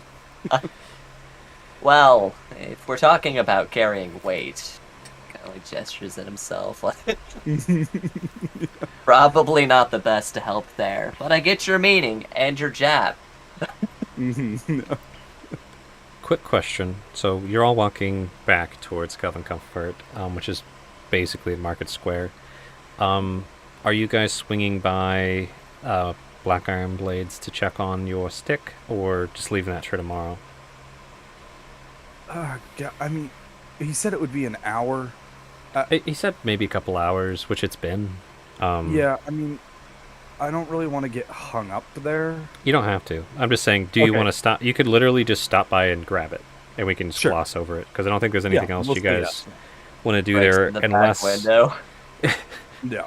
We'll Roll say to yes open then. the door. No. Valis, Yeah. is there anything at the Smith or General Store you wanted to grab or no? At this point, you can wait till No. later. Okay. So you can definitely swing by and grab your stick. And I'm gonna message you. I did some rolls for how it went, and I'll tell Cool. you what it does here. You now have 2 sticks. How exciting! It's And now an 8 staff. you got some You screaming now sticks. Yeah. Oh.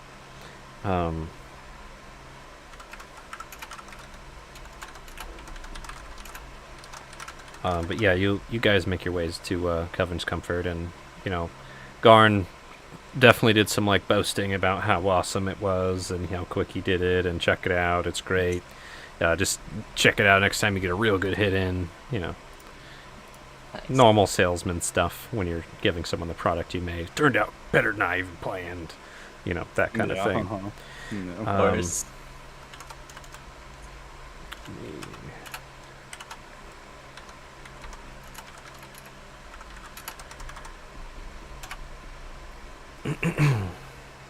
Yes. Oh, okay. Yeah, cool. And then there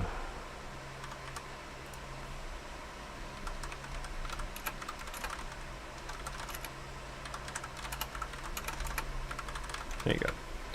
So it's got that little bit of bonus to it. Again, nothing crazy, but could be pretty nice. Sure, yeah, I'll take it. Unless you had something else in mind, you can let me know later. But for now, that's what I landed on. And yes, you guys find yourselves outside of the dark, but lit from the windows, Calvin's Comfort, Dwarven Tavern. Not to be confused with that scary adventurous tavern known as the Northlook Inn. All right, so God damn. I think you guys can just walk in the front door, right? Can you do that? Or is it a barrier? I don't know, can we? Nah, I'm just kidding. I was totally messed. I believed it. I was like, oh, dang it. I've used Roleplay before. I know what that shenanigans looks like. Dang it. All the time. And Yep, you find yourselves in this kind of familiar, dimly lit dwarven tavern with plenty of fine, hardy woodwork, some banded shields upon the walls, some nice tucked booths with lattice work around them. And, it's later in the evening, not the busiest time today, though there are some kind of small groups of dwarves over on the kind of side tables that are tucked away. Couple of Hume folks getting some food as well. Maybe Elvin, who knows? They're scrawny and taller. Your buddy Lynn at the bar talking with Ogden Flamebeard about something, drinking heartily. You can hear the cook bustling in the back through the thick door. And, some general murmurs and mirth. What do? Would turn to the party. Are we getting our meals to go? Or are we gonna eat at the bar for a little bit before we get our rooms? What are how long we want to stay down here before we call it a night? I won't be long, but I will take my meal at the bar here. All right, I like the way that sounds. All right, bone broth soup for me. What are all of you getting? Jim, real quick, are there any spots that are kind of out of the way that are empty? Yeah. So first of all, just roll me an investigation, I'll say. Investigation. As you kind of walk in 14. here. So you see there's a kind of tucked table off to the left as you kind of come this way. There's nobody seeming to be at that. The door to this back room on the far right side across the entire tavern seems to be open. You can see kind of the edge of a table and chairs there.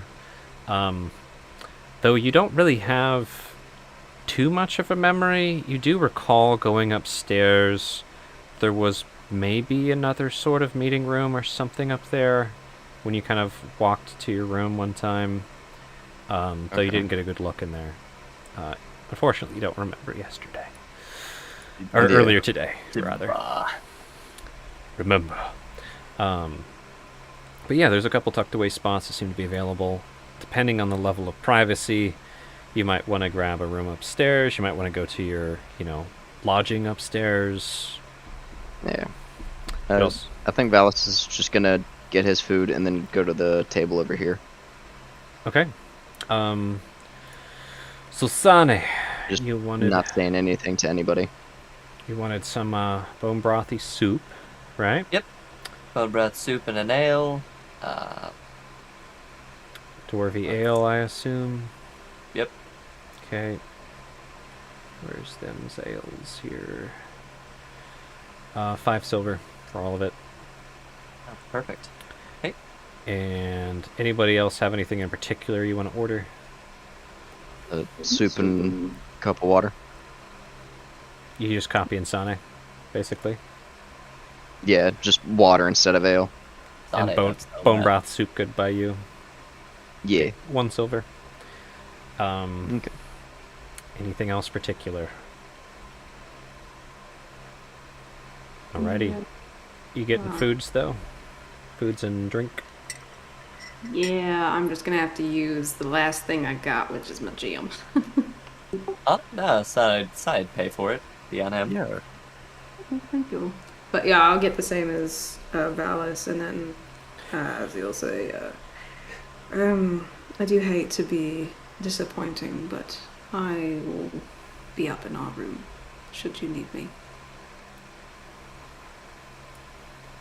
Well, if you want to wait for your food at least, it probably won't be too long. Yes, I will wait that long. It's a lot better warm. Yes, it is. Warm food, warm company.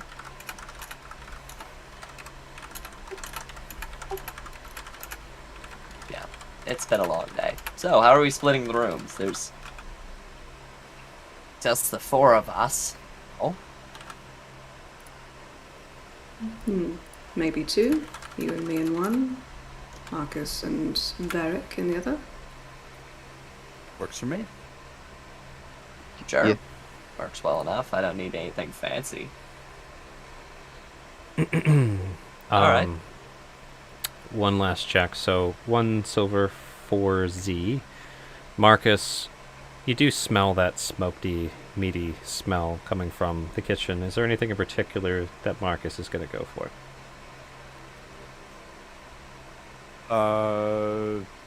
Yeah, I mean, I wouldn't say no to a nice pulled boar sandwich.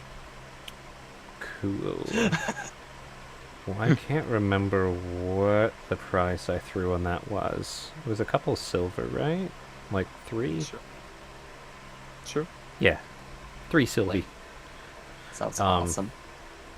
And yeah, it's they got like it's a sandwich. It's got like wild boar chops grilled on it, just Mhm. nice and greasy, things like that.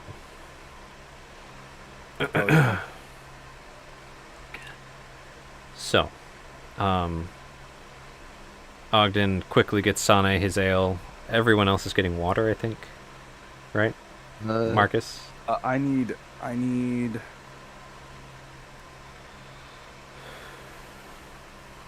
the dwarven. I need something dwarven. Whatever they have, like, on draft, the equivalent of, like, I don't know, You need a talking point. dwarf. Like, yeah, I just need it to Nice. be very dwarf. I don't There have you to be go. knocked on my ass. Like, what's a dwarf Bud Light? You know, like. Yeah. Give me 1 sec to Well played. to scroll up to his particular. The equivalent of a dwarf Bud Light. Yeah, it doesn't have to be fancy. It's just it's got to be at least whatever is poured in a rune carved mug. You know, like something Mhm. that just screams. This is I'm all here. shit. Yeah. I know the things. Yeah. So you're talking with Ogden, and I tell you what, could give you a little bit of me own concoction, Flamebeard's fire brandy. That's Yeah. awesome. I'll even you know, like I'll even open that conversation with him. I'll be like, "Hey, look, Ogden, buddy, you know, you I'm hoping to address the boys in just a minute here. Can you help me look a little more presentable to these good hard-working folk? And if it is your special blend of fire whiskey, I will do my best, but would you mind on the rocks cutting it with just a bit of water? You know, I don't want to dilute it or anything, but I'm How an about old this? man. Help me. If you want a little bit of respect, make you a Boilermaker with some Trollbane ale. And he like looks over at Hlyn, Mhm. literally her last name. Mhm. Some Trollbane ale. Put a little bit of me fire brandy in it as well. There you go. Make a big show of it. Gives you a wink. Hmm. Thank you. Hey, it's just gonna be this look like, oh, fuck. No, yeah. Let's see. Just doing the maths here. A little bit of that, a little bit of this. Look at this, Gold look and at 5 that. silver be alright for you. That's fine. I'll take it. Thank you. Alright.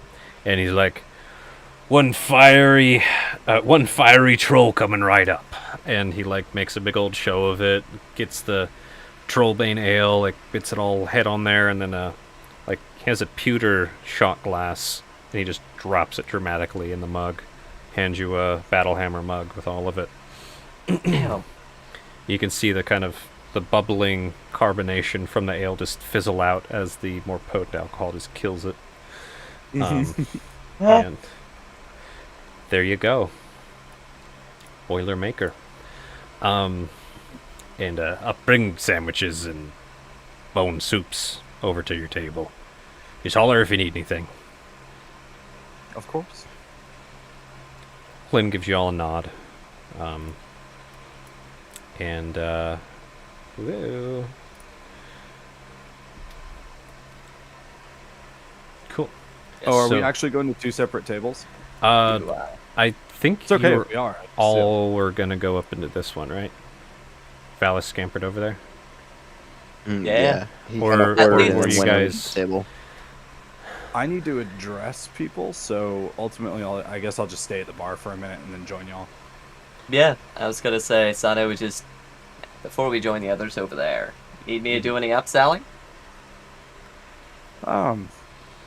Sure.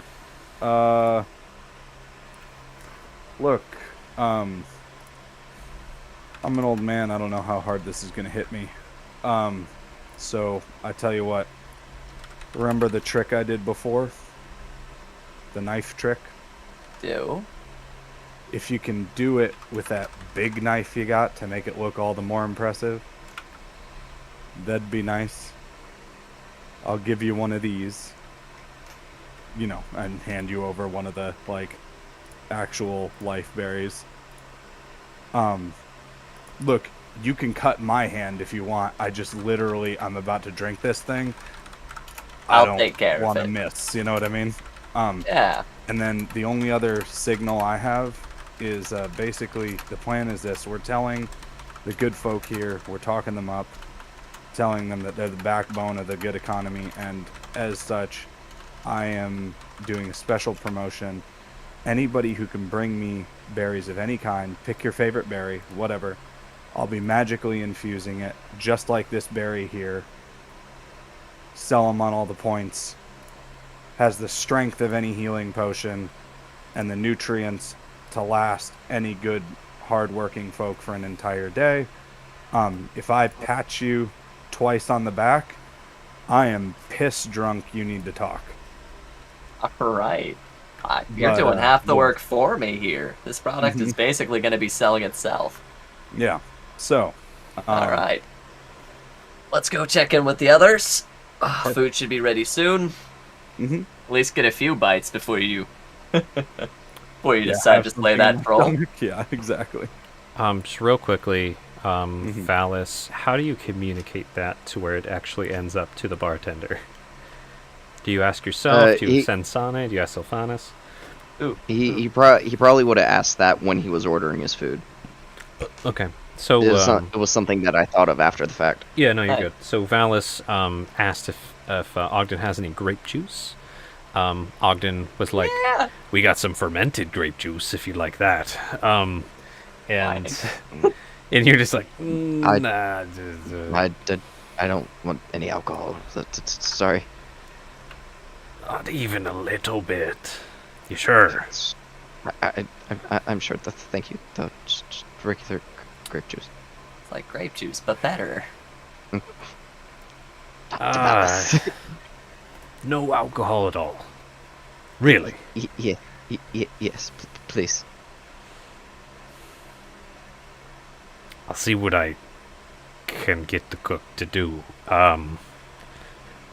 Yeah, I'm telling you, this one's like grapes in a cup. I don't know. Yeah. You don't Should open the usually fort. keep fresh grapes on hand. Goddamn knife ears. They tend to last longer when they've been fermented and transformed. But That formed. worst case, it'd be real mild. Reborn. That we have some very, very mild sweet wines. Worst case. I'm not much of an alcohol drinker. I'm sorry. It's made for folks of your frame.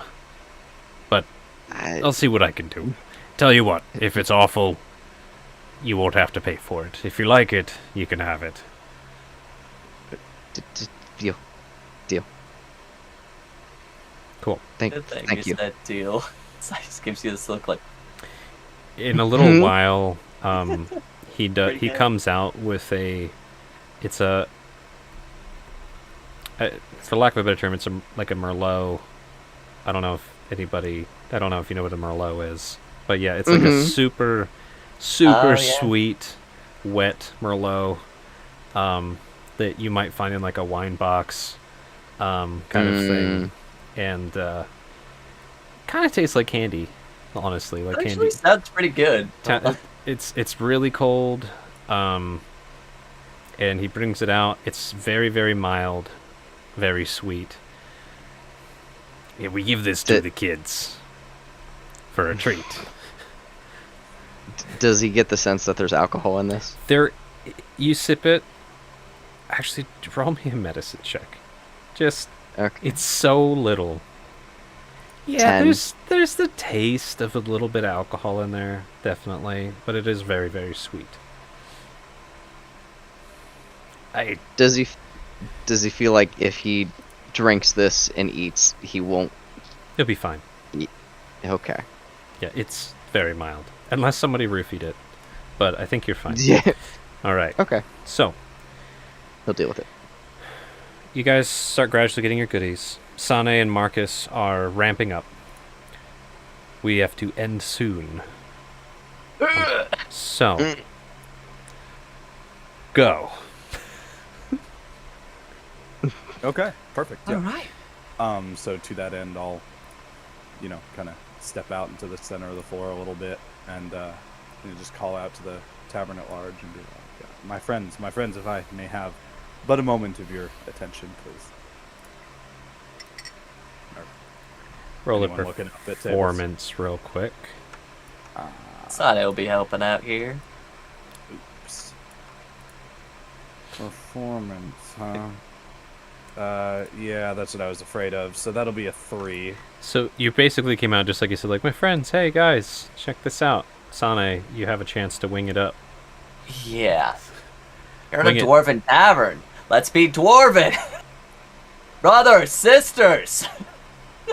A moment of your time. A reason to celebrate. All right, roll your performing for attention.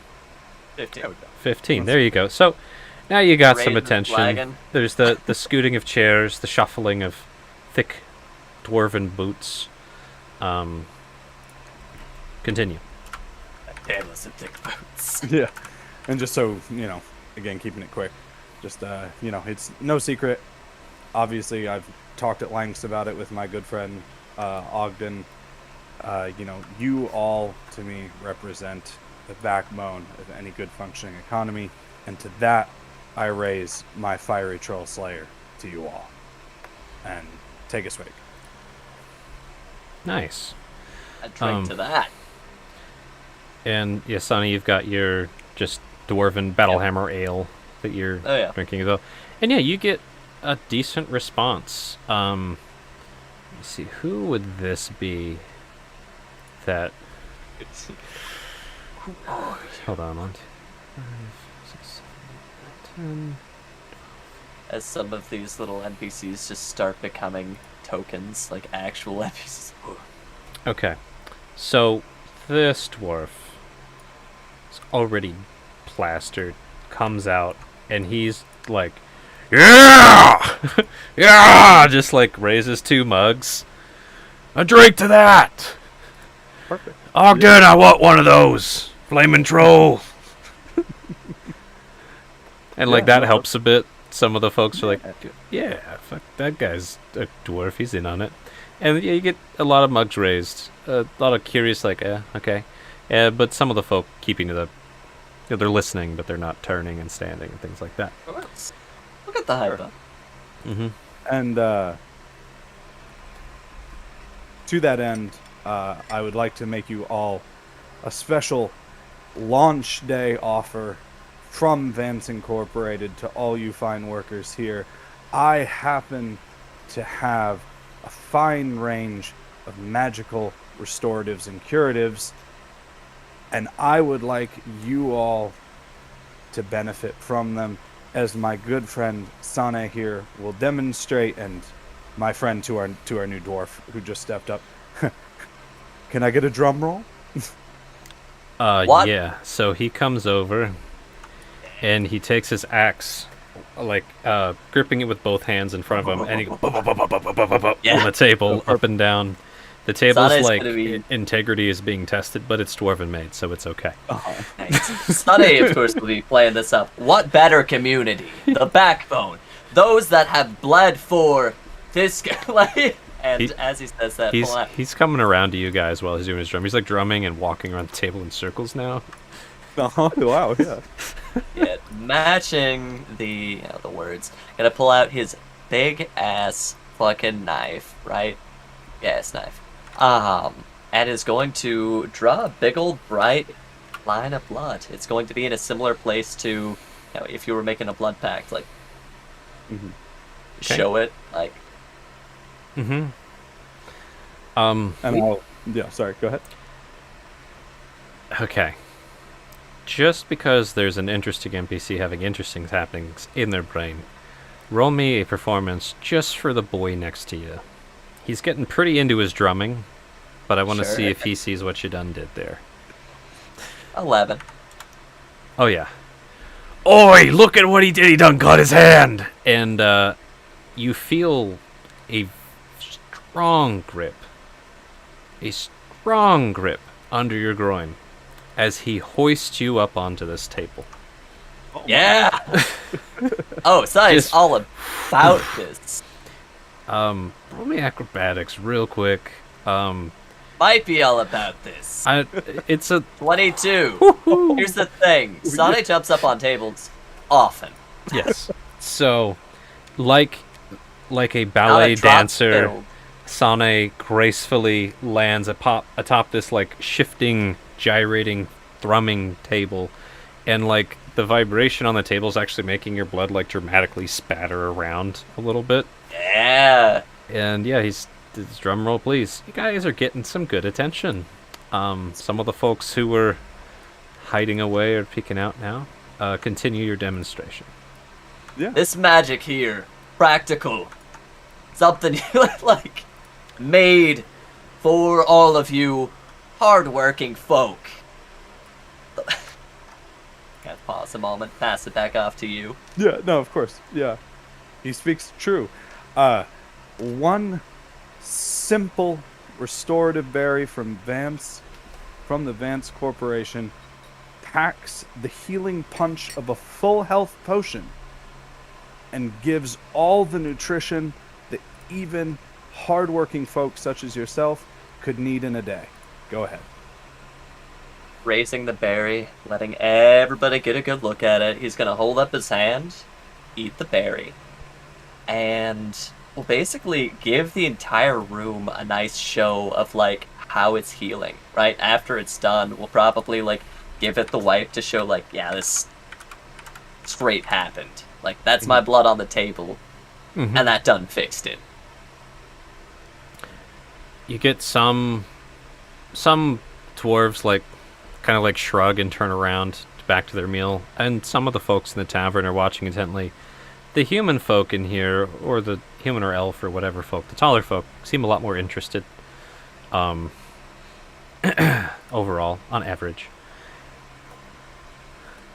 Boy, that was a nifty trick. Lot more, Yeah, keep lot more than drumming. just- Seemed like the finale, yeah. Yeah, yeah. Thank you. Anyway, just to that end, I will be happy to provide any of these such services to anybody who may have interest tomorrow morning. My only ask is you bring your berries of choice. Is that the finale? These might just seem... These berries can heal the wounded, fill a belly, are portable, and what do you do with berries after all? Think about it for half a second. Can you imagine the types of drinks you could be making with something like this? Practical, portable, built for dwarves. Built for dwarf. Vance Corp, built for dwarves. Okay. Got it.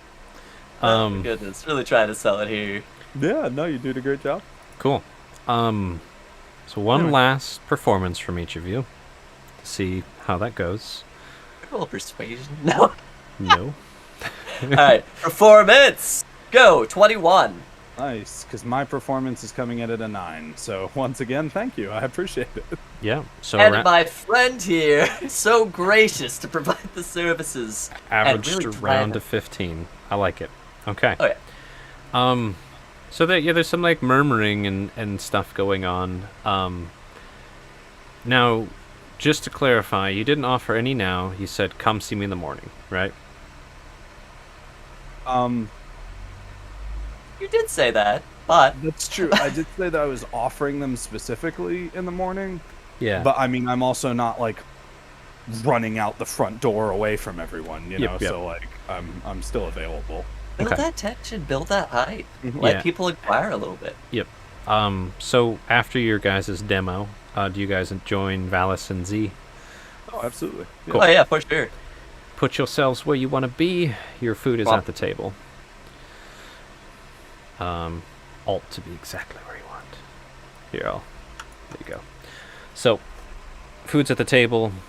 There's some murmuring. Some folks been like, what was that? What are you talking about? Berries.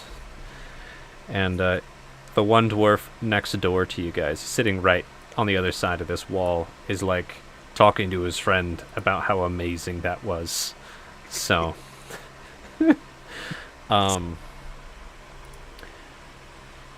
real quick, it is our hard stop time, typically. So, I just want to check in. This is not a bad way to pick up a session with a little bit of campfire talk.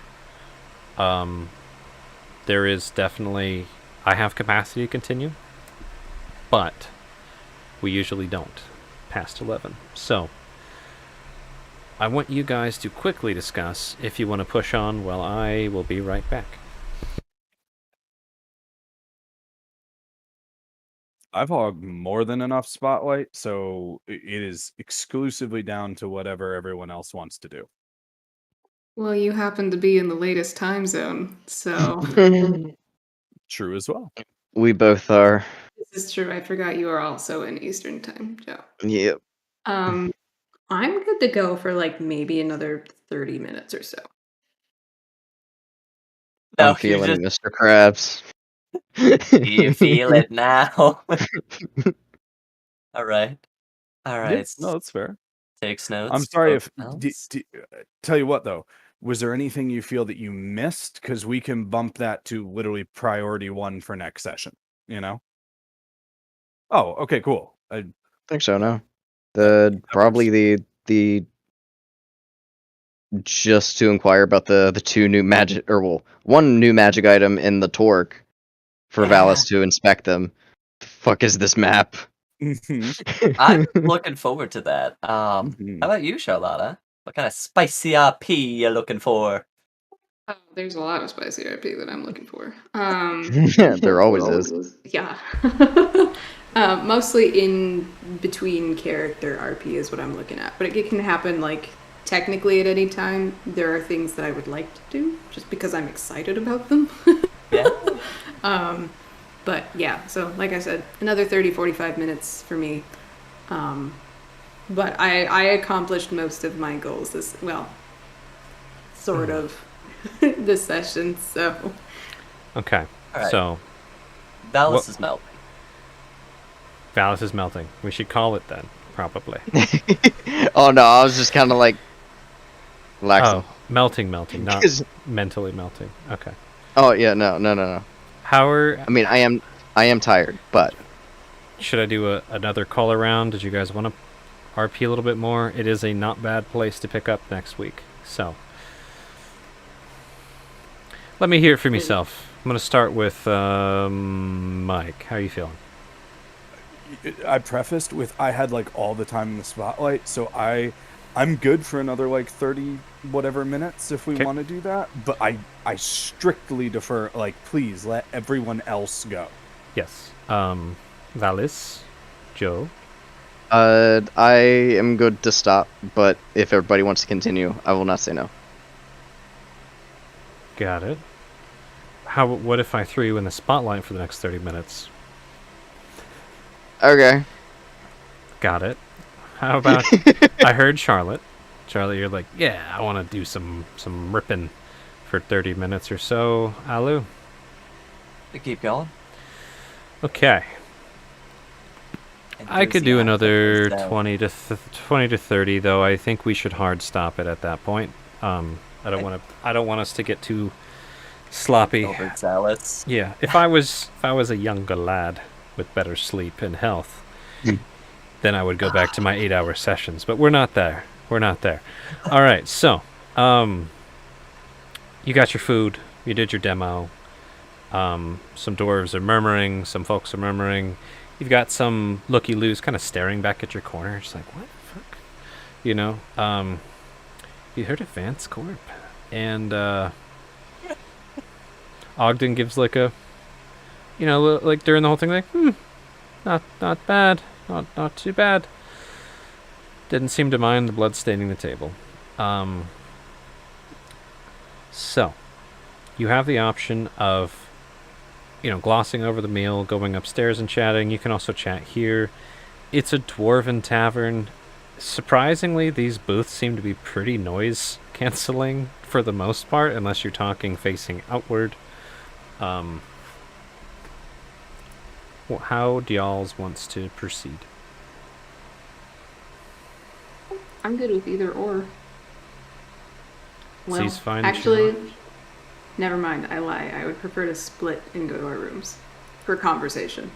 Okay, we have one person interested in the paired off chat. Who wants to talk for of y'all? Because it makes sense to do that beforehand if you guys did that. Okay, Vance Corp, it sounds like a really established, marketing team, but we could really work on the name. Previously, we had brought up, some sort of team name between all of us, and I'm still kicking some things around. I think that could be part of the pitch, if we come up with some name that, unites us in our cause here. It's something to think about overnight. I'd love to hear all of your ideas.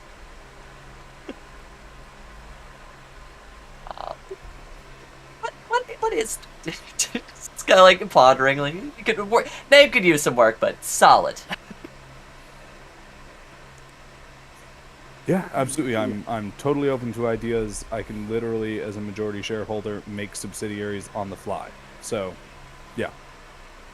It's whatever you want. But I'm desperately trying to not talk. Yes. Well, what's on all of your minds? We can even go up to private rooms. This is like time out for a second. We can go up to private rooms, but just all hang out and have a slumber party in one room until we go to separate rooms, unless specifically pairing off is the feature. I can't tell. You know what I mean? Like, we can all just go to one room for now if we all want to talk. I would like it to have, a bit of a check-in in the room before we split off. Sure. Are you all good with your meals? Can we head out now? Sure. Perfect. We've got some stuff done. to think about. You guys, you renting the same rooms as last time? What's the plan here? Honestly, probably, worked well Probably. enough. Yeah. So, rooms. Before everybody splits off, Valis is going to try and speak to the thing in his robe. I was hoping we could all gather in the, I'll gather in the I- room. and split I up. was It's I was fine. gonna ask it Just a question. Ooh. you do that while I look up how much the room was supposed to cost. Cause there it is. Oh yeah, it was 5 silver a pop. I believe 5 to 8. Let me look at which rooms they were again. Oop, that's the wrong screen. Oh yes. 8, 7, yes. 7 silver a room. 14 silver totes. So Sonny will pitch in he's 5. I covered one. So somebody else figure out the other one, and then we're good. I can. It was silver, right? I can 7 pay in silver. silver. Yeah. 7 silver. I'll pay it. Okay, Okay. cool. And yeah, you guys grabbed kind of the bigger shareable rooms, and I'm gonna move you upstairs now. Valis. Yes. What are you doing? What are you doing to this thing that you So- have? He's gonna try and telepathically speak to it and ask it. Now that we're out of there, does it matter if I reveal you to my allies?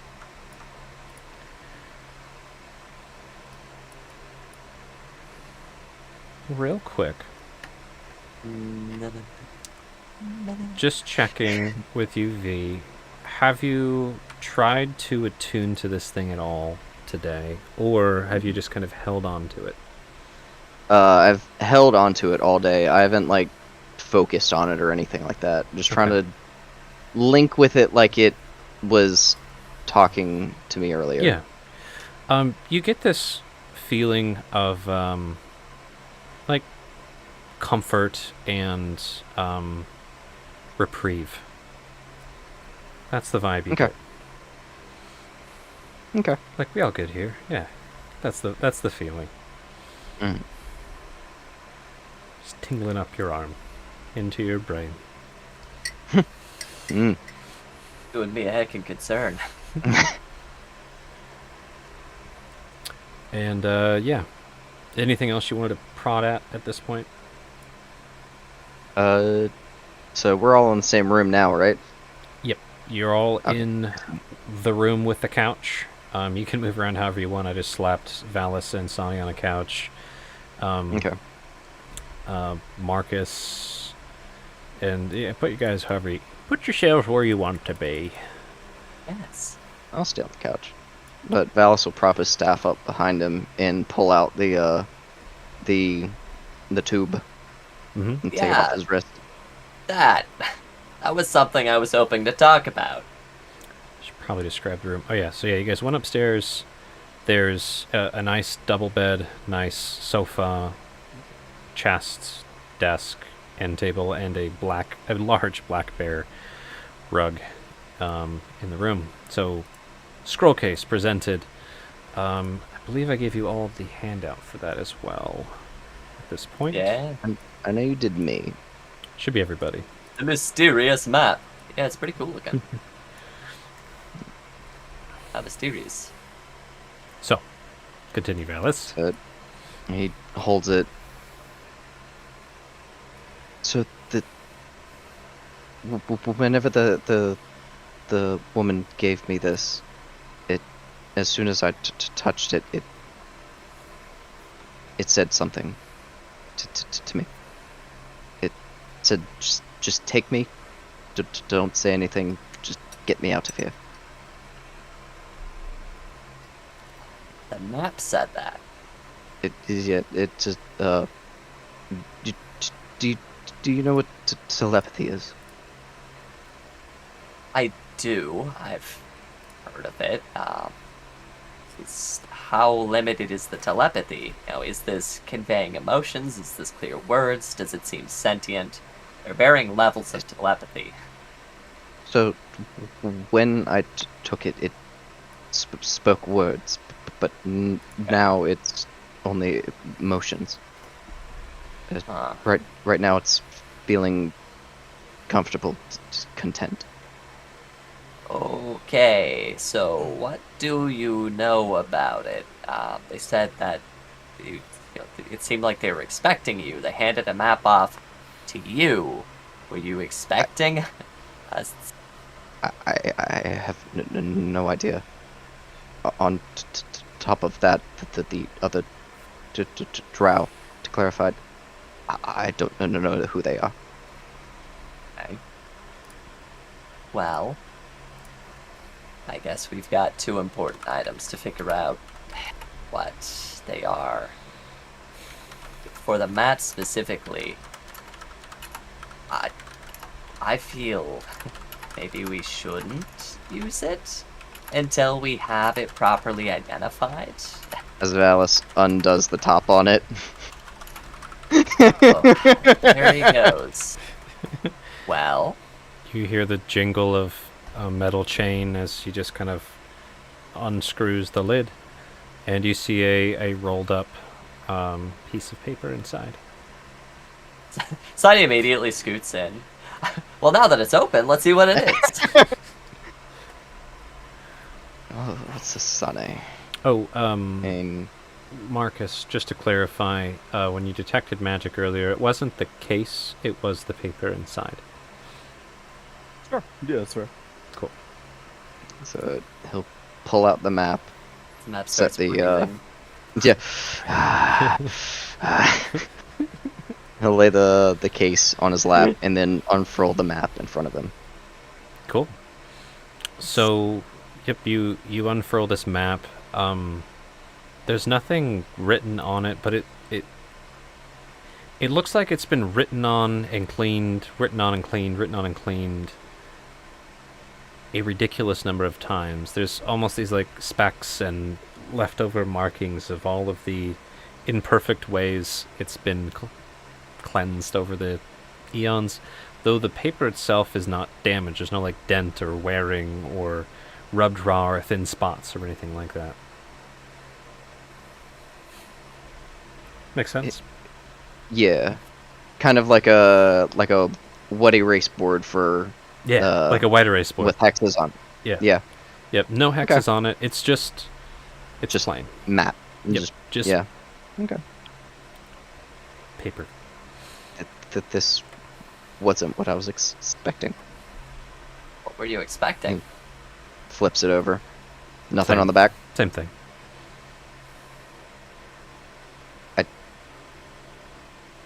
Not blank. Quick question. Yes. How are you feeling right now about it? Is it disappointment? Is it just intrigue? What do you got? It matters. Probably more Pathetic. intrigue. Okay. Garbage, yeah. Probably more intrigue. Like this thing spoke to him, Mhm. and he's getting emotions from it, but there's nothing on it. So it's like, what kind of item is this? You get Like, this. it's magical, clearly. However, in what way? There's a little bit of this sense of like pleasure, like the type of pleasure you might get on a flirting before you might ask someone on a date. Like a tease, a little bit. Yeah, exactly. Like you haven't asked Okay. them where you can meet them again, but like you're about to. Hmm.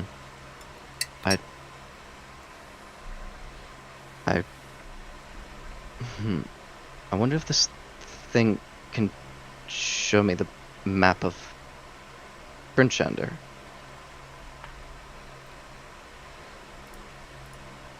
Nothing happens. Mm-mm. Okay. I'll have to think on this one. This is interesting. Do you have a? Would you like to see it? Yeah.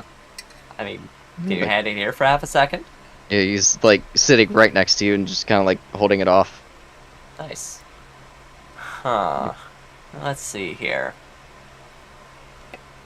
I have a couple ideas. You know, what happens if we try and write on it, erase from it, compare another map to it?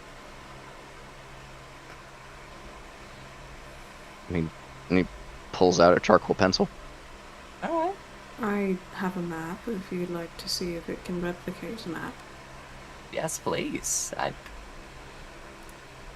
quite enjoy new toys. About the map of my home.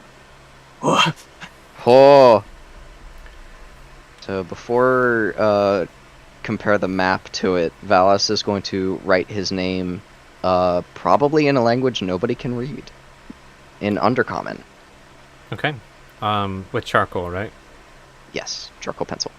Cool. So you write on this, and Sonic gives you a knowing look. I guess the term I would use is charcoal phobic reaction from the paper.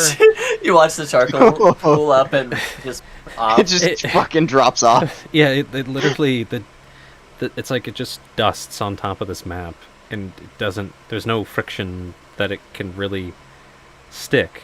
Though Like, it's not. you wore onto your charcoal regardless. Mhm. Yeah, hey, Varric. It's like How when you bad do write with think it would Sharpie be- and then it just comes right off. How Yeah. bad do you think it would be if I tried writing it? Well, I still have some of the blood. Let's try ink next. Yeah, that's probably more logical. He'll put his charcoal pencil away and pull out his inkwell and his quill. Cool. And then write Sane's name in ink. Yeah. in Undercommon. Similar Okay. issue. You write on the ink, and it kind of just floats on the surface and rolls off onto the floor. Like Or it actually- rejects it. Yeah, like there's no adhesion with this map thing, paper.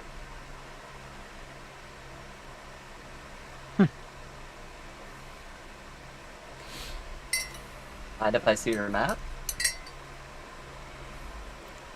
By all means, yeah. Would Hand him a map. probably press the maps together, give it a good rub, see if it rubs off on it. Make maps, make map babies. Yeah. Oh, Does that work? No, it's So- gonna like. So Valis, while Mhm. Sane is doing this, you get this feeling of like, yeah, why? Like, what are you doing? Like this. Like, imagine you were having a nice conversation with someone, and then they just like smeared a sandwich on your face. Like that's the emotional like, just like what the fuck yeah. kind of feeling that you get. So good. It's a really specific emotional reaction. Yeah. Yes, that's the feeling. Whatever Valis would feel in that moment is what you're like It- kind of feeling it. Disgust. Yeah. Almost Alright, not the map. more just like why than Mm. disgust. It it it it's trying to figure out why we're doing that. It doesn't quite like it. Okay, what does it like? Does it like salt water? Does it like gold flecks? Does it like blood? Does it like I have a lot of things to be working with here. If you're communicating with it, maybe you can get like a little bit of pointer. And So I'll think ahead. to it. Mhm. You got wax. Is it into that? What do we need to write on you with? So when you're like, what do you want from me to this thing? What do you want from me? What do you? What's your preferred medium? Right? What's your the- game here? You Soda. you have this sense of like a door opening and a stairwell going up. I crave soup. Oh Lord. Okay. So, and it's not in your head or anything, but it's like inviting you in the door. Not pressuring, just opening it. Sonic, give. Let me see it for a second. Oh, sure thing. While you're looking into this, some things I was wanting to tell you. There are vampires here in Ten Towns. And And as soon you as were he enthralled says by- that, he actually like kind of like telepathically goes through the door and is like, "Wait a minute, what?" And then Exactly. whatever happens. So, you go through this door, and it like really slowly, politely closes behind you. Right And this way. the stairs start carrying you up without you Man. having to walk. Just That's an escalator. yeah. shenanigans. There's no escalators in the fantasy world, but yes, like an escalator, carrying you up really high, and how are you feeling about this? Not the Probably a vampire little- part, the escalator yeah. part. Like- He's probably pretty nervous because he's never like. He's gonna look over the stairwell. Like, does he see So- anything below him? Here's what happens. So you hear the vampire thing, you start like looking down, and it's this feeling as if somebody grabs your face gently with two loving hands, like either a friend or someone you're interested in, and just said to you, just look at me. And you have this gentle urge to like look up the stairs. Okay. How do you react to that? Touch me. Touch me. How does Valis feel about this situation? He would be very, very weary, but he'll look up to see what is speaking or what is trying to convey the emotions. Yeah. You just see, like, you're coming up to above the clouds. Like, it's just up, like, into the sky. Up high.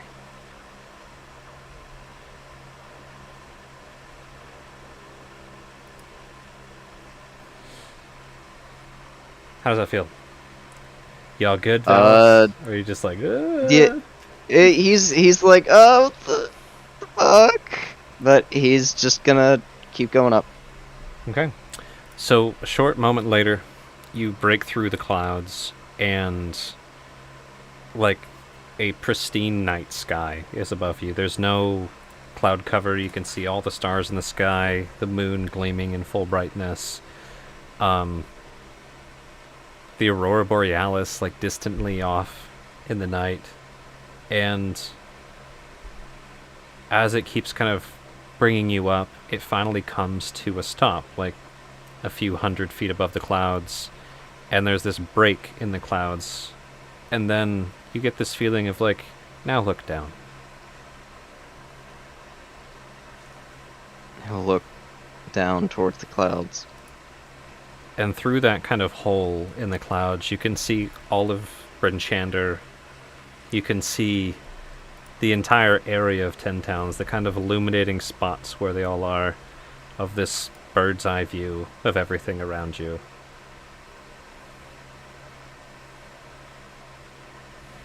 And Damn. You get this kind of, without words, but this feeling, this look, this connection. You like what you see?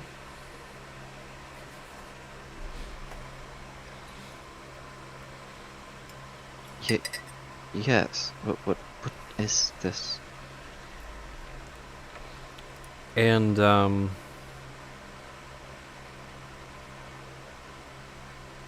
it's me. Who are you? And he's Now gonna it's- look up and look around. You get one question. It's like a faint whisper right against your ear. Do you like me enough to go through with this? Moving really quickly. I don't. From a meta perspective, And- I'm RPing the attunement. I hope you get that. Oh, okay. Yes. Don't get too scared. I'm not evil. I know. I'm just trying to think of like what Valis would be feeling at the moment. I'll be gentle. It's probably over. Not my first time. Do you explain to me what you're doing here? Yeah. Yeah, exactly. He'll go, You know he'll he's go through with only it. 20, right? No. Yeah. He's practically. Pretty much. Okay. And when you do that, you feel like this rush of wind as you just drop, and you're like falling towards Bryn Shander, almost the center of town, and you just like you think you're gonna hit the ceiling of the Kelvin's Comfort. You just kind of float down, and you land back in your seat, and there you are. Probably like, huh. There was no Oh, impact. easy there. And the map fills out that view you just had, with you at the center of it, of Bryn Shander. And kind of just right, like you can see written in Undercommon, because that's what you were thinking of, your name pointing to a mark where you are, and the layout of the city. You are here. Huh. And you actually hear a voice this time, clearly again, like you did before. Kind of, it's hard to put a specific sex or gender or cadence to it, but is this kind of confident, powerful, excited voice. My name is Exodius, but you can call me Trek. Exodius. What track? You're the map. Yes.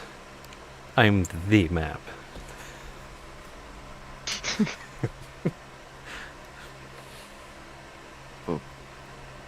Well then, you're sentient. Yeah. I definitely have a mind of my own. Otherwise, I couldn't do such wonderful cartography. Yes, this is wonderful, wonderful. And he's saying all of this out loud. Yep. So, Valis is now talking to the map, which has filled out beautifully, by the way. Exodius. That's a powerful name. Please tell them to Oh. call me Trek. It's embarrassing to be called Exodius. It makes too many questions, too much time explaining, not enough time trekking. You know what I mean? I love this map. It says call it Trek. Straight to nicknames, okay.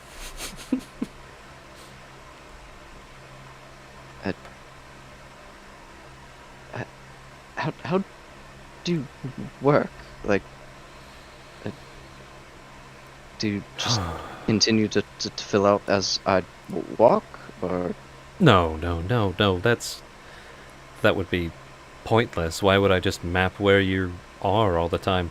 And they just kind of like clear, just fade away. Just etch a sketch. Yep. They just extra sketch clear away. Oh, right to poking and prodding, I guess. I should probably ask you how you work soon, but You're out of time. let's just say we help each other, and I'm very useful. We can get into more details soon. Your friends are all staring at me. Do they yes, like what they see? I- Ask them, I- please. it wants to know if you all like what you see. And then he like gives like a awkward nod or an awkward face. It then draws like a really detailed sketch of the room you're in and tries to get your kind of likenesses sitting in there. I mean, as far as maps go, yes. That's- What is it hoping to gain? That one sounds skeptical. That's Sylphanus's voice. What Uh, about the other two? Are you incapable of seeing them? Oh, I can see what you see. And he'll look at Sylphanus. I think I got their likeness.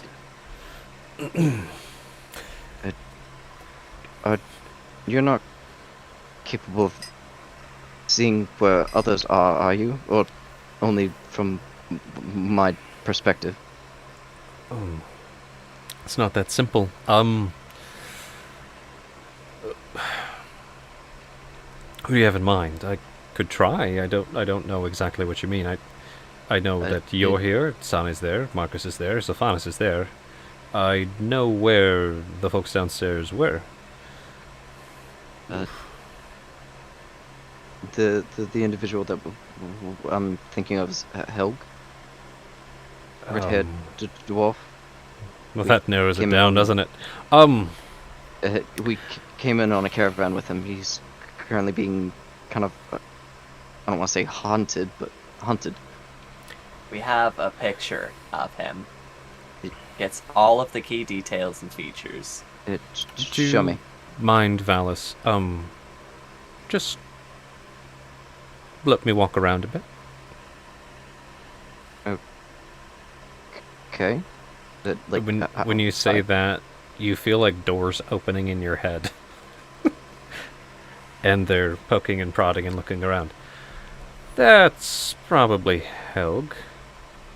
And you there's a in your we head have a poster. there's Okay. like a snippet of Helg that goes by. This memory? Yes, that one. Good. Yeah. Yeah, I'll try. Yeah, we're gonna have to take this for the investigation. Who's Helg? No, and the map clears, and they draw Helg based on Valis's recollection. Valis, roll me history with advantage real quick. Alrighty. Advantage. History 19. Nice. So it's a really good likeness of like Helg panicked up in the room with you guys at the Northlook Inn. Draws the whole scene of you all there from Valis's perspective. Helg kind of sitting by the vanity. Never noticed the scar until now. Afraid I'm not really the find and seek type, more of the let's seek adventure type. Are you capable of Sorry. recreating my memories? It's not my favorite thing to do, but it can be helpful sometimes. It's tiring. It's a chore. Alright. Look, Fascinating. really? Yes. You like that?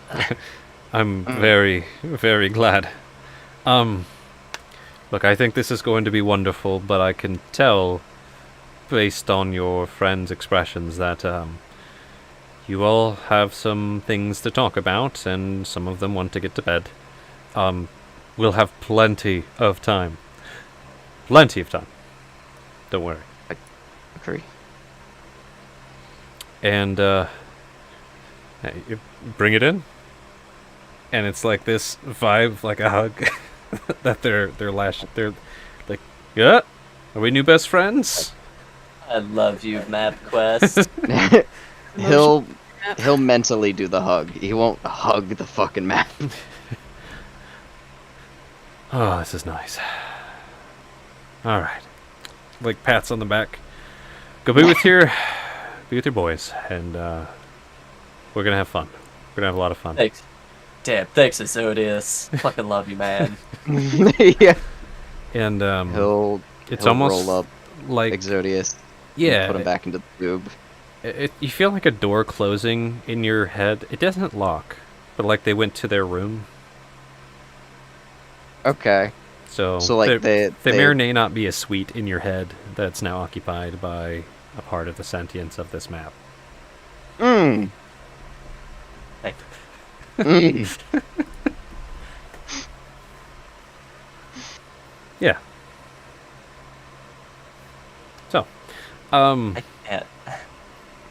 Faust looks up to the three of you. Well, fuck. Okay. You know, I'm glad to see you making friends. We do still have a lot to talk about, Yes, very much so. but we can do that soon. After we sleep. Well, maybe cover a couple things before then. It'll feel like a week has passed, but I assure you, it's only been moments. Oh, goodness. Not a bad stopping point. Yeah. Sorry, I know Considering that the sentient map kind of took over, but 10 minutes past a lot of Yeah. secondary Sorry about that, backup. folks. I lied. To cut off time. it's not a terrible way to open up a session with some campfire talk. We'll pick up right here. If you guys want to poke and prod at Trek Zodius next week, you can, or you can do your campfire talk and do that later. Plenty of more things to do. Slightly updated the handout. I'll change the name formally later, but I think that's a fine name for now. Bloop. There we go. Zodius, but you can call me Trek. Picking up residence in Palace's head. Very nice. Wonderful. It's free real estate. Yeah. Kinda is. Any little last things before we do our outros and such? No. Okay. Let us do the outros.